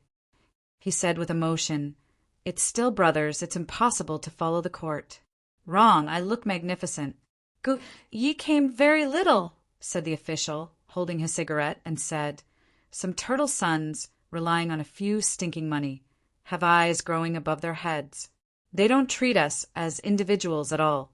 There's so many things that spoil us. The official's words are half true and false. Tax collection is a poor money. Businessmen from all over the world deal with the dignity of the capital of Tianzi City. There are few people in trouble, and those who know something a little will actively respect them. So those who can stand at the checkpoints to handle the errands are usually attended by someone from above. But it is also true that occasionally encountering such as it is certainly not to be provoked. Brothers are working hard. Gu Qingqing rushed to Xiaowu and motioned him to bring the goods in. That's the case. I'm waiting for a banquet in Dongyu Yanyalu. The brothers took the waste cards and went straight. Let's have a good meal then. The official said, Gu Yi is also polite, so it is better to respect him. Gu Qingqing smiled and followed the caravan into the city. Xiao Wu pulled the horse around and asked, Qing brother, what are you asking them to do? They are all little mice and they are very greedy. The master said fishing. Gu Qingqing threw the copper plate pinched between his fingers to Xiao Wu. How can I fish without bait? The city gate tariffs are managed by the Ministry of Taxation under the direct jurisdiction of the Ministry of Households.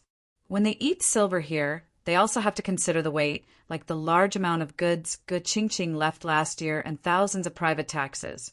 How can the officials have the courage to swallow it alone? They only dare to get rid of the odds. The big head still has to be the dad above.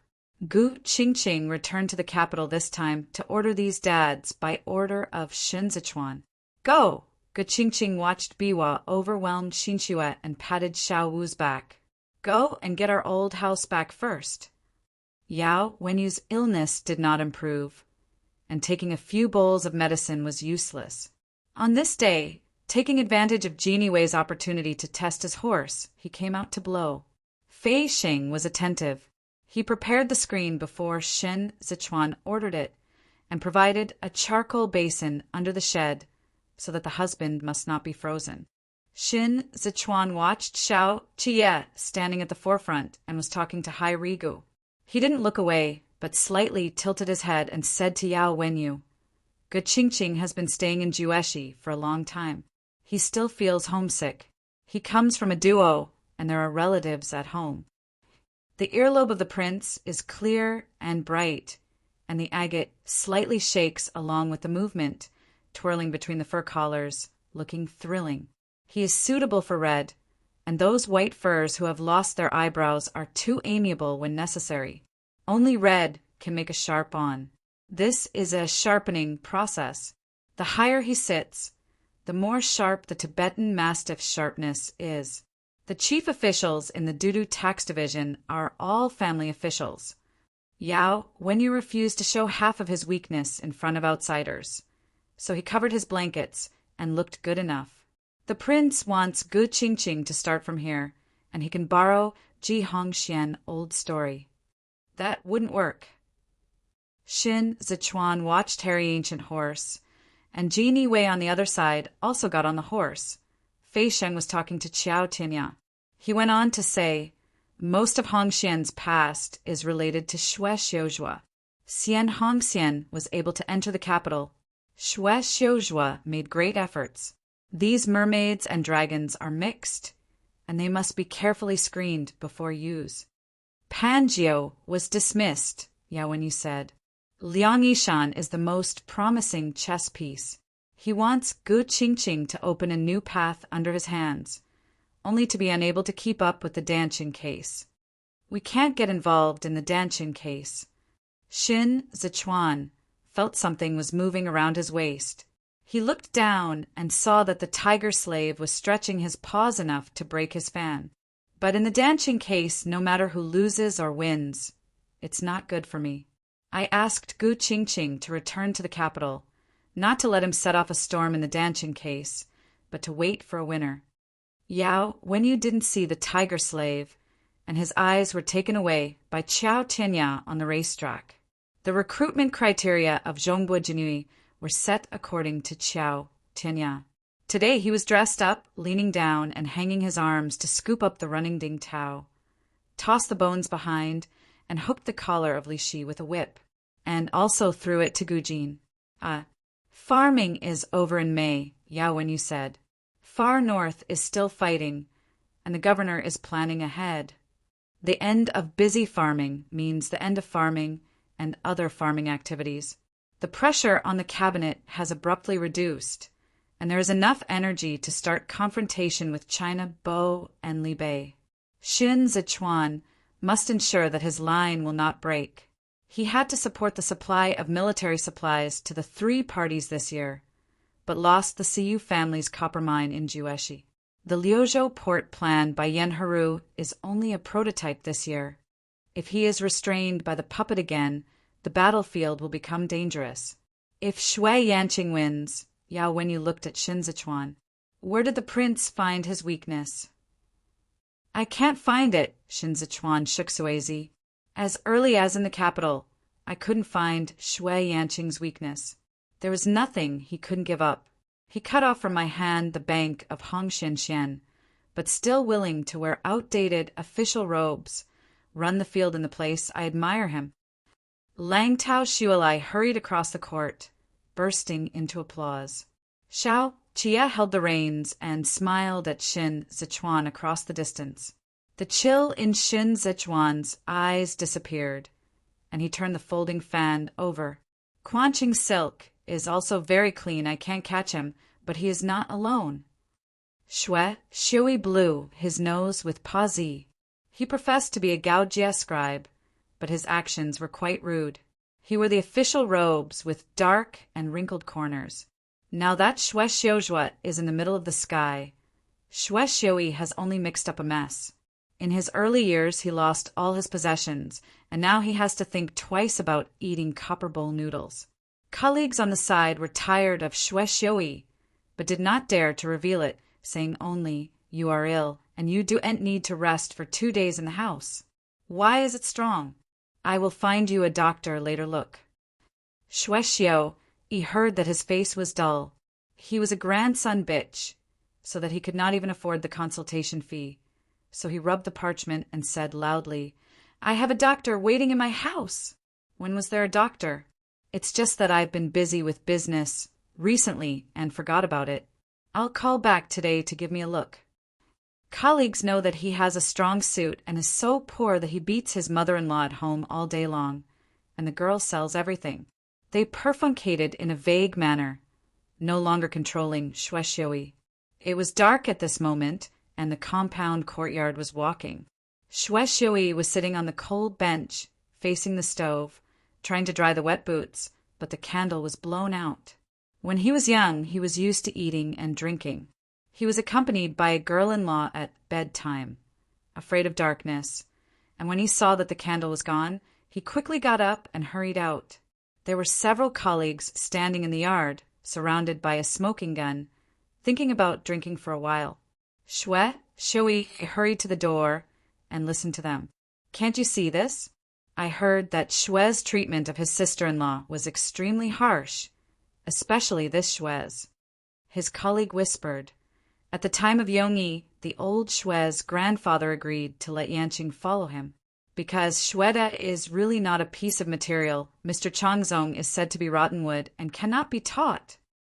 Shueshui was half-hearted, and he was so good-looking that he shrank behind the door, shy, and listened to them continue. "So, Shui Yanqing is not willing to promote him now," someone said. "Standing in the door to make a mess. Yu is not as much as asking for food outside. If his family takes the title like Fei's, that's fine. Nothing. I think Shui Yanqing's Baoju are all clear from Hanlin Academy. Most of these people are Jinsher in the Spring Festival. After the hall test, they're all talents. How does Shueda promote? He knows the fart. Last time he asked him to sort out the old case. 8 words were misprinted on a piece of paper. They gathered and laughed. Shueshioi trembled his hands. He was holding his wet robe, and wanted to run out and scold the despicable villains who mocked him in the back, but he was no longer than he was, and without Shue's honor, he ate on this point and never eat again. Dare not to cover up like humiliating Pan Mao. Shui Yanqing calculated something. Shueshioi stretched his neck and took a light sip. Despicable bitch. The author has something to say. Li Jianting's Life Experience Guides 120 chapters. And the autumn rain that Hassan said rounds up guide 151. Don't fight, don't fight, don't fight. Bayou Love, Love Cosmic Wave, 2K Novel Reading Network. Langtao Shuejin is invincible on the racetrack. It is the uncrowned king under the Hongyan Mountain. Xiao Jie stopped playing after 2 laps and went down to eat the tea left by Shen Zichuan on the table. The temperature of the monarch still remained in that cup. Langtao Shuejin is invincible on the racetrack. It is the uncrowned king under the Hongyan Mountain. Xiao Jie stopped playing after 2 laps and went down to eat the tea left by Shen Zichuan on the table. The temperature of the monarch still remained in that cup. It's a rare day, Xiao Jie said, drinking tea and wiping his hands. Set a reward for them to play. There are ready-made rewards. Shen Zichuan turned his head and said to the maid in front, "Tell them a few," and outperformed me with great rewards. Xiao Jie sat down, and his long legs were so crowded that Shen Zichuan was almost nowhere to go. He asked, "What reward?" Shen Zichuan laughed without answering. A few people on the horse race stopped, and the tiger listened to the reward, and he said, "This is our advantage. The generals from the north are all good at horsemanship, but the Zhongbu guards are not good at it. Gujin and Sunziu could beat their heads, and there was no suspense in this race." Sitting on horseback, Fei Xing said to Qiao Tianya, "Will you get on?" Qiao Tianya held the reins and greeted Gujin behind, saying, "Are you a prince's face? Do you come down without a fight? Peach, come up and accompany your old brother to run this game." Ding Tao came across the reins and said to Fei Sheng, "Don't be afraid. When you left the north, Jean brother didn't run over me. I'll block you for a while, and you will concentrate on playing the game." "I'm not afraid," Fei Sheng said after seeing Xiao Tianya stepping back. "You can't retreat. Too, our brothers will work together." Xiao Tianya pointed his back with a whip, and Fei Sheng took a look, and Hualingyun was also there. Xiao Tianya said, "The last road is narrow. Don't entangle with Xuanziyu. Just keep your eyes closed on the horse. Someone behind will block you." He is going to lift Fei Sheng with Hualingyun and give Fei Sheng the limelight. For a while, Fei Sheng didn't know what it was like, rushed to Xiao Tianya and said, "You are my brother." Although Yao when you couldn't hear them, looking at Xiao Tianya backed up, he understood what they meant. Xiao Jia held the teacup, looked at the horse farm, and said playfully, "This Xiao Tianya also gave way to Qian Qian. Horse racing is on the rise, and everyone just as fun, but it does not mean that Genie Wei can lose too badly." From both the North Rail Riding and the China Boss Army, Xiao Tianya still had to give the opportunity to Fei Sheng. Yi said that Xiao Tianya had no ambition. Yao, when you grabbed the tiger slave and watched Xiao Tianya silent. Shin Zichuan wiped the folding fan a bit and closed it again. He looked as if he was well informed, neither talking nor anxious. "Xiao Sheng." Yin Chong stepped on the fence, sat up, and shouted at Fei Sheng heartbreakingly, "Hurry up, hurry up! When the old man and take you to drink." Yin Chang's words faded, and Gujin's horse raced like a wind. The old man ate a mouthful of ash and was almost anxious to stand up. Gujin and Xuanzi's auxiliary vehicles are interdependent, blocking Fei Sheng's road. Fei Sheng was half a step slower and couldn't get past. The Ding Tao behind driled a few times, passing by Fei Sheng, blocking Gujin's buttocks from the outside, so that Gujin had to slow down and gave up the road to Sun Ziyu. "Jean, brother, do you have 1 or 2 silvers in your old boots? They are all soaked. Before I leave, Liuli at the door of our house is still asking, when will your credit for the wine be returned to others? I think it's awesome." Ding Tao said more and more vigorously, "I'll take the money out of your boots and pay half of it." "Half? How many or 2 did you credit? My accounts are all mixed up." Gujin couldn't bear it. He tilted his head and said, "Shut up!" As soon as he was distracted, Fei Sheng was knocked out of his inner position. Gujin cherishes his horses and refuses to squeeze them. The two go side by side, rushing for a while, and it is so cold. The road is wide and narrow. After crossing this distance, there is a slightly wider curve ahead. Gujin wanted to suppress Fei Sheng here, and Fei Sheng also wanted to surpass Gujin here. Both men closed their mouths and galloped in the dust. Seeing that the curve had reached the front, Gujin clamped the horse's abdomen, and Ding Tao in the rear had already withdrawn, and Hualingyun was on top. As soon as Hualingyun approached, Gujin realized that this man was riding well and felt more oppressive than Fei Sheng. The corner turned abruptly, and Gujin's horse head turned sideways.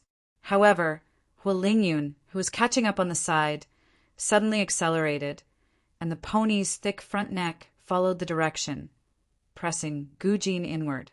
Gujin swiftly pulled the reins, but the horse couldn't stop rushing forward and was forced to slam into the innermost Fei Sheng. Fei Sheng's position suddenly narrowed. In order to avoid the collision, he tightened his right hand subconsciously and immediately turned his head, reached the fence, and slammed the wooden fence while flying. The war horse was frightened, and the horse's hoof was caught by a railing in a hurry, and it was planted out of nowhere. "Phut!" Hu Taihu stood up. The horse twisted to its front knee when it was planted, and Fei Sheng moved quickly in the dust, and immediately hugged his head to protect his head, rolled to the ground, startled with cold sweat. Gujin has stopped, and he took the lead in dismounting, pulling up Fei Sheng. Fei Sheng stood on his legs. His robe was covered with mud. He wiped the sweat from his face, spit out his teeth, and said to Qiao Tinya behind, "Nothing." Hua Lingyun whips his whip, and on the sidewalk that is gradually narrowing, there is a tendency to surpass Sun Ziyu. Xu and Ziyu heard the movement and said as Hua Lingyun approached, "Isn't this authentic, brother?" Hua Lingyun half leaned down, like a sharp arrow breaking the wind. His momentum was too fierce, and he ignored the fences on both sides of the road and allowed his calves to be wiped with bleeding marks by the wooden fence. Xu and Ziyu's stables scattered sawdust on the fence, and he cursed harshly this. The fence was affected by Fei Sheng's road, and this half was crumbling. Xu and Ziyu heard a bang, and the fence had been broken. He did not dare to die with Hua Lingyun any more, and immediately turned around and took the horse out of the road. Xu and Ziyu took a sip, leaned down, and hugged the horse's neck, comforting hoarsely, "Lao Tzu was slightly wronged." Hua Lingyun Rue could not take it. Mercedes was in the last section. He breathed slightly, leaving all the noise in the wind, and only the end was visible in his eyes. His future depends on fighting. No one is his brother here, and no one is his legacy. He knows what it means to be placed in Genie Wei, but this is far from enough. His ambitions are all on the battlefield. He must find a way in front of Xin Sichuan to be reused. Yin Chang was anxious to pat his thigh straight, anxious to spread his legs to chase the kid.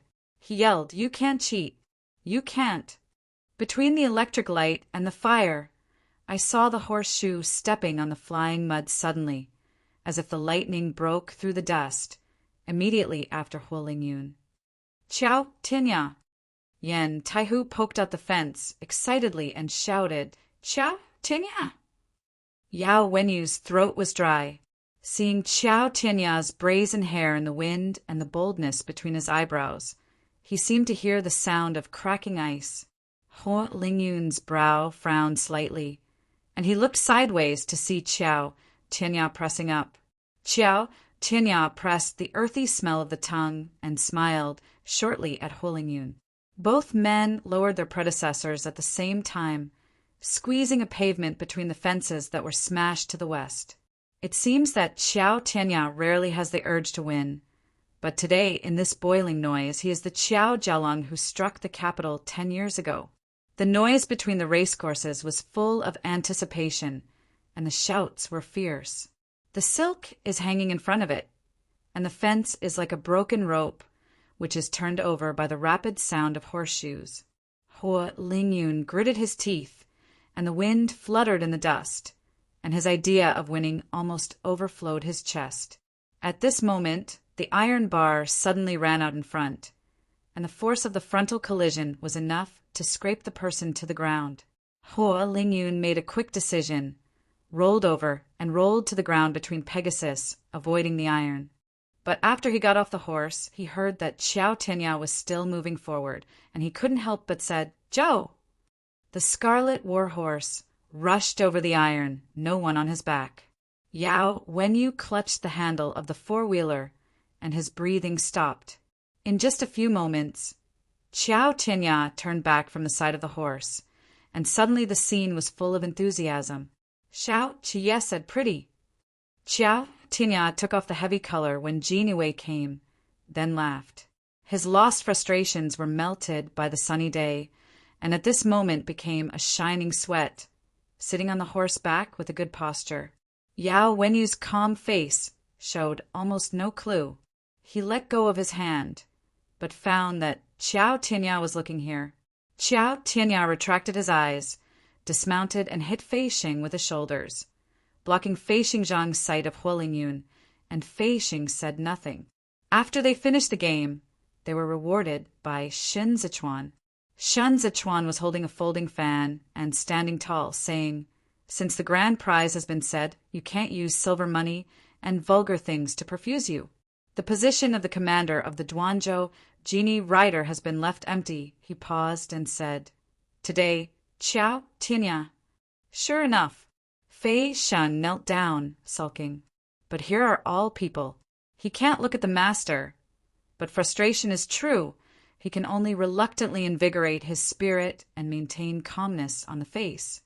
Fei Sheng was transferred to Jinichi, and Huolingyun co-worked. Zhongbo Jinui was renamed Jinichi and still has the power to report urgently. You are not affiliated with the Duanzhou Defense Forces. Huang, he said, you belong directly to Mi Shin Lanzhou. Private ride. Huantai Tiger looked at Calgary Jean a little surprised. Everyone knew about the establishment of the Jiniki, but they thought that this Qingqi would join the Duanzhou Defense Forces and be under the supervision of the Duanzhou prefectural government. Private riding means that Jini Wei is virtually unchanged and is still a direct team of His Majesty Shinzichuan. They are not subject to the inspections of the 6 states of Bosnia and Herzegovina, and even have the power to inspect the 6 states of Bosnia and Herzegovina. Unlike the progressive teams such as the garrison, they only serve Shinzichuan. Xiao Chia set up a teapot, drank another cup of hot tea, and watched it was getting late. He only said, "Clear the horses first, and then return them to the stables. Take good care of them." Fei Sheng immediately got up to greet people to clean up the screen and charcoal basin. Shinzichuan and Xiao Chia went ahead. Yao, when you leaned down to hug the tiger slave, and when he raised it again, he saw Qiao Tianya standing in front of him. Qiao Tianya blocked Hua Lingyun's body, pointed to Fei Sheng over there, and said, "After packing up the compound, it's on standby." The atmosphere around Hua Lingyun was not good.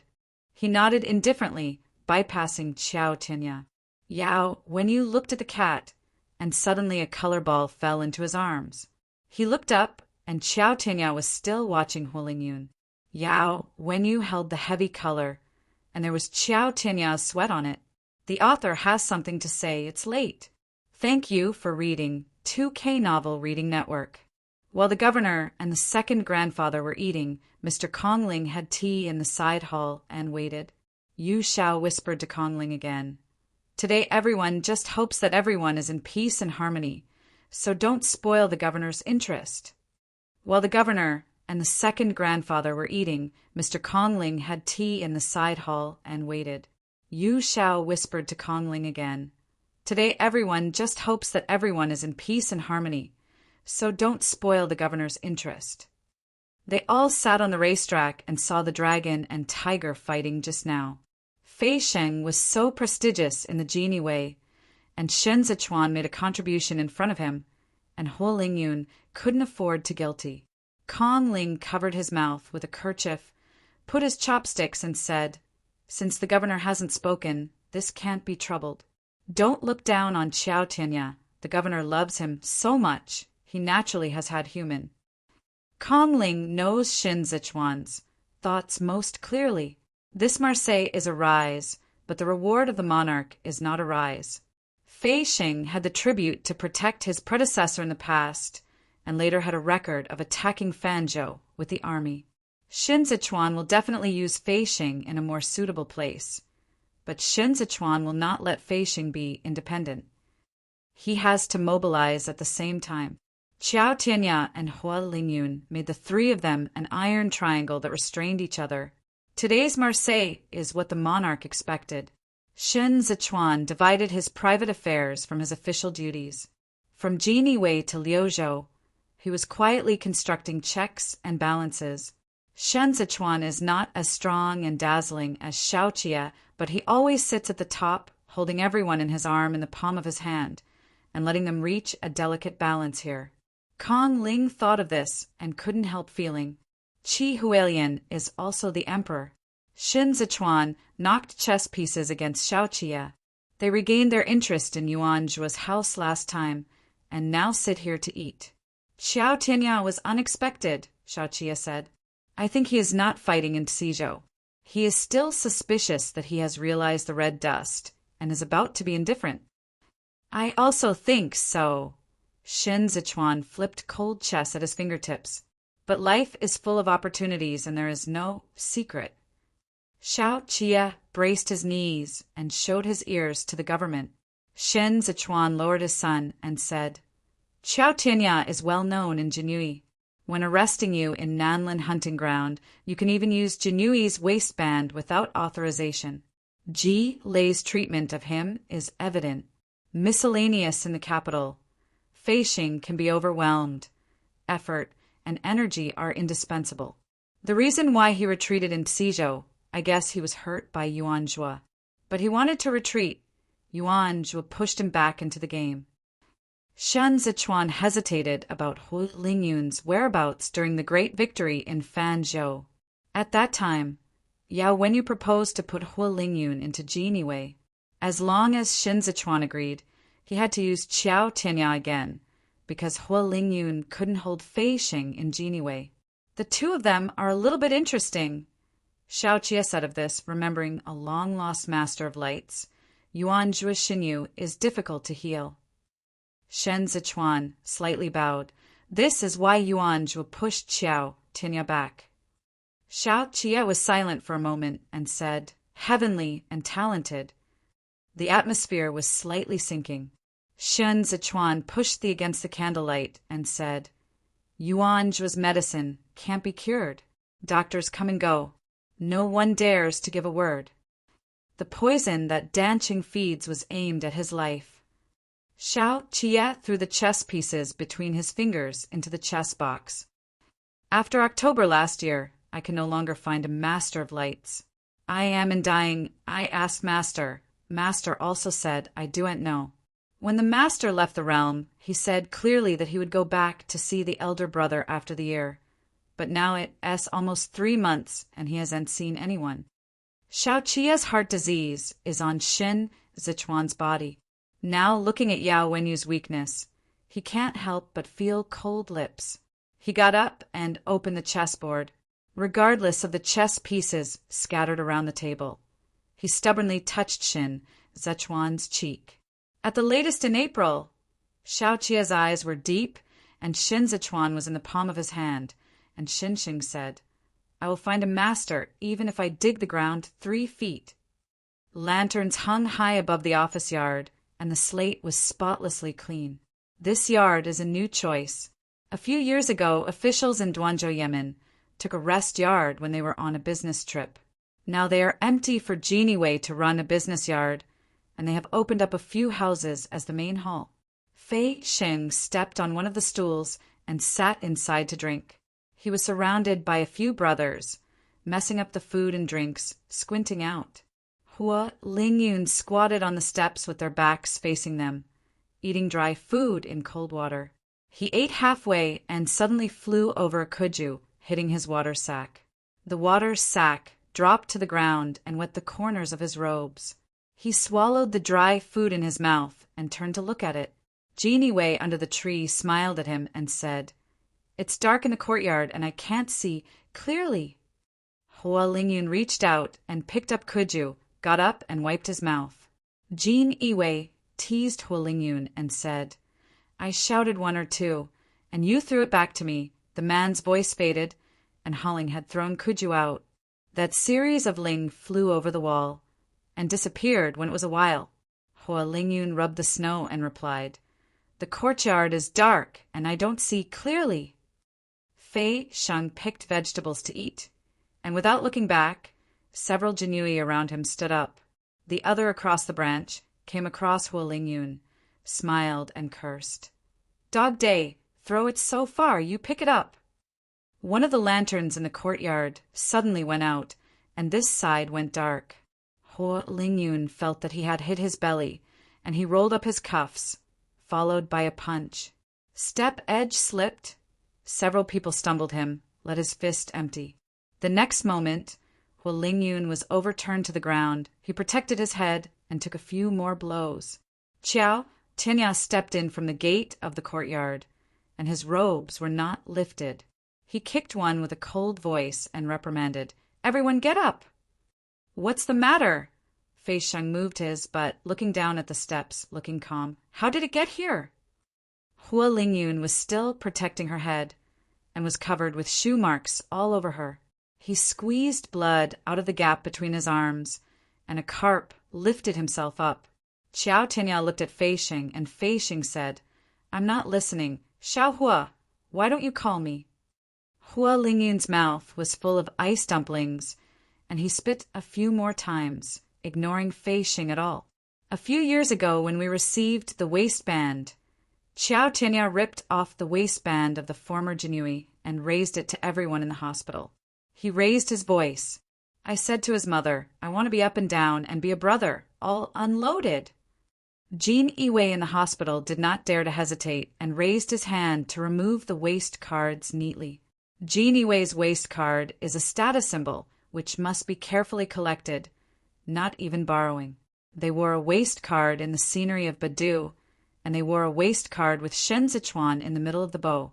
The waist card was their own face. Throw! Qiao Tianya tossed his waist card to his feet, kicked away without looking, and looked around at the crowd. Do you keep doing it? Throw! Jin Iwei threw his waist card on the ground, and he dared not stare at Qiao Tianya's eyes. Dejected, they stood beside them like clay sculptures. Fei Sheng smiled slightly, pursed his lips, and said, You're too much to do this? You can't sit down and talk about it. You have to throw everyone's face on the ground and step on it. Whose face is stepping on? Qiao Tianya asked Fei Sheng. Everyone's yours. Fei Sheng's strong anger suddenly burst into high ground. He stood up and said, He stepped on my face today? He clearly stepped on me. What's wrong? I should deserve to do it when I am 10 years old. Stepping stones? You Qiao Tianya is also good. Qiao Tianya said, Go out. The Genie Wei in the courtyard immediately retreated and evacuated, leaving only 3 of them. Fei Sheng threw the chopsticks in his hand into the wine glass, and the unwillingness burned with the anger. He lifted his feet and rolled over the table. He turned and pointed at Huo Lingyun, saying, I feel good about stepping on me. The limelight is coming out. The master's reward is going to be grabbed. You have to take the old man Esmerit in front of him. This is so big. He said again and pointed to Qiao Tianya and said in a cold voice, Are you go with him? ? Yeah. Qiao Tianya was passing over, even if you count. The candlelight in the hall was bright. Fei Sheng was standing inside. Huo Lingyun was standing outside the black cormorant, and Qiao Tianya stepped on the black and white junction, blocking both sides a little. The crow of the old tree snow crowed a few times, and Fei Sheng's chest was undulating, and he took a few steps closer. I am here to follow my master and run away, and you're going to me with a new dog. Fei Sheng pointed to himself, his eyes turned red. I opened the door to the capital. Denzhou Fuxianding is my guard, and Fanzhou was the one I fought with the old man. Why can't I do this position? Why should it be you, Qiao Tianya? I treat you as my brother. Qiao Tianya took a step closer and said, Take me as a brother and say I'm counting you? I told you long ago, don't put your mind here all the time. It's because you can't run away. Fei Sheng immediately said, Shouldn't this position be mine? The night crow on the snow tip suddenly flew, and the remaining lanterns dangled in the courtyard, pushing the shadow on the ground upside down. In a tense atmosphere, Fei Sheng slammed into Qiao Tianya, stepped down a few steps, ignored the shout, and went straight out. He can't stay in a moment. Fei Sheng left the compound, and no one wanted it. He ate a lot of wine, walked along the wall, slipped a few times, and his head was blue. Suddenly he squatted at the root of the wall, wiping his eyes wryly, not knowing who to call. Fuck. Fei Sheng awoke a little, and he was blowing his nose, and someone was blowing his nose. Fei Sheng stood up in fright, watching his head pop up. Yin Chang grabbed his sleeves and waited for him. He slumped a few times and said, Why cry? Fei Sheng saw the old man without moving, and stood still without saying a word. Walk around. Yin Chang whispered the frozen hemp feet, urging, Find a place to drink. The pestle is cold here. Fei Sheng was unwilling. He was mad with a temper, and still had fire in his heart. Yin Chang rubbed his arm and said, I just got a tooth, and I was still angry with others. Fei Sheng threw away the handkerchief. The face was cloudy, and finally he managed to squeeze out a laugh and said, I'm so angry with them. Yin Chang probed and looked at Fei Xing's expression. The lantern in front couldn't shine here, and Fei Xing stood with a sullen head.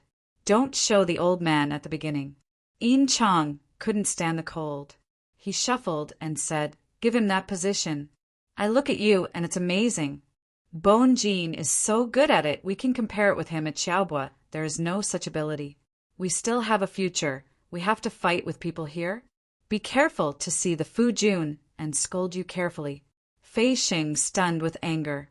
Yin Chang ignored, and then said, You pressed Hualing Yun so tightly, isn't it right?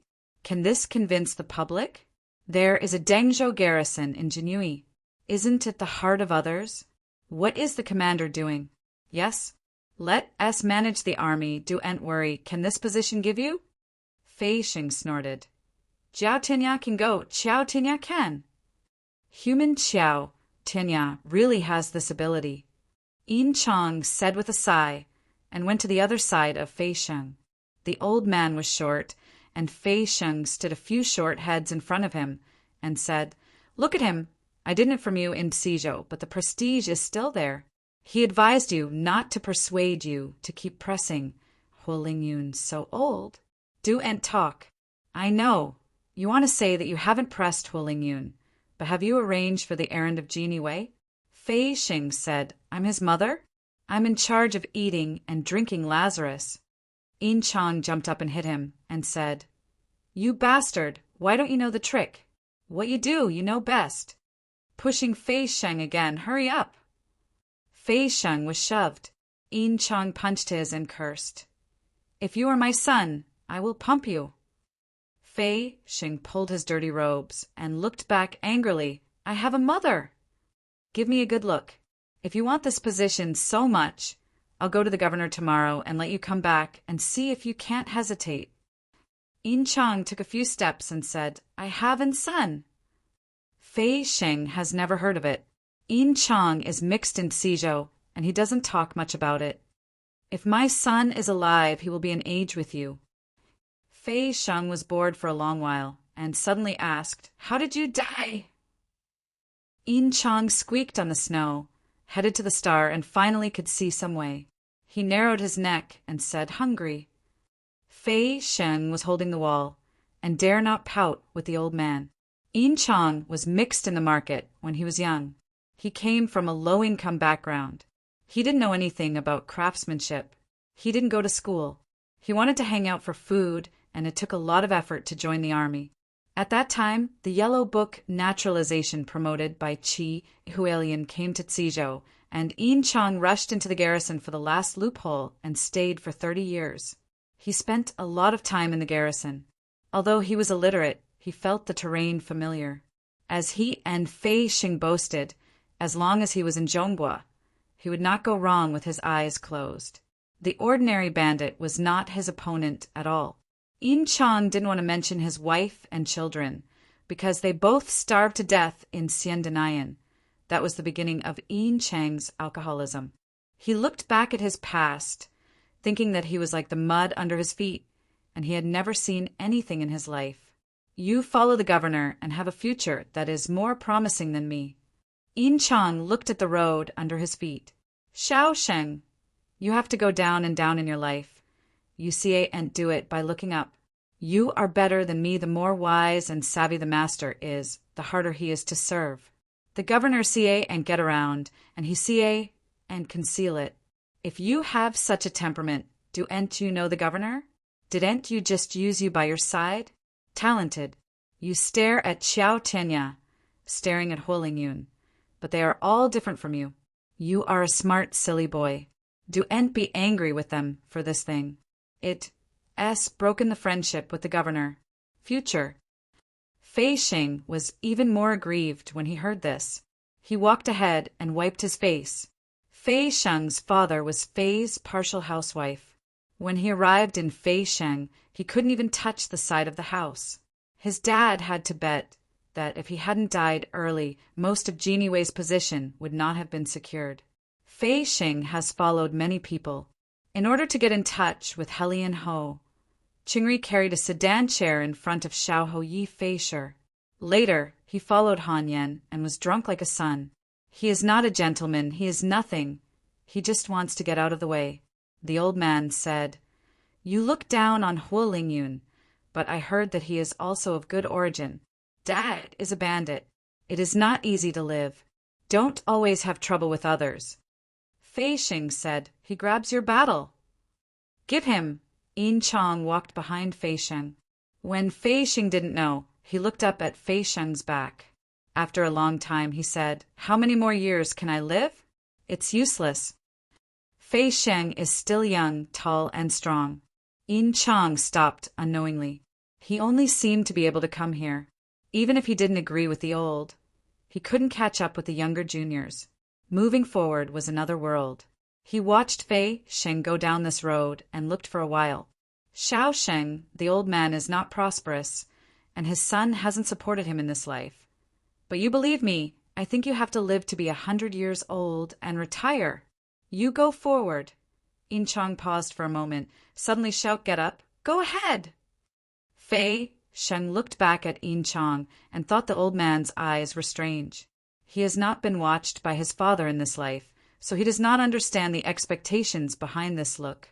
But he stopped and said, You go too. Yin Chong laughed, inexplicably. He curled up his messy white hair, exposed his vicissitudes, and said, I am old. Jin Yiwei didn't get into trouble, even though Fei Xing didn't know what to do. When he gave Xin Zichuan the medicine the next day, he heard Xin Zichuan asked, Did you drink? Fei Sheng saw that the governor was still approving the case and did not look up at himself, as if asking casually. He was so confused he couldn't figure out what Xin Zichuan meant and could only answer truthfully, Drank a bit last night. Xin Zichuan handed the approved case to Fei Xing and said, Go to the hospital and pay the penalty. Yesterday was not Fei Xing's rotation. He had no idea and took the matter cautiously. Not yesterday. Isn't it for you to recruit? Xin Zichuan finally raised his eyes and looked at Fei Sheng. The roster has not been presented yet. Fei Sheng first froze and then rejoiced. Holding the case, he knelt down and said, Master Ming, I'll do it right away. The commander of the Janiki was given to Xiao Tianya. Fei Sheng originally thought that his previous errands would also be transferred to Xiao Tianya to take over. This is an important task of review and recruitment. It is very important in the new Qingqi. Xin Zichuan moved his neck slightly and leaned towards the window. As Duanzhou neared March, the snow in the courtyard became almost clear. The thin light passed through the window paper and reflected in his right ear, giving off some gorgeous but tiny light around his neck. Xiao Qie was standing in the courtyard and received new news from Bajin. The author has something to say. Thank you for watching. 2K Novel Reading Network. Xiao Qie opened the bamboo curtain when he entered the house, and Fei Xing avoided the retreat. Xiao Qie took the cool breeze outside and put the open letter on Xin Zichuan's desk. He said, In the second trial of the Danqing case, Pan's crime was committed by the villain in Zhuangzi. On the basis of Pan Yi's negligence of control, Pan was required pick it out first. Xiao Qie opened the bamboo curtain when he entered the house, and Fei Xing avoided the retreat. Xiao Qie took the cool breeze outside and put the open letter on Xin Zichuan's desk. He said, In the second trial of the Danqing case, Pan's crime was committed by the villain in Zhuangzi. On the basis of Pan Yi's negligence of control, Pan was required pick it out first. Xin Zichuan read the letter and said, Pan's encroached on the people's land. Danqing has 10 rooms and 9 empty rooms. As long as you check Danqing's yellow book, you know that there were thousands of people who were displaced last year. Can't stop the gap. Pan Yen manages the taxation of the 8 cities in the household department. How much is missing, he can't be unaware. Pan's people in charge of the field tax affairs have all gone to jail. Xiao Qie covered the light. All these people killed them because of their own delusion, not Pan's intention. Xin Zichuan gently rubbed the paper with his fingertips and said, Pan Xiangjie, this old man, Pan Xiangjie has seen the greatness of Hua Xiqian and Wei Huaigu. In order to beware of this day, he had already made preparations. The Dan Qingtian tax arrangements he arranged were all family members, consistent with Pan's interests. At this juncture, Paul Pan was protecting the lives of his family, and he would naturally shut up and plead guilty. Xiao Qiye said, since Xue Xiuzhua dared to make trouble at this moment, he must have Pan's handle in his hand. He can bring Kong Yan and Tsinyu on board, and maybe he has Dan Cheng's real account book. Shin Zichuan thought about it, but he didn't take it out. This case has already been reviewed by 3 divisions, and Pan Mao has also been fired for investigation. According to the procedure, as long as Xue Xiuzhua signaled Liang Qianshan to show evidence, they can win. Even if only one Pan Mao was removed in the end, the division of the current crickets is also important. Roll. I think about it. The only thing that can hold Xue Xiuzhua at this moment is spring plowing. Nico slipped out from behind, sprinkled on Lan's house side. Xiao Qiye raised his arm to block it, and he was not allowed to peek. Jushi 13 cities are working hard. But Jueshi had no disaster last year, and the 13-city barnyard was enriched, said Shin Zichuan, unaware of Erling's possession, and said they did not allocate military food to Qidong 5 counties in the winter, but only replenish the granary in Badu. They should be returned now with spring plow reserves. What is Xue Xiuzhua afraid of? The original plan was, of course, no problem. Xiao Qiye sat at the table and looked at Shin Zichuan. What if something goes wrong?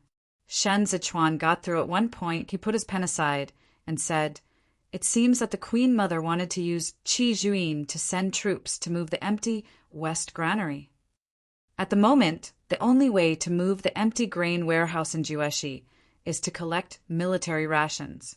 If Xue Xiuzhua walks his way and insists to continue to investigate at this moment, then Jueshi cannot do spring cultivation this year. The problem of eating hundreds of thousands of people is hanging on Xue Xiuzhua's head. Up, let him retreat. The Queen is a late striker, Xiao Qiye said. If Xue Xiuzhua agrees to the ration of military rations, Jueshi Granary will be vacant. In order to spring plow, Jueshi must secondment to the 8 cities that have grain reserves. Then Xue Xiuzhua cannot offend at this moment. His family, he has to stop investigating the field tax and make peace with the Queen Mother, who represents the family. If Xue Xiuzhua refuses the ration of military rations, Qidong 5 counties' rations will not be replenished, and Qi Juyin will not be able to send troops. Jueshi must not only bear the Badu Granary, but also Qidong's military rations. If they are short of food during spring plowing, all prefectures and local governments must report to the chief secretary the food shortage. We must find a way to make up for the lack of food.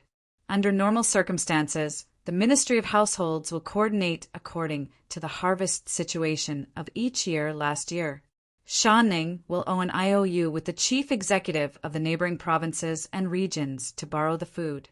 At that time, everyone will discuss it by themselves to see if they can exchange agricultural products in China or by silver.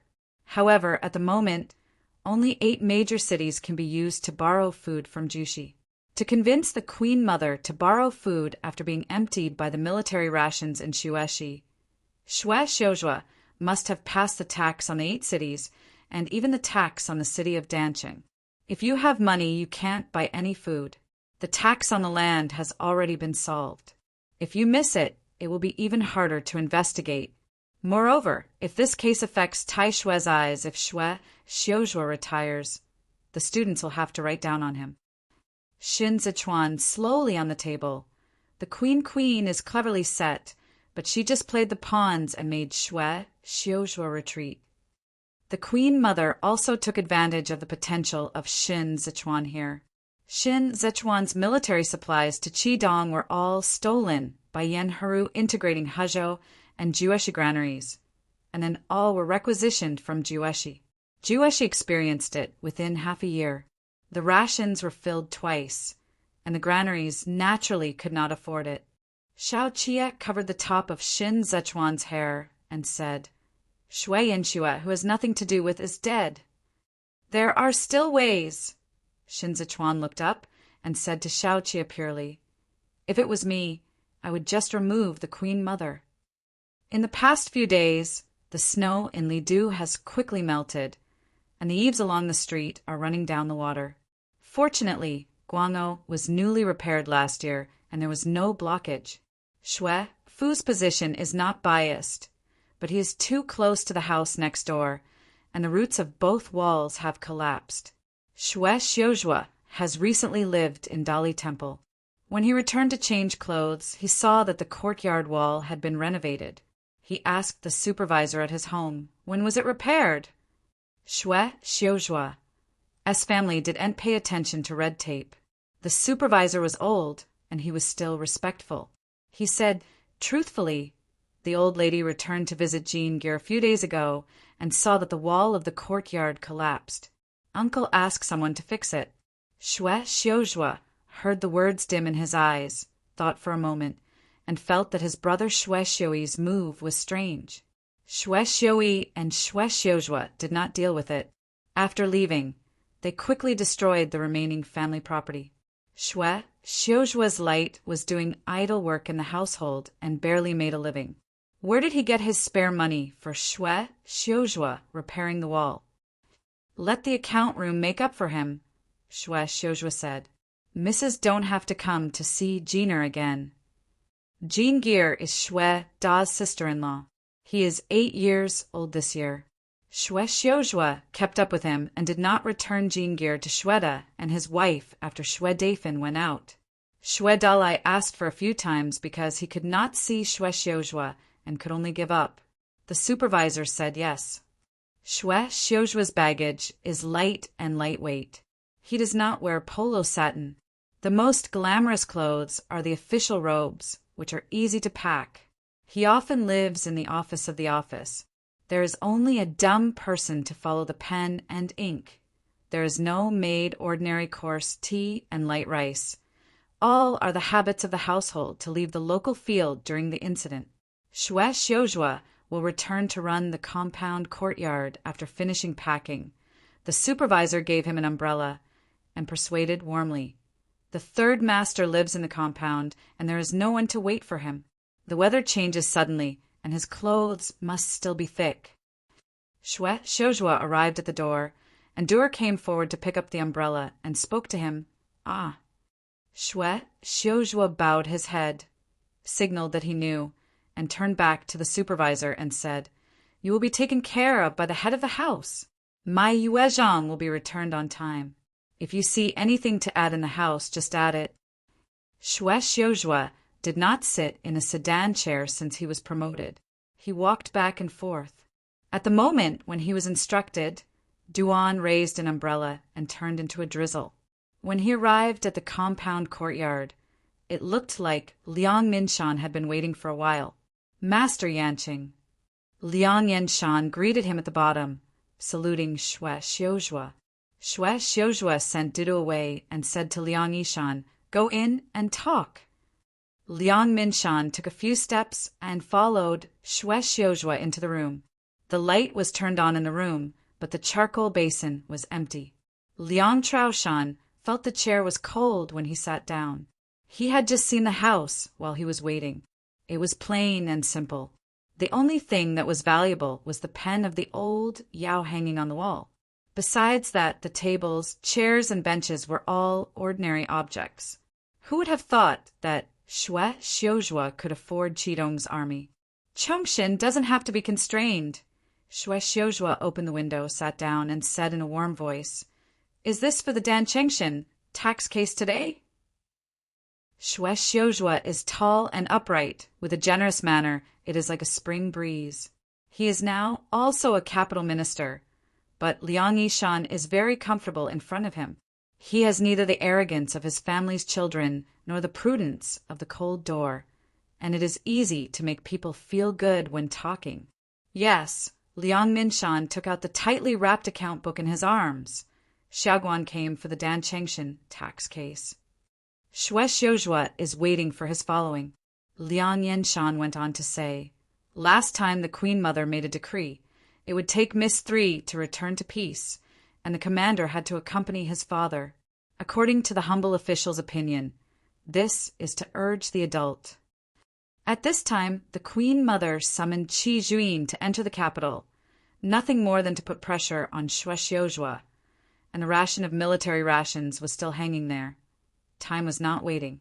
Xue Xiuzhua said, "The cabinet has drafted a ticket allowing the marshal to send troops to the Mouse Squad. The Queen Mother has been slow to approve the red. At present, the marshal is not bad at all." Liang Yishan said, "The matter of military rations is still pending. If we drag on it, I'm afraid it will delay the spring farming in Jueshi." Xue Xiuzhua did not rest for a few days, but it was also difficult here. He and Jiang went to great lengths to sort out the books of the 13 cities of Jueshi, in order to avoid the situation where Jueshi was displaced like the 8 major cities. The Queen Mother took his weakness, which was really easy to move. Today Liang Xishan is not here to see Xue Xiuzhua. Xue Xiuzhua is also going to see Liang Xishan, he said. Chongshen is also in charge of the salt tax affairs of Hezhou and Jushi. Let me tell you more about Hezhou. This is to borrow food from Hezhou.